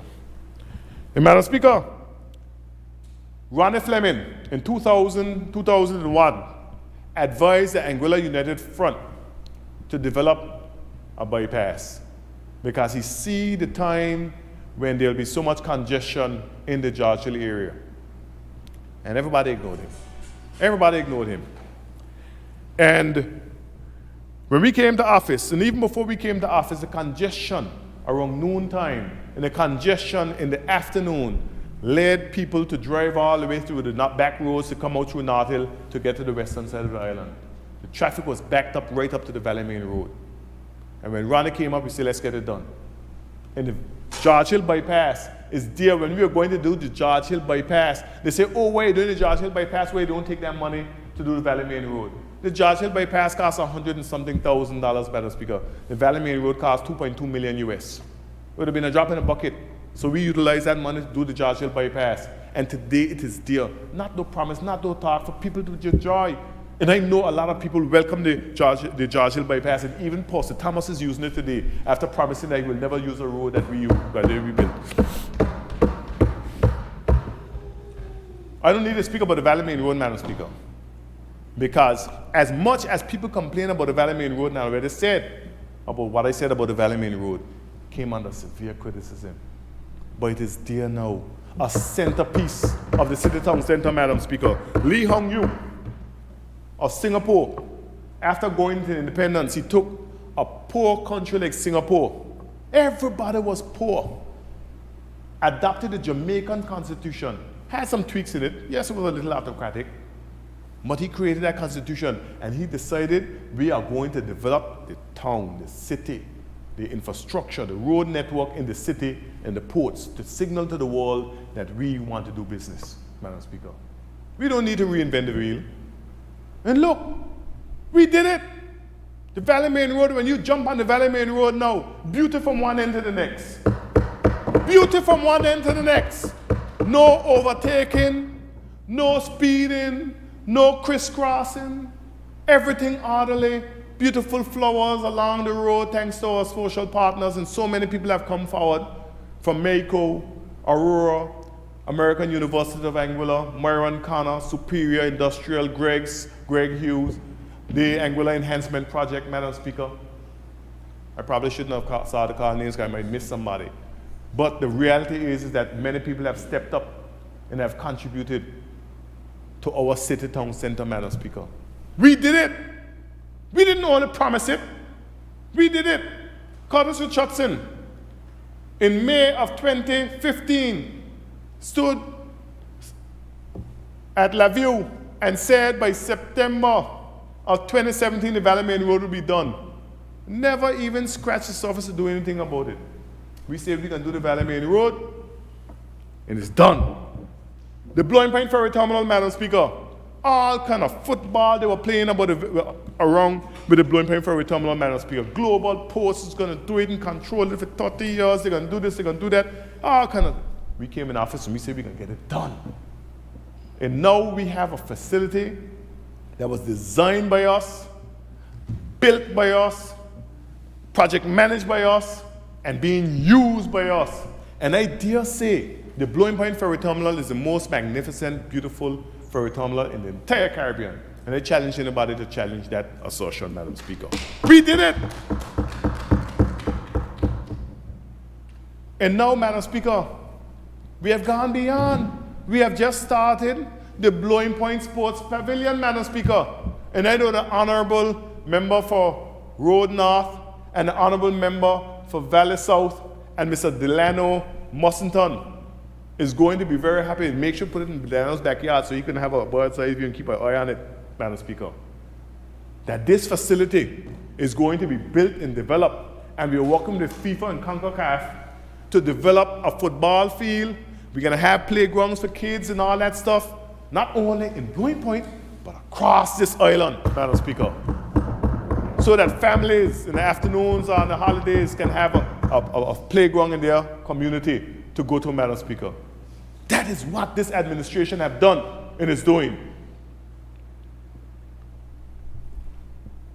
Madam Speaker, when the Honorable Premier was in England recently, he was able to raise some 500,000 EC dollars, I believe it is, for the redevelopment of the James, the upgrading of the James Ronald Webster Park, Madam Speaker. We know we have the Premier Cup, Madam Speaker.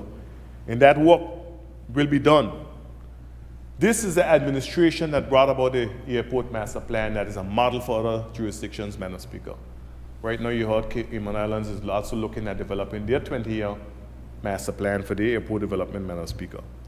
We have already completed the parallel taxiway, the first phase of the apron, and the parking lot, Madam Speaker, part of the parking lot, because we'll be doing a grander parking lot, Madam Speaker. That work is completed. And by October of this year, we will be starting the construction of the most magnificent cargo building that we have ever seen. Complete with offices for rent for, let's say, FedEx and DHL and those type of companies, Madam Speaker. A one-stop shop, Madam Speaker. And by April 1st of 2024, it will go live. And no later than January of 2024, Madam Speaker, we will be starting the construction of the most beautiful airport terminal in the Caribbean. And within the next week or thereabout, within the next week, we will be unveiling to the general public what this facility will look like, Madam Speaker. And I'm very proud of this accomplishment because James Ronald Webster, Emil Gomes, Albina Lake Hodge, Hubert Benjamin Hughes, they promised this. And this administration, Madam Speaker, in 3 years, is delivering on those promises of old. And when they say, oh, it's no new ideas, it may not be new ideas, but implementation. Anybody could come up with an idea. But how do you take an idea from an idea and manifest it into reality? And this administration has continuously manifested into reality, into tangible assets. Madam Speaker, this administration, 3 years.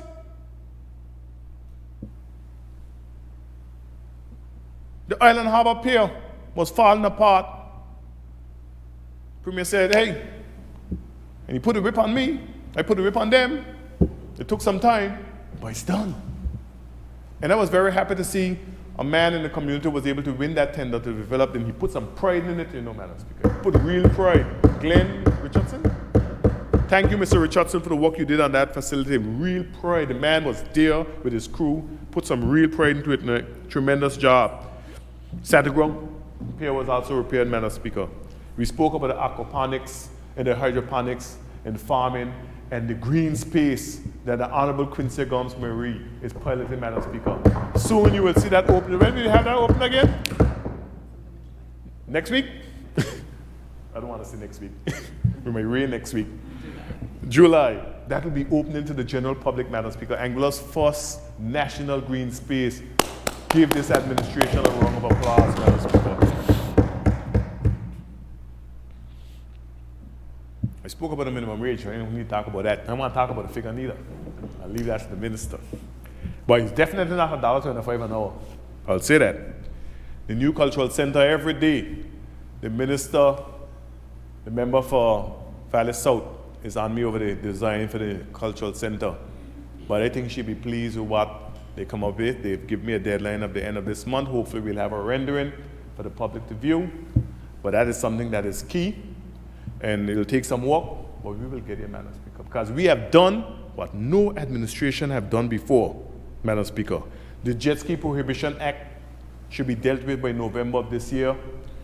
Our Product Development Officer in the Attorney General's chambers is working through the kinks to make sure that that is done. We will have the child seat and the seatbelt legislation done before the end of this year as well, Madam Speaker. And I know the Premier is working very hard and ensuring that a boardwalk in Island Harbor is developed, Madam Speaker. That is important, not only for Island Harbor, but for Anguilla and product development, Madam Speaker. And we're going to talk some more at another time about what other product developments we are doing in terms of hospitality.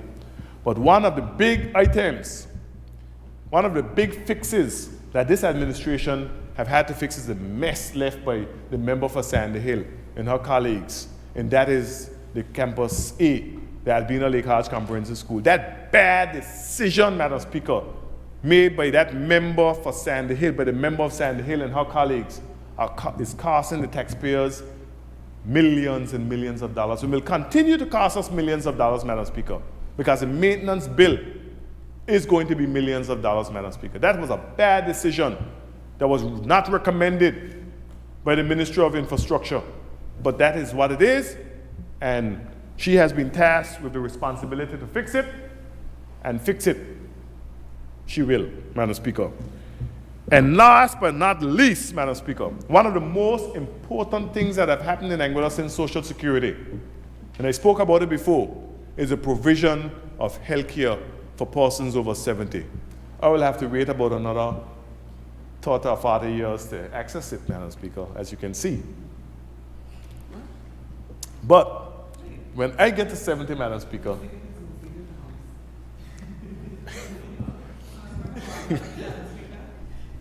but when I get to 70, Madam Speaker, in the next 30 years, 40 years, 20 years, I will also be able to access free health care, Madam Speaker. I'll go to the Ministry of Health, I'll get my card, I'll put my card in my wallet. My wallet won't have any cash, but I won't need it because I'll be able to go to the Princess Alexandra Hospital, I'll be able to go to the Central Polyclinic, I'll be able to go to the Welch's Clinic, I'll be able to go to the Western Polyclinic and say, here is my cash.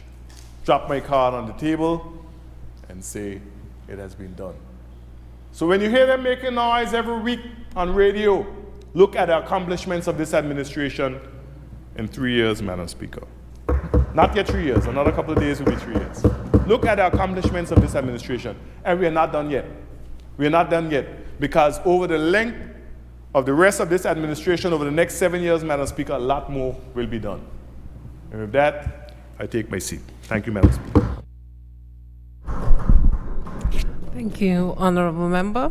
I believe everyone has had an opportunity who wants to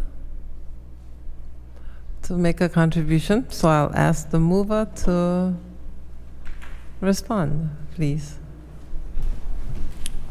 Thank you, Madam Speaker. I wish to thank everyone for the spirited debate on this amendment.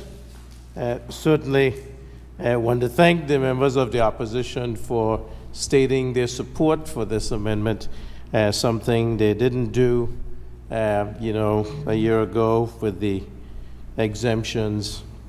But there were some points that were raised, Madam Speaker, and so I would need to address them, even understanding the lateness of the hour. The member for Road South mentioned about the pavement classification number for the Clayton J. Lloyd International Airport. And I remember, Madam Speaker, talking with the chief engineer for JetBlue back in 2014, and they had done a study of the Anguilla Airport at that time and found that the pavement classification number was 22. And they felt that to bring in the JetBlue Embraer 190 from San Juan, they needed classification number of 26, and the Airbus 320 needed a PCN of 42. So when we got in, the Minister of Infrastructure, who's the member for Road South, talked about the slippage on the airport, and certainly it was time to get that PCN up. And by stripping and resurfacing, the PCN number got up to, was it 38 or 37? So with that, it was possible then to have the Embraer 170, 175 with American Airlines come in from Miami. And I think everyone can state categorically and without reservation that that direct flight into Anguilla from the United States mainland has significantly improved the tourism product and the access here in Anguilla. That was done under this administration, Madam Speaker. And I remember the pride that I had sitting or standing at the Clayton J. Lloyd International Airport on the 11th of December 2021, when that American Airlines under the American Eagle Envoy landed. And I certainly remember the smile, the beaming face of the minister and the member for Road South when he stepped off the plane, and the minister, the single island wide, Ms. Quincy Gums-Marie. And I say with pride, Madam Speaker, and I still have that first Anguilla flag that flew from Miami to Anguilla in my office, and I treasure it.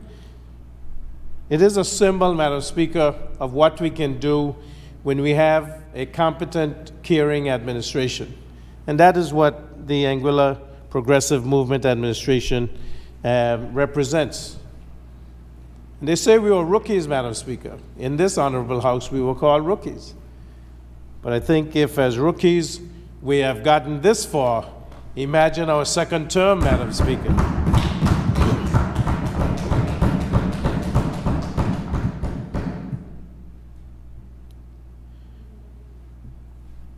We also now know that the Embraer 190 by Sky High has also landed in Anguilla. Madam Speaker, I saw a Airbus 380 land here, Avanca Airlines, but it was private. But we are making progress, and you can imagine the enthusiasm to come to Anguilla has increased, and as the airport development project goes on, we know that the good things are in store. In fact, great things are in store for our country. But you need an administration, Madam Speaker, that cares about the people, cares about the country, and are forward-looking, progressive. And as you heard from all the presenters, the members that on this side shows that Anguilla is going in the right direction. And if you want Anguilla to continue to do well, then we need the support of the people to continue to motivate us, to give us the ideas, and so that we can progress this country along to the highest potential that it can have, the gem of the Caribbean, maybe even the gem of the world, Madam Speaker. Now I want to talk a little bit, the member also from Road South also mentioned about the maximum fuel price order, and that has been in place since June of 2022.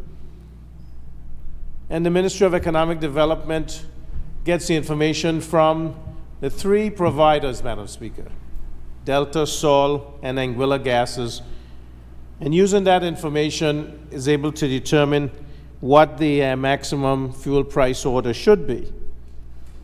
And we have found, as was stated earlier, that this works very well, and the price has gone down from maximum prices that were there prior to the price control of $21 to $22, and now is between $15 and $16 EC per gallon, Madam Speaker. I think that that sends the right message, that the companies have not up and left the jurisdiction because we have, twisted their arms behind their back.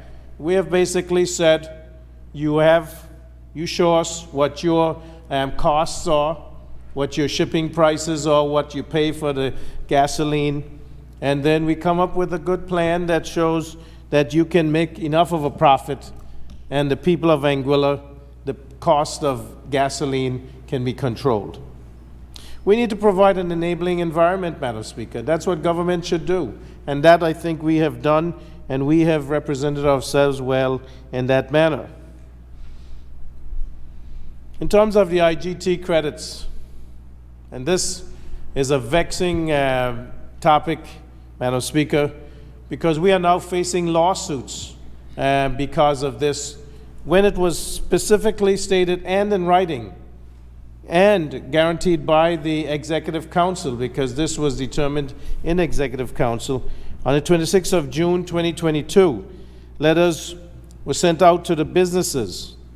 And those letters specifically stated that if you passed on the 9% savings, which was the IGT percent, if that was passed on to the people on any stock that was there as of June 30th of 2022, that there would be a full IGT credit and that would be paid.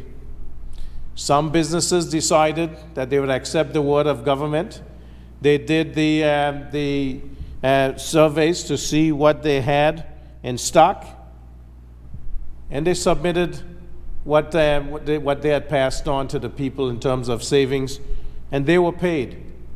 Now there were those businesses that didn't pass on the savings, and there was one business in particular, Madam Speaker, that told us in a letter in December of 2022 that they did not pass on the savings because they didn't believe government would follow through, but then they still submitted a bill for IGT credit of almost $500,000, Madam Speaker, and then had the audacity to sue the government of Anguilla, saying that we reneged on paying them. Certainly. In terms of NCBA, Madam Speaker, now I don't talk much about NCBA except to say that the bank is doing well, because we do know that that can be a ticklish subject. But it was raised by the member for Valley North, Madam Speaker, as a crowning achievement, the banking resolution of April the 22nd of 2016. Madam Speaker, in that resolution, they decided that the government of Anguilla would take responsibility for paying $214 million at 3% interest over 40 years to the Social Security. Now, this was money that was deposited in the banks by Social Security, and that was basically lost because of non-performing loans, because of the way the banks were run. It was $52 million at 2% interest that would be paid to the high-end depositors, called the Depositors Trust, at 2% interest for 10 years. The $59 million was a CDB loan, a Caribbean Development Bank loan, to capitalize the bank. Now, Madam Speaker, there was a $348 million obligation that the government at that time took on. But, Madam Speaker, this money was not going to be paid back by NCBA. This money is being paid back by the government of Anguilla, such that former Governor Christina Scott stated that it would be a burden on the people of Anguilla for a generation. Now, I just can say NCBA is doing well, Madam Speaker. But if NCBA had to pay back that $348 million with interest, we could not say the same thing right now. And so when they stand over there and make statements that the banking resolution helped, certainly it did. But at what cost? It's the cost of GST, Madam Speaker. Because when you get loans from CDB, they put in conditions and provisions, Madam Speaker. And these some policy-based loans have attachments to them. And you have to be able to show how you're going to pay it back. And one of the conditions of paying it back was progressing the goods and service tax, Madam Speaker. And so when you hear the member for West End get up and say, he got about the traffic light, that seems to be, he's stuck on that record. But he talked about why the GST, and he said, why not alternatives? Now, Madam Speaker, he was part of the administration who signed an executive council on the 4th of June 2018 to progress the GST and listed the 3 phases, Madam Speaker. Did he make any protests at that time? Did he make any suggestions for alternatives? These are the concerns that we have, Madam Speaker. And so the other concerns we would have, when the MOU was signed on 11th of June 2020 by the former Premier for the MOU for financial aid for COVID relief, with the provisions, number 3, to advance the GST, did the member for for West End, or any of the members who are now in opposition, protest that? And so when they say that they would not have advanced the goods and service tax, Madam Speaker, we know that they're not being truthful. And I don't want to impugn improper motive, but it's just very obvious to me that there's no way that they could have gotten away from advancing the goods and service tax. They had put in phase 1. Now I heard the member from Sandy Hill say that the 9% IGT was there already, and so it wasn't felt by the people. But we know, as the member for Road South showed, that it was not revenue neutral, and when the Minister of Finance, who was the Premier at that time, was confronted with that, he basically said it was intended to be revenue neutral, but in terms of compounding, this is what happened, nothing was changed. Now, if the member for Sandy Hill is saying that the 9% was there all the time, then to take it to 13% only meant that it was a 4% increase, Madam Speaker, if my math is good. But they come and say, oh, that we put on 13% increase tax on the people of Anguilla, and that caused this increased cost of living at such significance. I mean, it would be good to be truthful at times and say, okay, there was a 4% increase because we needed to know what the projected revenue would be so that policies could be advanced, so that we can cater for the loans from the Caribbean Development Bank that they had received, the $59 million and the CDB loan. The loan that they got, the policy-based loan, where they got the $18 million in 2018. And then we had to take the $7 million in 2021, and then there's a $13 million out there that they had already signed on to, Madam Speaker. They signed on to the goods and service tax so they could get that policy-based loan that would be in 3 tranches. Because the economy has done so well, and we can say that the economy is doing well because the studies have shown, all the statistics show, that this last tourist season has been the best tourist season ever. Even better than 2019, with high occupancy rates. The hoteliers are happy. The restaurateurs are happy. Some hotels are even considering staying open, Madam Speaker, because they have the extension of the tourist season and they're seeing that their bookings are better than they expected. And so when the member for Sandy Hill says, well, you know, that the $64 million and above what was projected is not due to improvement in the economy, I don't know. You know, I don't want to talk about the School of Economics on Dog Island. I know that has been mentioned in the past. Madam Speaker, the Single Island Wide member, Mr. Kyle Hodge, he mentioned about, and he hinted at thresholds, Madam Speaker. He talked about that the mechanic on the street, he used an example, the mechanic on the street or the mechanic who drives by and fixes your car is not subject to paying GST like you know, bigger businesses that have brick and mortar. Now remember, he was there with us, Madam Speaker, when we looked at this. And if you set the threshold less than the $300,000, Madam Speaker, you then affect the little guy on the street. You affect the mom and pop stores who may not have the systems in place.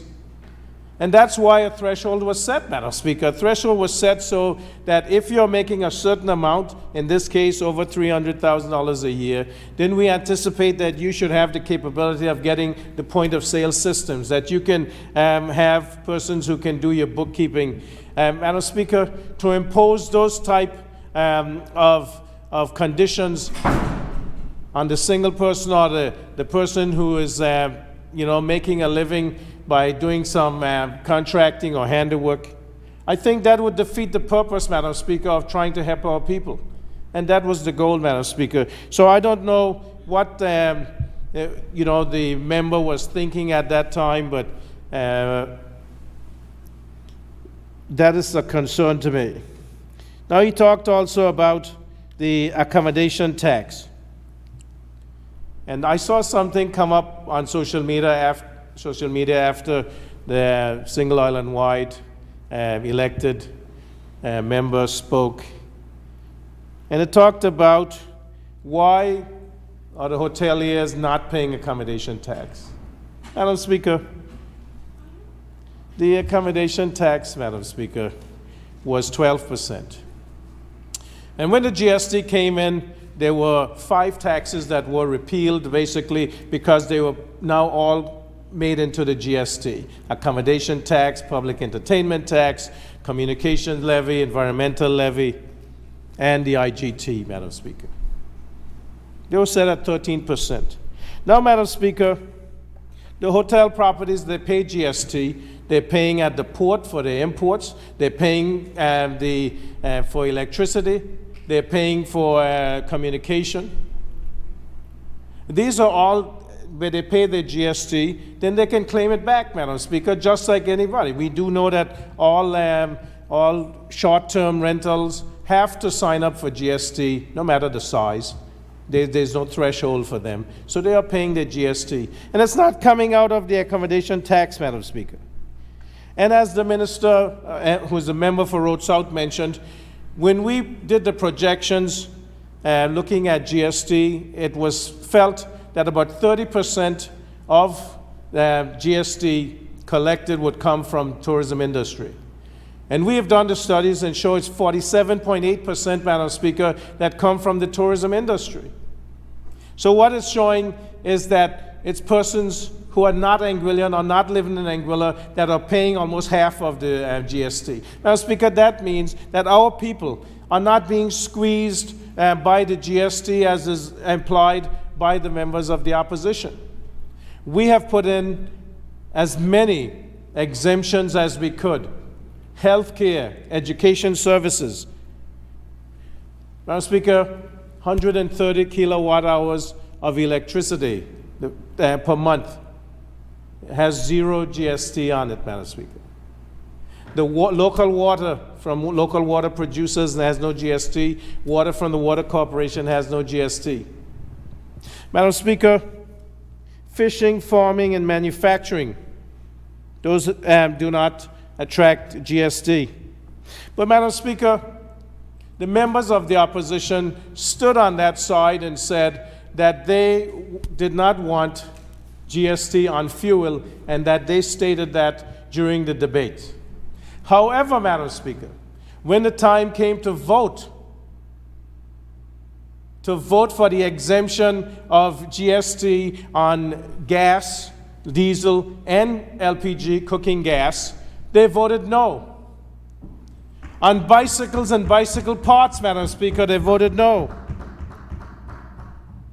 Madam Speaker, when it came to confectioners, that is persons who make cakes, Madam Speaker, for no GST on them, they voted no, Madam Speaker.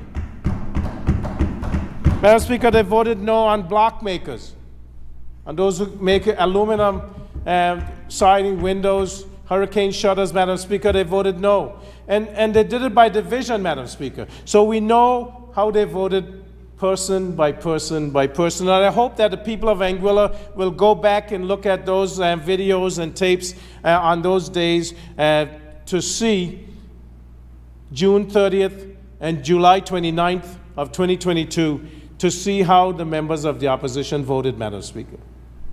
Because each one voted no, not to allow any of these exemptions that have helped the people of Anguilla to keep down the cost of living as best we can. Because, Madam Speaker, we had to make sure that the country could survive. We were given 10 days to make a decision about the goods and service tax, Madam Speaker. When I went down to meet with Governor Tim Foy and the Attorney General, and he put out a piece of paper, and it showed that we were in debt. We know the debt was almost $500 million. But he said that we were in arrears of $23 million, Madam Speaker, to pay civil servant salary, to pay bills, to pay debt servicing. And we had 10 days to make a decision. Either you accept the MOU that was signed by the prior administration, the outgoing premier, or you would be considered a failed state, you would default on the debt, and then the United Kingdom would have to suspend the Constitution and take over the running of this country.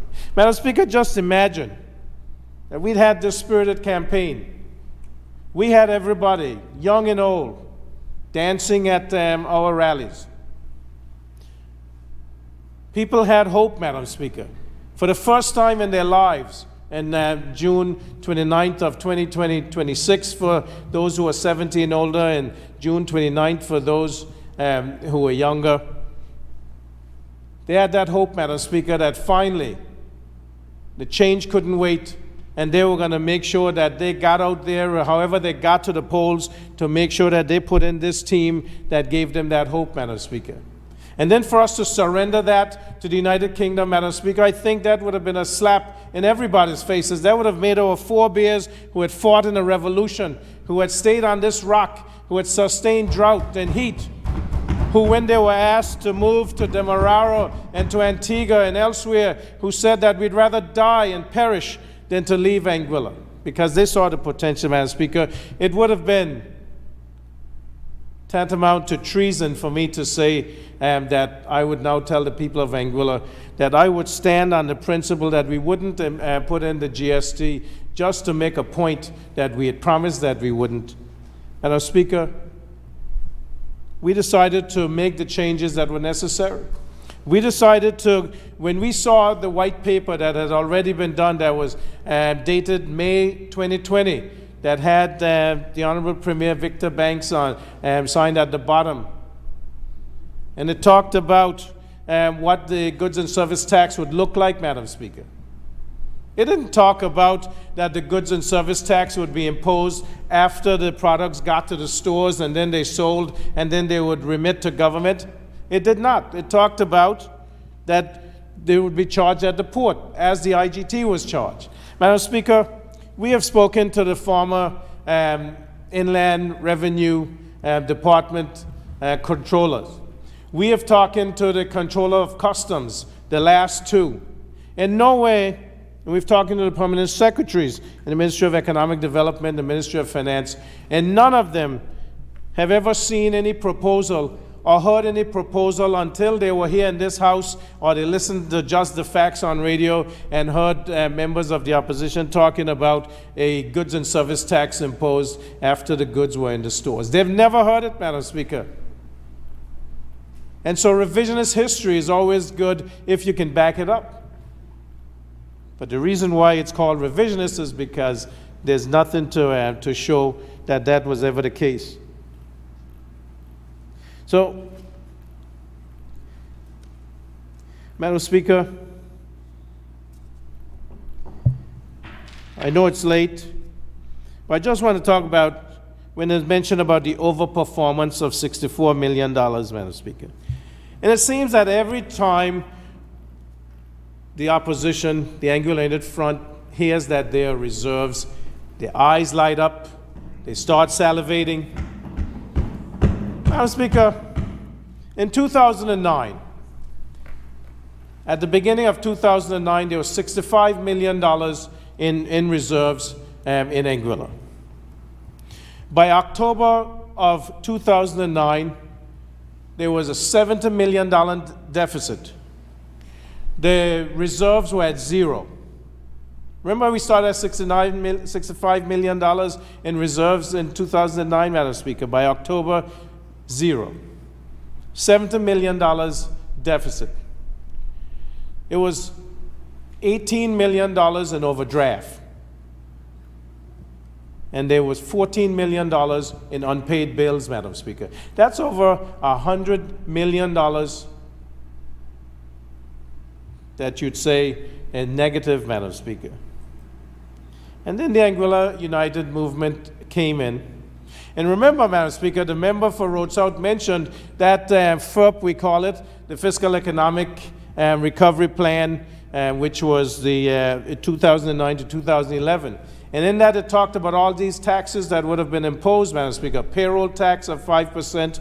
There would have been a VAT, or goods and service tax.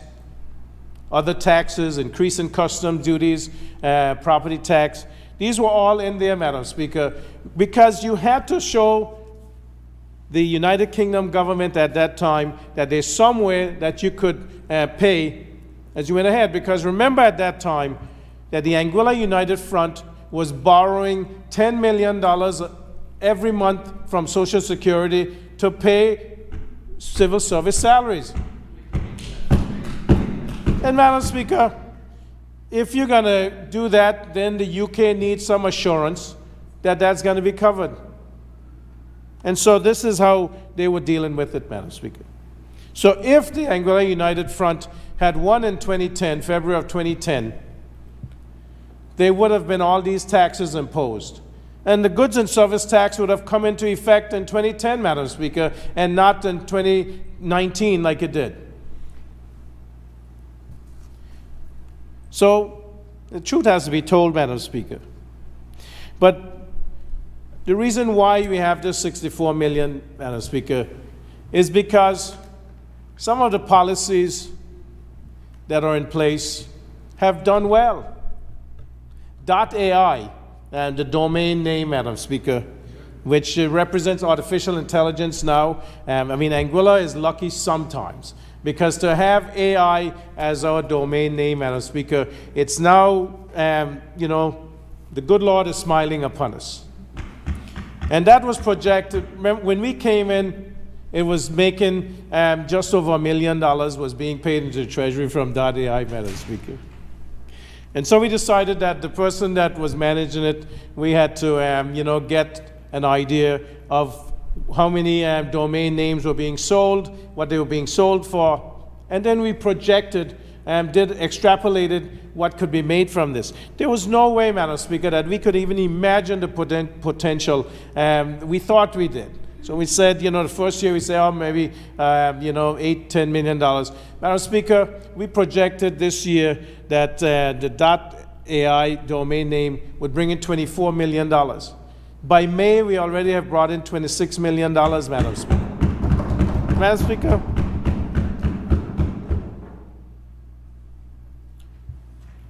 there are other policies, Madam Speaker, that we have looked at. Some were in the MTEF, some that we have come up with. And there are revenue projections based on that, Madam Speaker, because you have to be able, if you're going to project a certain revenue, you have to be able to show the United Kingdom, who's our administering power, how you're going to make that revenue. And they don't just take these like pulling, things out of the sky. They basically say these have to be realistic and they have to be reproducible, Madam Speaker. And they have economists up there in the Foreign Commonwealth Development Office that look at these numbers. That some come here to Anguilla and work with our economics department, Ministry of Finance. And I must say, Madam Speaker, the potential for Anguilla looks good.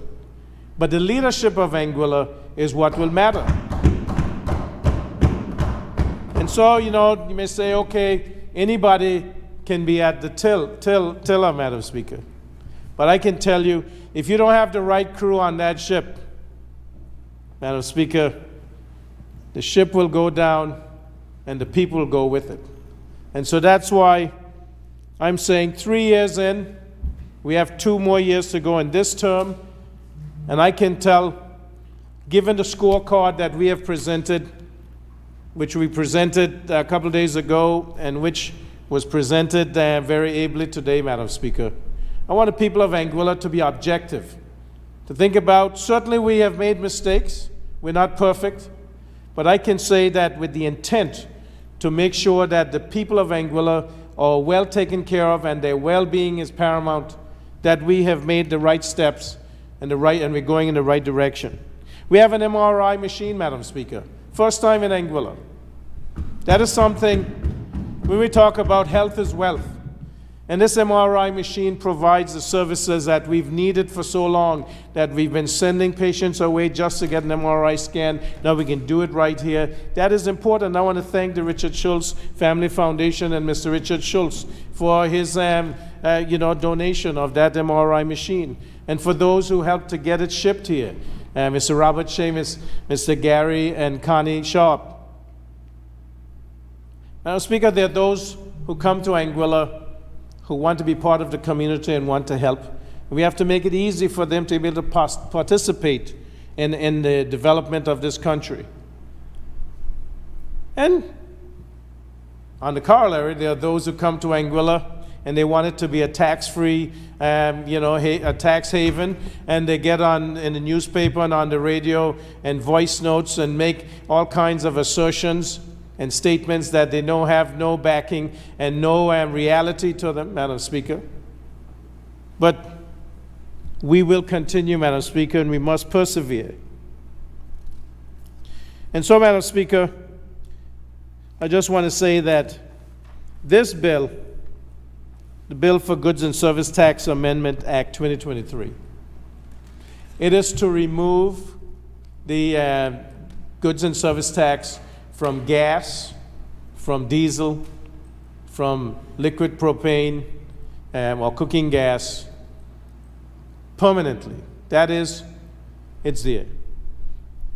And if ever we need, something happens, Madam Speaker, and we need to find money for revenue to help with something essential, we have a natural disaster, we have another pandemic, then we have ways that we can find to help to keep this country on the right track. Because what is important, Madam Speaker, it's financial stability and moving towards financial independence. We have to be able, like some of our sister OTs, Cayman, Bermuda, TCI, BVI, that if there is a disaster, if there's a shock, internal or external, that we should be able to stand up on our own 2 feet, and we don't have to go begging or waiting for someone to come to our rescue, Madam Speaker. That is what we see as the vision. That is the Anguilla reimagined. So I want to thank everyone for their input, and I want to thank everyone for their patience. And Madam Speaker, I present this Bill for Goods and Service Tax Amendment Act 2023 for full consideration, and I anticipate approval. Thank you. Thank you, Honorable Member, and I thank all members for their contributions. It has been moved and seconded that a bill shortly entitled A Bill for Goods and Service Tax Amendment Act 2023 be now read a second time. Those in favor say aye. Aye. Those against say no. The ayes have it. I call upon the clerk to read the bill a second time. An act to amend the Goods and Services Tax Act 2021, Act number 18, 2021. Under Rule 45 of the House of Assembly Rules of Procedure 2021, the bill now stands referred to a committee of the whole Assembly to be considered clause by clause. Assembly in committee. Clauses 1 to 3. I put the question that clauses 1 to 3 do stand part of the bill. Those in favor say aye. Aye. Those against say no. The ayes have it. The title and the enacting clause. I put the question that the title and the enacting clause do stand part of the bill. Those in favor say aye. Aye. Those against say no. The ayes have it. The Assembly will now resume its sitting. You may report. Thank you, Madam Speaker. Madam Speaker, I beg to report that the bill shortly entitled A Bill for Goods and Service Tax Amendment Act 2023 has passed through committee without amendment and is ready for its third reading. You put the motion for third. Madam Speaker, I move that Rule 44 of the Rules of Procedure of the Assembly be suspended to allow the bill shortly entitled A Bill for Goods and Services Tax Amendment Act 2023 to be read a third time. Under Rule 36 of the Rules of Procedure, I consent to this motion. Can someone second? Madam Speaker, I raise a second. Thank you. It has been moved and seconded that the rules of procedure of the Assembly be suspended to allow the bill entitled A Bill for Goods and Service Tax Amendment Act 2023 be read a third time and passed. Those in favor say aye. Aye. Those against say no. The ayes have it. Rule 44 of the Rules of Procedure is now suspended. A Bill for Goods and Services Tax Amendment Act 2023, third reading. Madam Speaker, I move that a bill shortly entitled A Bill for Goods and Services Tax Amendment Act 2023 be read a third time and passed. Madam Speaker, I rise a second. It has been moved and seconded that the bill shortly entitled Goods and Service Tax Amendment Act 2023 be now read a third time and passed. Those in favor say aye. Aye. Those against say no. The ayes have it. I call upon the clerk to read the bill a third time. An act to amend the Goods and Services Tax Act 2021, Act number 18, 2021. Bill read a third time and passed. A Bill for Limited Liability Companies Amendment Act 2023, first reading. Thank you, Madam Speaker. Madam Speaker, I rise to beg to move that a bill shortly entitled A Bill for Limited Liability Companies Amendment Act 2023 be read a first time. Someone second? Madam Speaker, I second. It has been moved and seconded that a bill shortly entitled Limited Liability Companies Amendment Act 2023 be read a first time. Those in favor say aye. Aye. Those against say no. The ayes have it. I call upon the clerk to read the bill a first time. An act to validate all acts done under and pursuant to the Limited Liabilities Companies Act, RSAC L65, prior to the publication of the commencement notices to bring the acts into operation. Bill read the first time. Private members' bills, none. Private bills, none. Other orders of the day.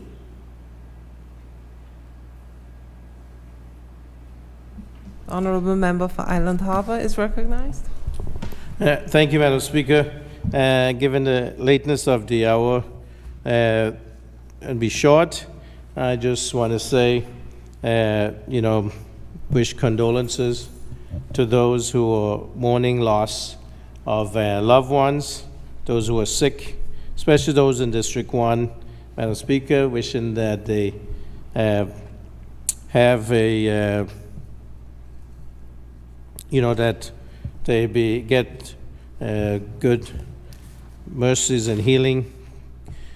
And Madam Speaker, I just want to thank the residents of District 1 on this our third anniversary for the vote and for their support, Madam Speaker. I know sometimes it hasn't been easy, but they've hung in with us, and certainly want to thank them. I want to thank Anguillians here and abroad who continue to pray for this country, continue to provide support for this country, and certainly, we want to encourage them to come back home to make their contribution to this land of ours.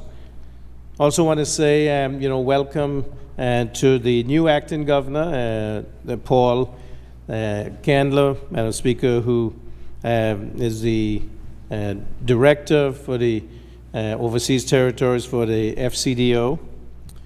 And we know that he is here to represent Anguilla, and we hope that he takes that seriously, that we are people who are wanting to progress, and we know that we need our partner, the United Kingdom, to help us to get where we need to be. So again, welcome to Governor Candler, and certainly want to thank our Deputy Governor, who was recently acting governor, for the great work that he has done and continues to do during his tenure.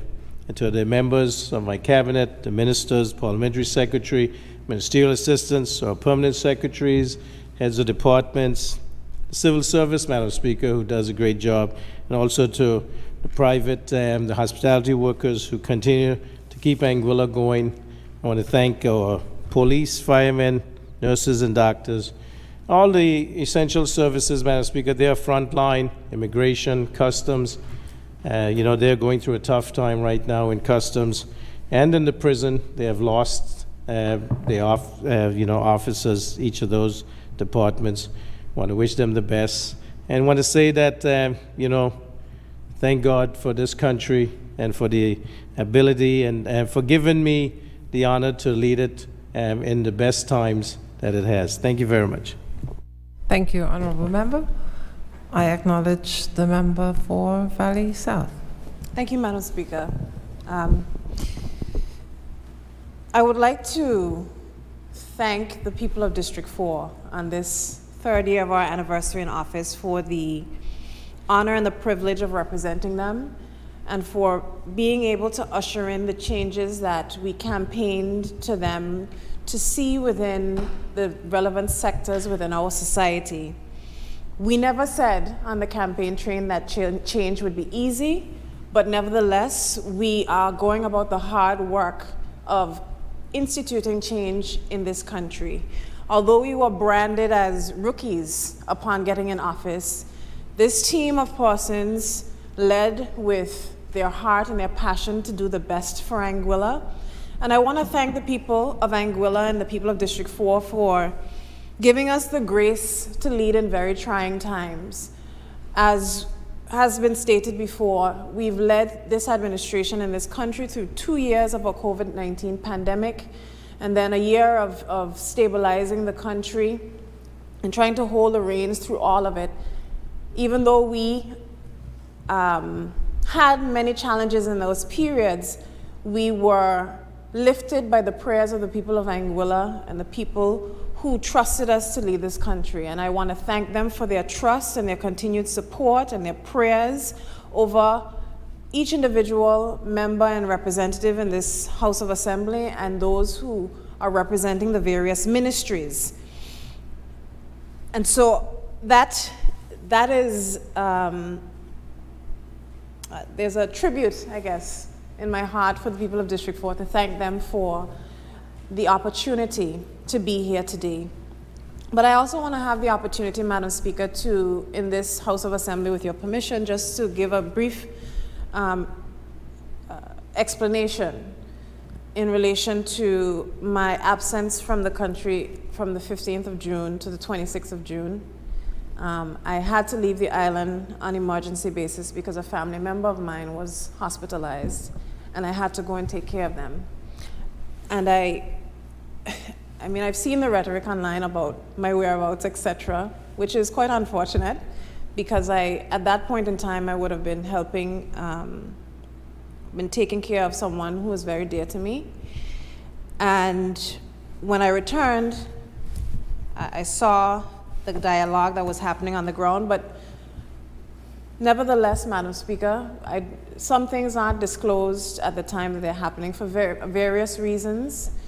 We know that on other occasions, ministers are asked to travel to international conferences, and we're giving specific instructions that we can't share information about our whereabouts until after we have returned from those duties. And so I just want the people of Anguilla to have some sense of context around these travels overseas, so they are aware of our whereabouts. So thank you once again to the people of Anguilla for this opportunity to lead.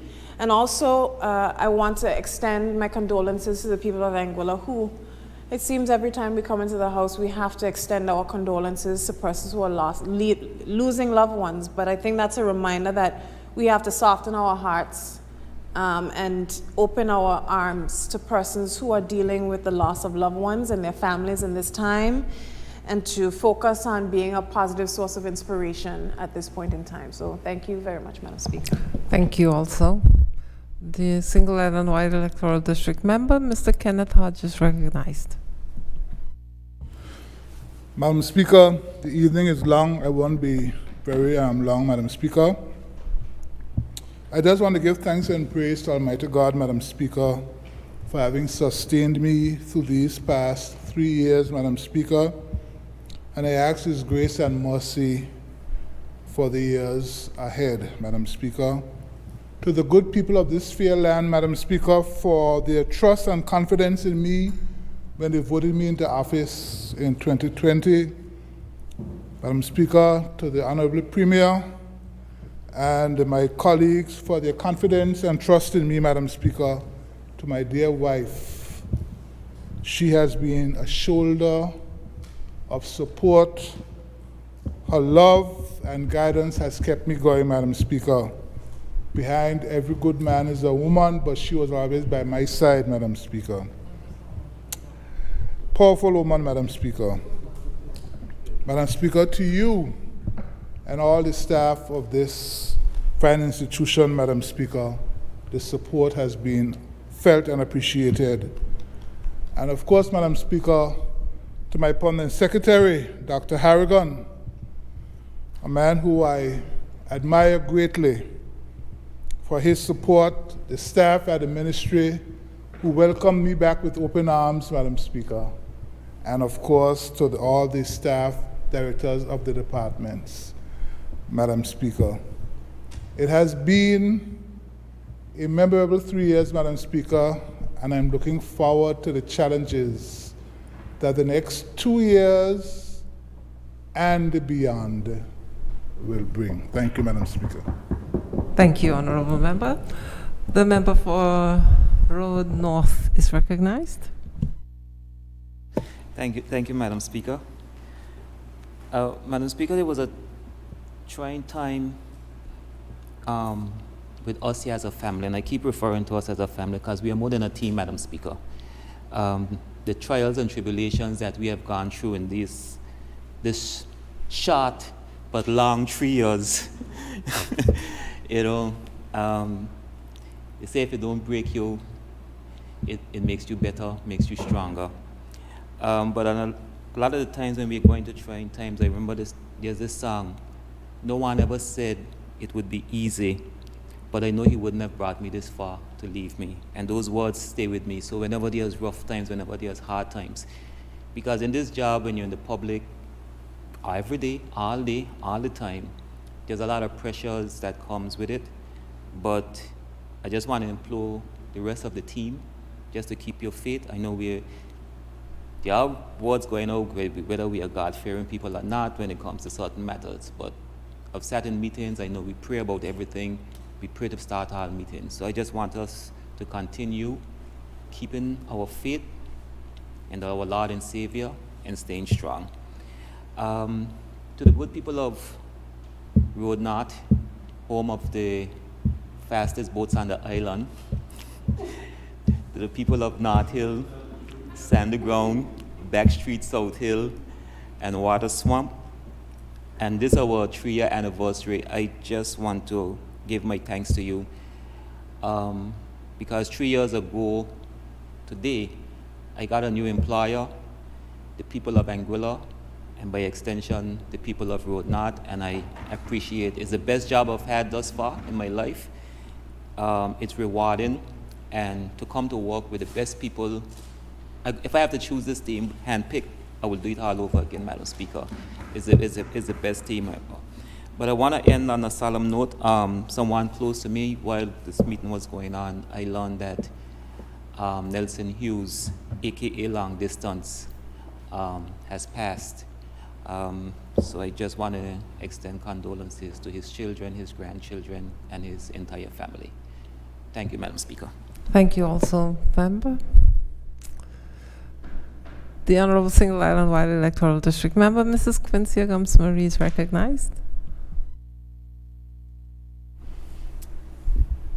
Thank you, Madam Speaker, and good evening to the House. Last time I spoke to you, it was high day, but it's a Friday evening, and as we're wrapping up, I do want to thank the people of Anguilla for putting their trust in me, and I know that it was a bit of a gamble because many people didn't exactly knew who I was, and it was out of brief conversations and hope that what they saw would have been the kind of representation I deliver. And I am very honored to have begun as your parliamentary secretary and now the Minister of Sustainability, Innovation and the Environment. And I'm really thankful to the people for their encouragement. And that is something that I think I can speak on and I can write a book about. It is encouragement in the face of adversity, and encouragement in the face of questions, honesty and embrace and protection. And I am very grateful for the opportunity to be here, for the opportunity to represent the people of Anguilla and to institute institutional, lasting and positive change in Anguilla. The work that I have begun and done over these 3 years were work that when I first embarked on it, I had questions. After hearing that you're a rookie, hearing that you don't have experience, and then seeing the country you love in the position it was when we got into office, you start to question, do you actually have the experience that you believe that you do? And as time went by, I was unafraid to learn, unafraid to ask questions, and I'm particularly grateful to my colleague, Minister Hughes, who has been a support, but also primarily to my Premier, who has been a leader, a visionary, someone who you can ask questions of, someone who has given and taken criticism and have ensured that this team not only goes through this experience, but we grow through this experience. And I'm very honored for his support over the years, and most importantly, his trust in me as a young 20-something Anguillian, 20-something female, with no prior background in politics, but a vision to change Anguilla for the better. And sometimes in these spaces, you sometimes feel like your voice is not valid because of your gender, because of your age. And he has gone above and beyond to ensure that myself, Minister Kentish Rogers, particularly as young women, feel empowered throughout this experience and have the opportunity to amplify our voices. I think that's important in a world where women have to fight at a seat at a table to be recognized for what we can do and to be given the opportunity to deliver. Particularly, Madam Speaker, I also would like to thank the farmers and the fisher folk who have entrusted me with a very ambitious vision. It is a slow vision because it did not yet start, but we had a lot of work to do, and trusting me with their anxieties, trusting me with their vision, and trusting me to deliver on that. And I cannot boast about having delivered completely, but I can boast on making significant strides over the last 3 years to ensure that our fisherfolk and farmers will be in a better position than when we came into office. Madam Speaker, what is also very dear to my heart is policy on climate change and the environment. We live in a very vulnerable country, a very vulnerable region, that no matter what we do, it can disappear overnight. And we also have to face the stark reality that we do not have the finances to finance ourselves out of climatic events and climate vulnerability, and no one is coming to save us. While we have benefited from our support in our partnership and our relationship with the UK, that is not guaranteed. We cannot say that every single hurricane season, every single climatic event, they will be there. And we're grateful for the times that they have been. But it shows the importance of incorporating climate and climate change into key policies.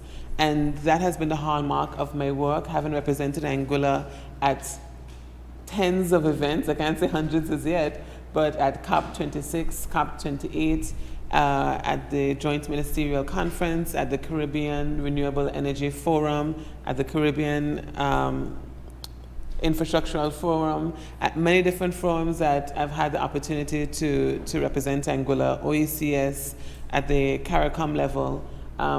It is important that we amplify this vision, that we have a vision in the first place. And so I also thank again the team for supporting the vision, for centering climatic and environmental events at the heart of our development policies to ensure that we improve on resilience. And so I'm very grateful for this opportunity. And as my parents sit in the gallery, I also want to thank them for their support, their constant prayers and direction. And my husband, who was here a while ago, most amazing person on earth. And sorry, Ivan. And I really just want to thank the family that grew with us as young women who coming into this space, who grew with us, who protected us, who gave us space to make mistakes, who gave us space to grow. Thank you so much to the people of Anguilla. And there's one particular person whose name I won't mention, but they sent me a message, and she said, in part, focus on what you started. You have an amazing mindset. I can't afford to lose such amazing representation. I stand here, Madam Speaker, as, like I said repeatedly, a young woman who represents the minority in politics. And I take very seriously the opportunity to represent us as young women in the good and the bad times. And the message and the inspiration that I have been able to provide to people, I really appreciate those people for pouring back that energy to me at a time when I needed it most. And I thank them for allowing me to recognize that I do not stand alone, and I stand on the shoulder of the present and future builders of Anguilla. Thank you very much. Thank you, Member. The Honourable Member for Road South is recognized. Thank you very much, Madam Speaker. It's a late night, so it won't be long. I just want to place on the record my sincere gratitude to the people of Road South who took a chance on me. You know, against a lot of criticism for decades, really. A lot of ridicule, a lot of maligning, a lot of defamation. And they took that chance. And while all the maligning and defamation continues, they're still willing to take that chance again. And I sincerely wish to thank them for taking that chance to give me the opportunity not only to serve the people of Road South, but also the people of Anguilla. And also to the Honorable Premier, Dr. Webster, who gave me a very extensive and expensive portfolio. He makes some money and I spend it. But I just want to also place on record my sincere gratitude to the team, this team. You know, we've gone through it. Went through some real fire, Madam Speaker, real fire. And we are still here standing. Not only because of the team, but also because of the support systems around us, our families, our friends, our supporters who give us encouraging words every day. I also want to thank sincerely my team, my Road South team, Melisha Maku, Geraldine James, Monica Bryan, James Linting Lake, Brittany Jeffers. I don't want to call some of the names because obviously I can't call those names. Carl Reed, James Power Hughes, some of the members of my team, Ian Connor, Tracy Busby, Ken Busby. So these are a part of my core team that really keep me going and reprimand me. Bajan is also part of my team. Leroy Davis is also part of my team. So I have a team not only here in Anguilla, but I feel Ohinde, Marlin, also part of the team, Road South team, believe it or not, and I wish him the best in his upcoming election. But I just want to thank everybody, Glenn Richardson and everybody else who's part of my team, who every day give me encouraging words, who keep their ears to the ground, whether it's Rosman Davis or whoever else, you know, just if I step out of line, they reprimand me, pull me up in a meeting, but they also are encouraging even in the face of severe criticism, because everything that you do, you get criticized for, but they really keep me up and keep my spirits up, so I want to thank them. I also want to thank my mother, who every day calls me, even they say, Mama, don't call me, I'll call you, but she calls every day to make sure that I'm all right, and my brother, Greg, and of course, my dad who passed on, and I can say that today is the 30th of June, but on the night of the 29th of June, it was really a touching moment because I never believed that my father would be alive to see this day, and to think that he made it to see this day, even though we lost him shortly after, was a blessing in itself. So again, Madam Speaker, I just want to thank you and thank the rest of the colleagues, thank Governor Tim Foy for all the support that he gave before in office and after he was in office. And soon, I think I'll have a record of how many governors I've worked with, from Harrison to Christina Scott, to Tim Foy, to Delina Danielle Salvaratnam, to now Paul Candler, and soon also we had Governor Perrin Bradley, but then we'll also have a new governor come September who will be here to see us move through with the development of the airport and what have you, Madam Speaker. So again, thank you. And I also like to extend condolences to not only those persons who have been lost on the road, so Blue Key in particular, but also to the people of Anguilla who have lost loved ones, and to the family of Jaggy, who also passed, Madam Speaker, a fixture in our community for many decades. So thank you very much for the opportunity. Thank you, Honorable Member. I'm going to give the Honorable Premier another moment. Thank you, Madam Speaker. I forgot when I was standing, to state we are devastated by the passing of Mayor Albert Fleming from St. Martin. Certainly a man known to all of Anguilla and who has done a lot to make it easy for us to go back and forth between Anguilla and French St. Martin.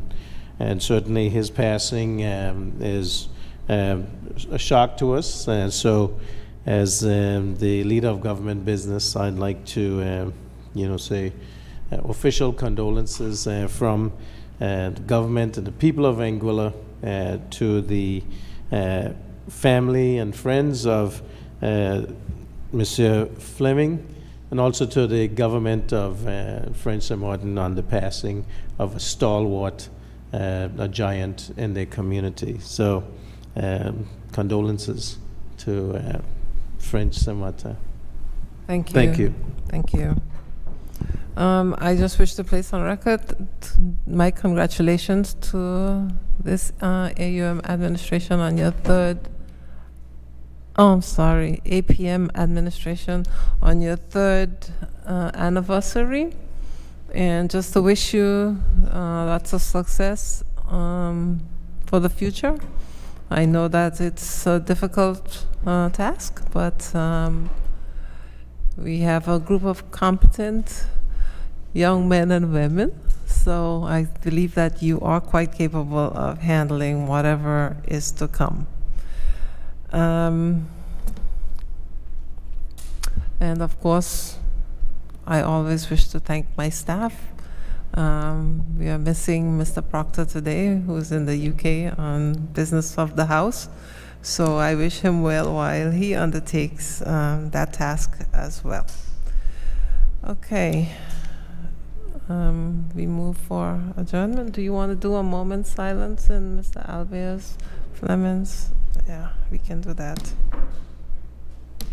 I just want to impress upon members before we do that to please take a moment or a few moments and study or read over your rules and really try to comprehend what our rules say. And if you have questions, whoever you seek advice from, you can probably call each other and discuss. But I mean, to jump under, and I wish opposition was here because I really wanted to speak to them at this stage, because we have a tendency when we are not in agreement, even though the rule is in black and white, because you interpret it one way and I have made a ruling, which my rule book gives me the authority to have the final say as the speaker. We do not respect that. We jump to the radio and we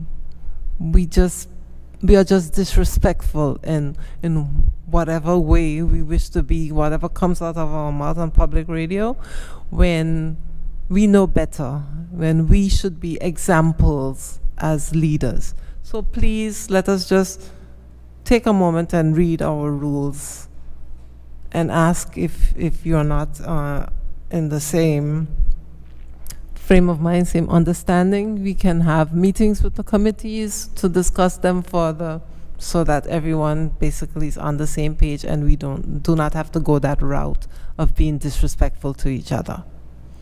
Okay? Thank you. We will stand for a moment's silence in memory of the late Mayor Albert Fleming of French St. Martin, and then we'll move for adjournment.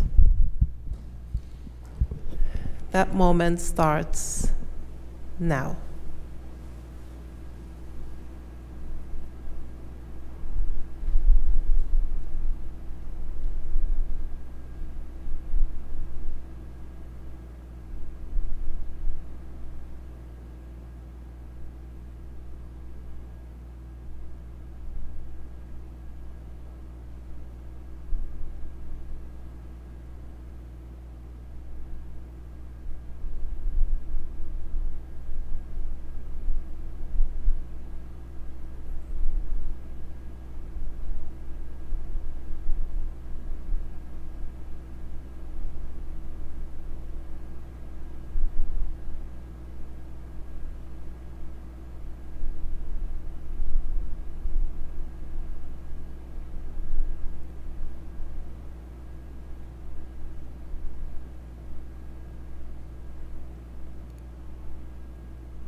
Thank you, members. May his memory be a blessing. Adjournment. Thank you, Madam Speaker. Madam Speaker, I rise to beg that this Honorable House be adjourned until Tuesday, the 4th of July, 2023 at 10 a.m. Madam Speaker, I rise to second. It has been moved and seconded that this Honorable House now stands adjourned until Tuesday, 4th July at 10 a.m. Those in favor say aye. Aye. Aye. Those against, say no. The ayes have it. This honorable house now stands adjourned until Tuesday, July 4th at 10 a.m. Thank you, members.